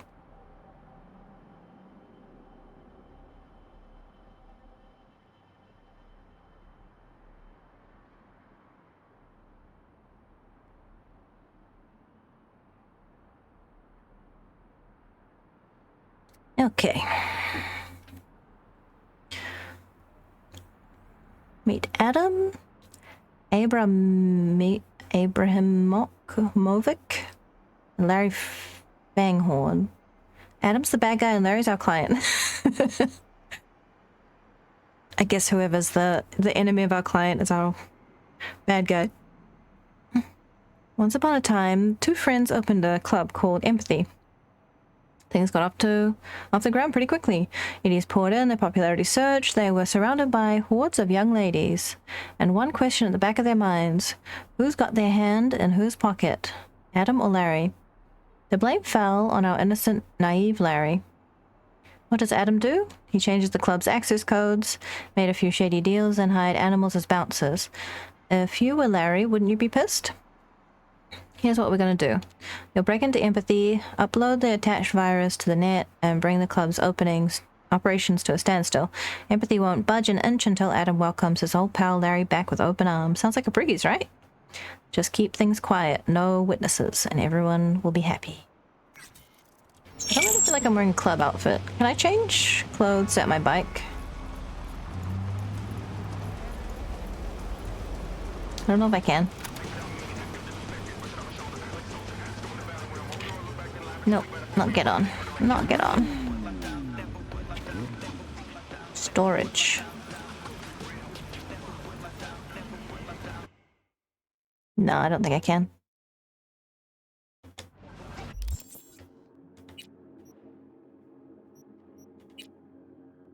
Oh, did I somehow take off all my...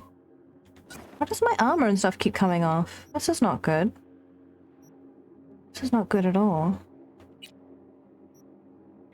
Haere mai ki te kai. Oh, that's 4 hours.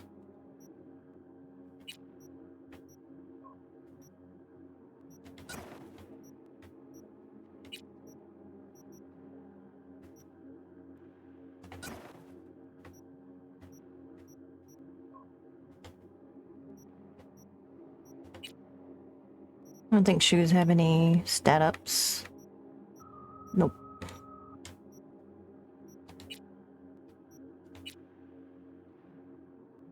Oh, I guess I can. Nice. Wait, can I just change in... No, I... Can I? Can I equip? I'm not at a... I don't think I can I? No, I guess I just did.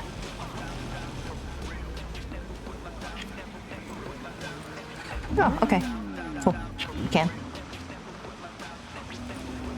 This one, or... Maybe the bodysuit. I guess you can't make outfits.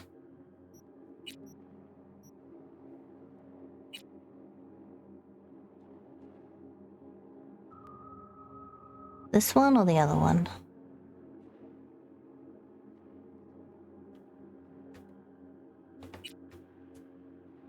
Purple one feels club appropriate, but so does the other one.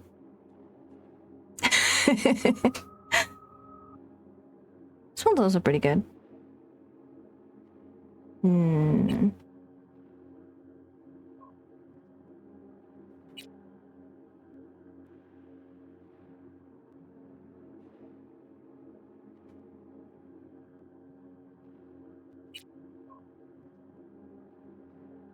I'll go with 6 for a bit of a change of pace for a minute.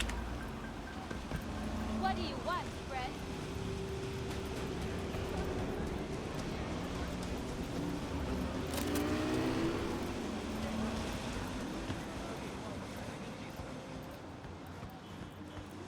What you looking for? Hardcore PD? Maybe something softer? You don't got any real girls? We employ dancers here. No joy girls. Just walk in as though you're meant to be here. If she is, I don't see the appeal. Don't worry, got nothing on you or... E9.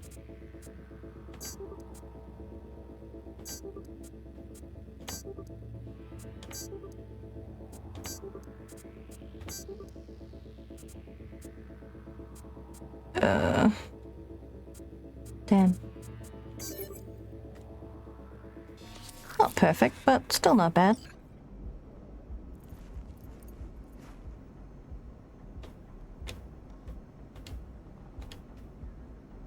Needs to be help. Scrolls are preem, especially with kid with a tattoo. Is he still alive? If he is, we'd love to use him in another virtue. Whatever we need to give him to power through, we can get it. Stars always come first. Oof. You're fucked, and I mean really fucked. You think I'm just another loser whose drink you can spike, clean out their cred chip, and throw them out on the street? Well, you have no idea who you're messing with. My lawyers are drafting a lawsuit as we speak. I've got you by the fucking ballsack now. Good luck, George. Adam, baby, this is the last time I'm gonna write to you. Eddie's or your ass gets a beating so hard you won't be able to sit for a month. From now on, I'll be using non-verbal communication. 3 days, DD. Oh, here's your money, huh? Here's your money, huh, Dino? Dino.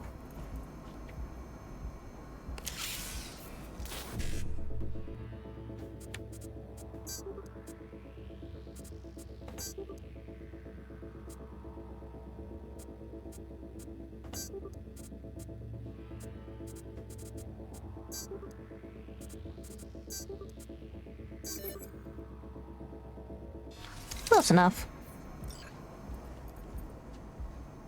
Even with caution, light is impossible to stop. Photon can pass through matter. Is that... is that relevant to something I said or something I'm doing? I'm so confused. Some bathrooms, I think. Yep.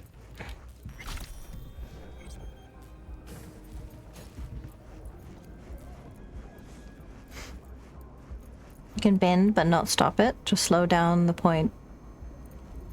Lose energy and watch slowly becomes normal speed. Sure.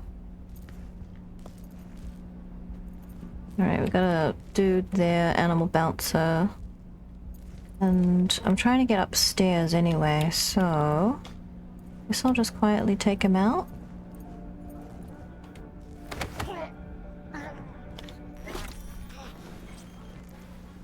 Don't know if there's anywhere to put him, though.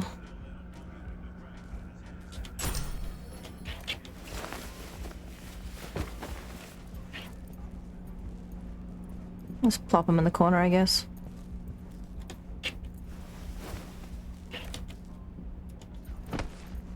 Oh. Well, like in the middle of the floor, I guess. Whatever. Whatever. Silverhand Belts, huh? Hey, how was your stream? Hope you had a good one. What were you up to? Makers and crafting. Interesting. How was that? Find the subnet's main computer. I think I need to go upstairs, but I don't know where the stairs are. Ah, probably behind that dude. Probably behind that dude.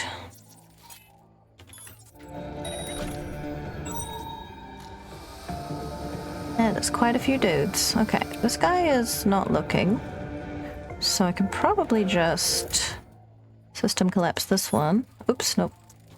Oh, that's fine. Seeing him again is fine. Who saw me? I guess they saw him go down. Oops. Oops. Oops.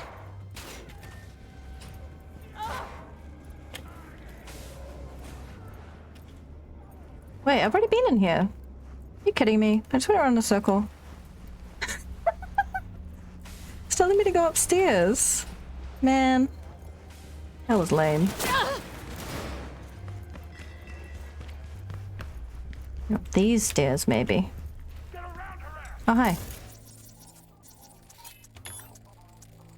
I'm supposed to do this stealthy, right? Actually, I don't even know if I meant to. Fun fact.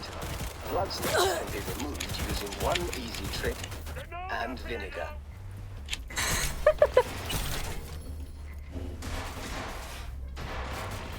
Thanks, Skippy. You're a real bro. That's not it.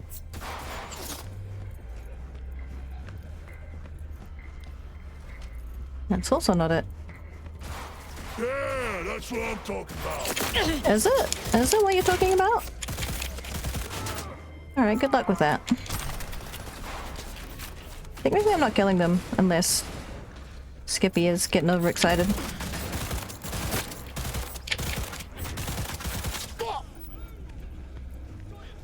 He did kind of clip, but that's not my fault. New magazine detected. Message to user. Okay, systems caught up. Nice. Doing pretty good. I've definitely failed the stealth mission, but that's fine.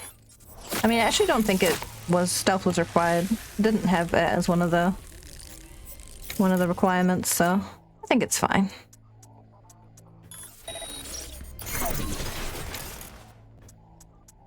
Just let them have a nap. Have a good nap, guys.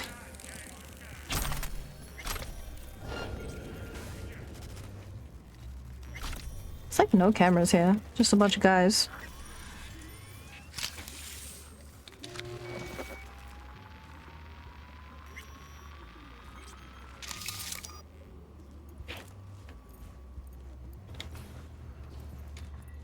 Oh.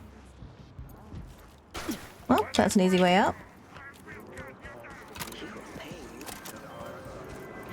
You know, true, I didn't say don't make a complete fucking mess, but I didn't think I had to. Larry wants to get back into his biz, not blow it into low Earth orbit. It's fine, don't worry about it. Closing the gig. I tried to be quiet. I tried to not get any attention, but I don't see how I was meant to get through there unless I was invisible. Which you can do, but I don't have those cybernetics.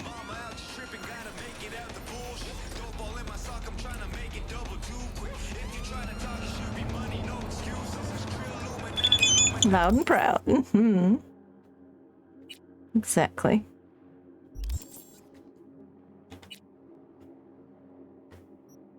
I'll change back to my motorcycle matching outfit.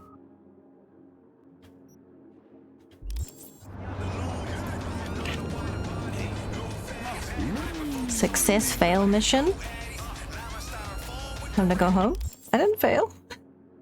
It was a successful mission.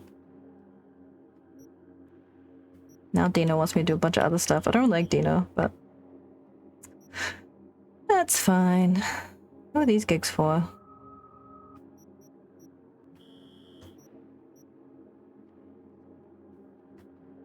It's not for Wakako, because I've already done all of her gigs. So who's that gig for?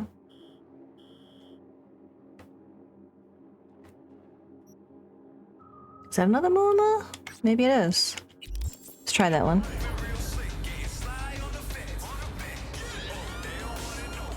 And if you need a break, Silverhand, please do that. Take good care of yourself, that's most important.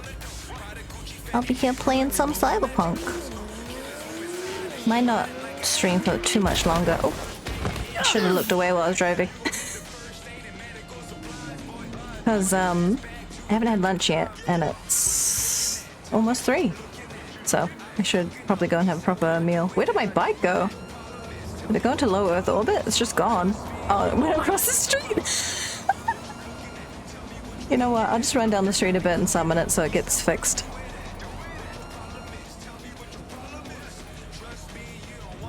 Yeah, go have a good meal.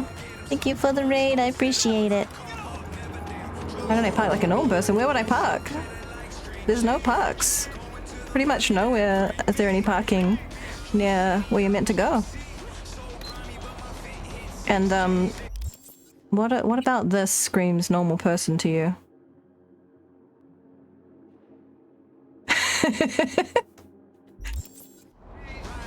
They don't have parking immediately next to where I'm going though. You want me to park down the street and walk? Why would I bother? There's no consequences for not parking in a parking space. Okay, true. One time I actually parked in a parking space and then the person that I was doing a mission with came and drove over my bike.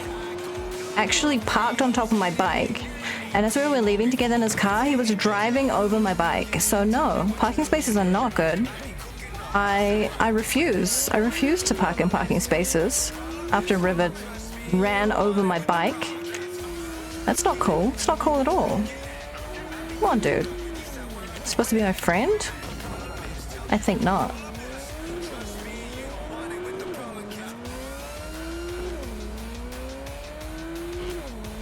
Besides, like, I'm going around murdering people. You think I'm gonna obey parking laws? It's kind of past that point. There are degrees, and I'm well above vehicle misdemeanors. I'm well above parking tickets. I'm doing way worse than that.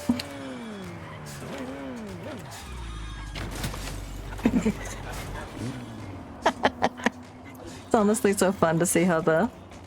Wait, am I near? I think I'm near it. See how they flip around and flop. I have to go around the block? Oh no, I don't. Cool. Hey, got a client. Oh, this is for Rogue, okay. Actually, it's just Nancy's son who's looking to get back something that was stolen. And yeah, that Nancy. The one who punched Keys in Samurai. Oh, one more thing. If you could recover this gong's wheels too, that'd be real nice. I meant to know all the members of the band. You in? If so, find the details attached. Vandalize not parking parking slots like a normal person. True heroes of Night City are the construction crews that fix all the damage she does driving around. Absolutely. Absolutely, the unsung heroes of Night City. There's this old saying, if it wasn't for fools, there would be no sages. The same is true for fixers. A fool needs your help is a man named Dan. Dan was a gambling person. Has a gambling problem.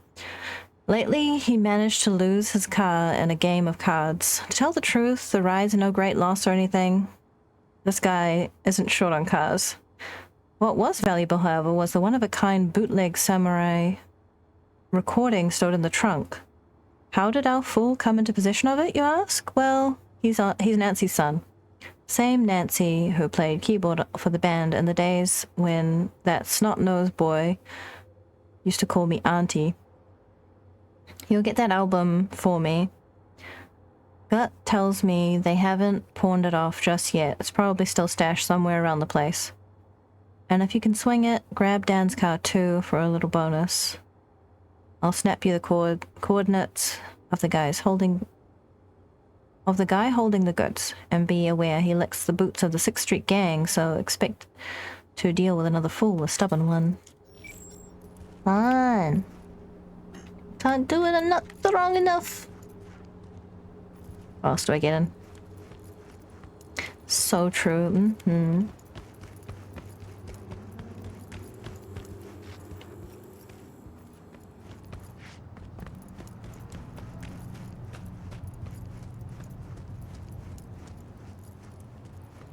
Ah, the brain entrance.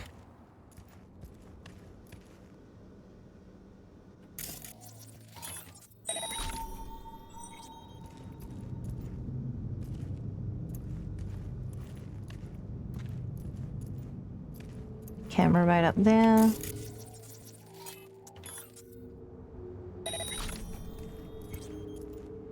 Another one right here.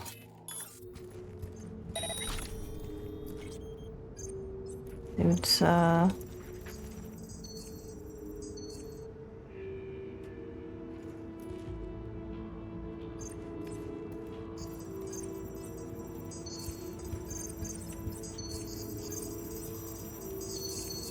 Where's this other camera that I hear?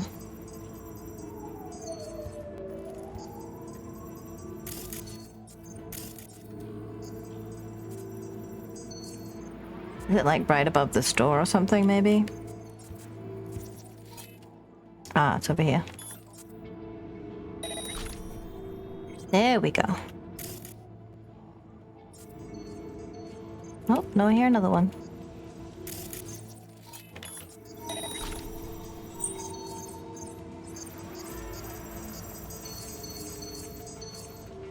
Ding, ding, ding, ding.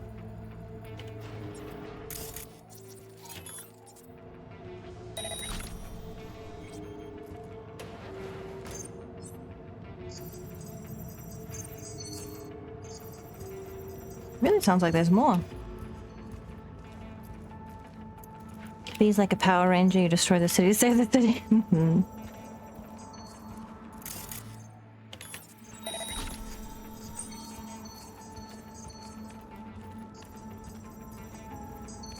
I think that's all the cameras in this area.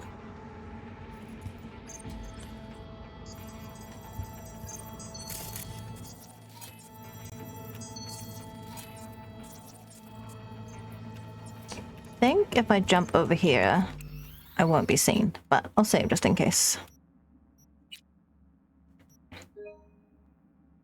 Entering the brain entrance sounds like you're going through someone's ear to the head.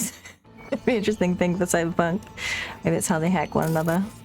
Kinda, sorta.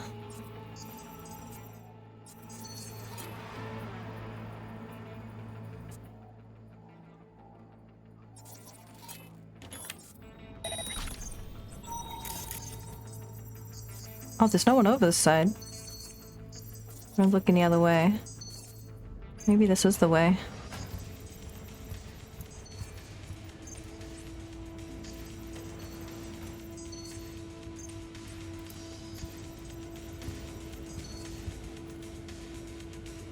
Ah, there's another camera.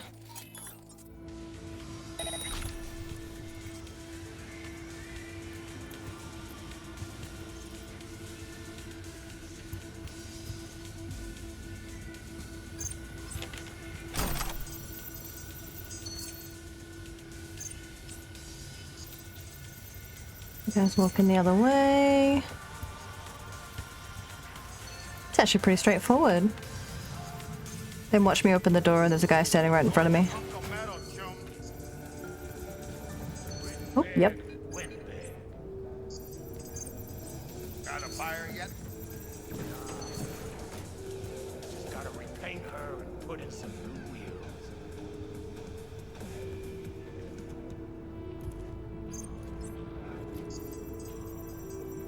Most terrifying thing Night City could imagine, be driving. The Megazord? Okay, he's looking the other way, so... Maybe I can... Nope. What if you just take a nap?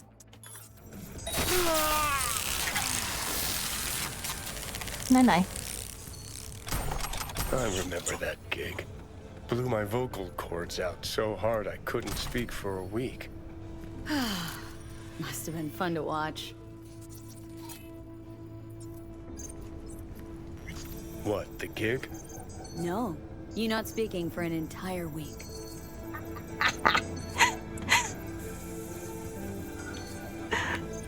He fucking hates him.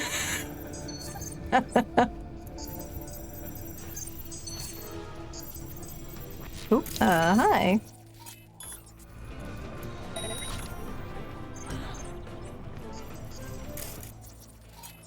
What if you take a nap? Oh.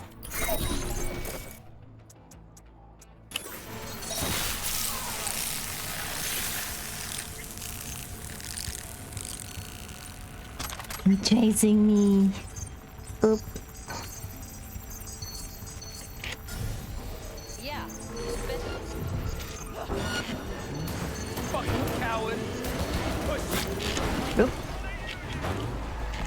Damn.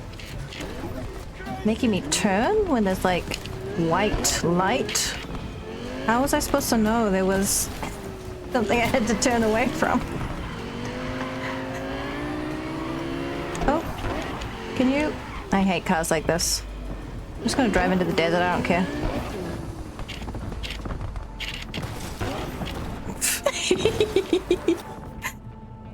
Deliver the recording, alright.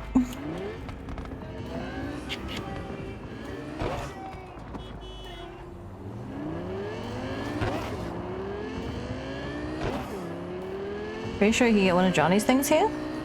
In this gig? Don't even know what it was and if you even want it. Probably not. Should I check? What's the gig called? Family heirloom.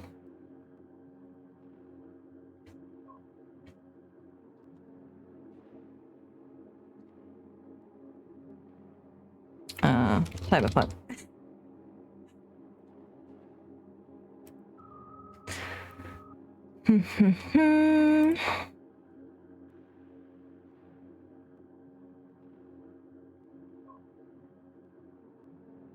Doesn't say anything about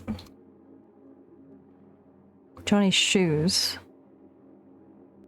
Johnny's shoes, which are a requirement for the achievement breathtaking, can only be found during this gig. They're inside the locker alongside the bootleg shard and car keys. Oh, well, I got it then.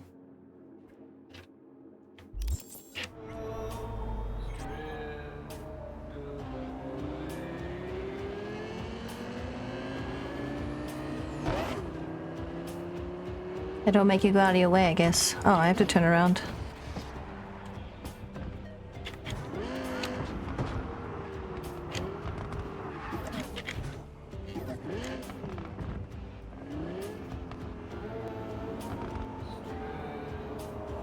Thank God the client did not declare the functional state. It's functional. It's absolutely fine. Just so you know, some comments can come across as backseating, so... I play games to have fun. And, I play them in ways that are the most fun to me. Not the most optimal, not the most law-abiding, just the most fun. So... Johnny's clothes of 40 years old, yeah. I don't think they're in fashion anymore, gotta admit. They might be a collector's item. Maybe I can sell them to someone who's obsessed with them, that wants to smell his toe jams.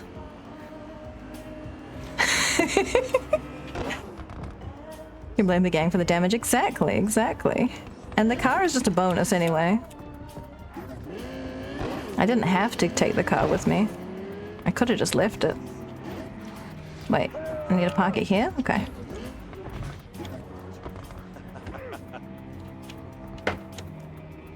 Got a parallel park. I hate cars. I hate cars, by the way. I love motorbikes, but I hate cars. Oh, having one wheel on it is actually enough. That's fine. That works for me. You go upstairs? I think I have to go up.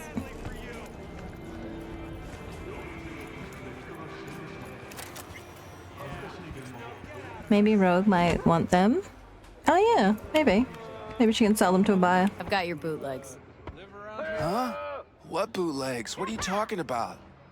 The samurai concerts. The ones you hired me to find. Kinda in a rush here. Ooh, yeah, totally. Why didn't you say so? Shit, man. Shimura. Get the wheels too? You out of it? It's downstairs. Park downstairs. Keys are in the ignition. What? For real? That's fucking far out, Shoom. I won't forget this. Okay. Who's being beaten up? This is kind of harsh in the mellows.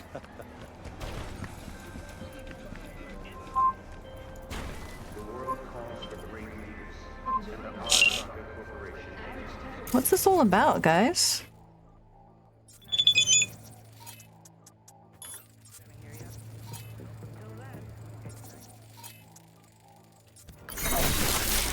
I knew it.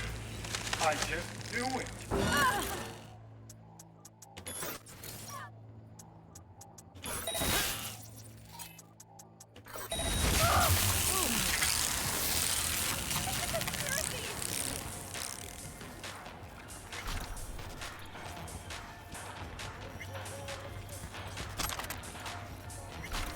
Done all the NCPD quests, so when random people are being beat on, I'm just like, you know what? I'm just gonna intervene. Why not? Why not? It wouldn't let me drive the car any further. But seriously, you've been warned once. Also, what were you saying? You cut out for me? I'm not sure.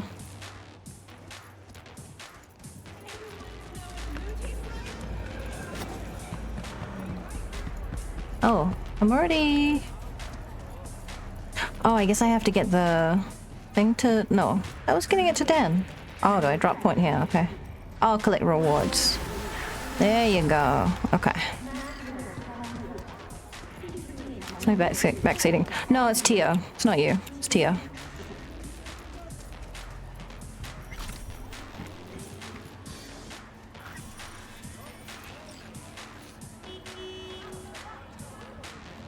Okay.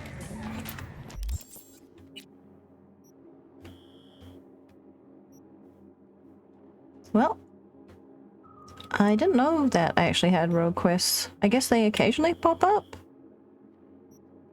Where is Rogue? Isn't she like up here? No. Is she even on the map? Mr. Coda. Swakako. I don't think she's even on the map. Isn't she like in a club over here somewhere? I don't know. The map on this game is so confusing to me. I wish there was more labels, like labeled your big tree, labeled your houses and stuff, like which ones are which. Cause I don't know why my bike is not appearing.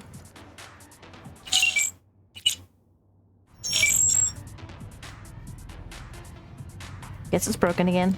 Alright, maybe if I leave the vicinity where the car is.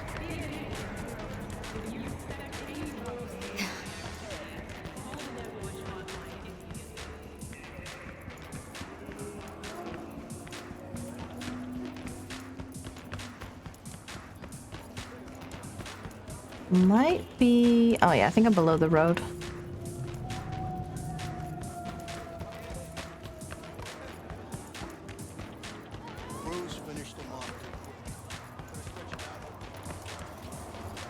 Okay.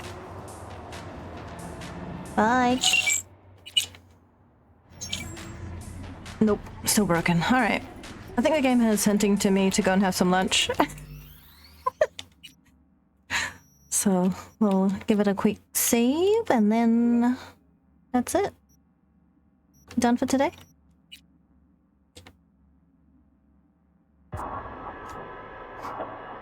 Is a mod? No, I'm on PS5.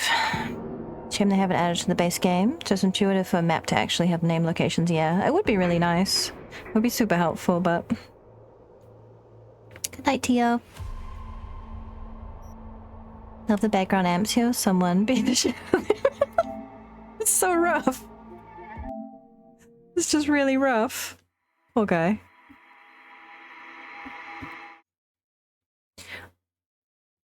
But that's kind of how Night City is. Very rough.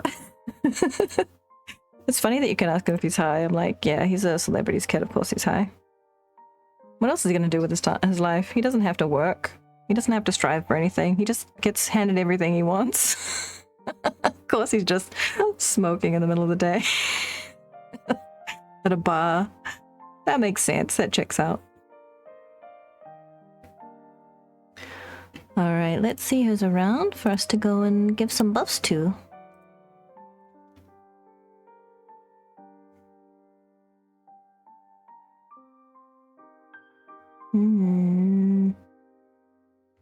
A lot of people online. I have to decide what I want to do.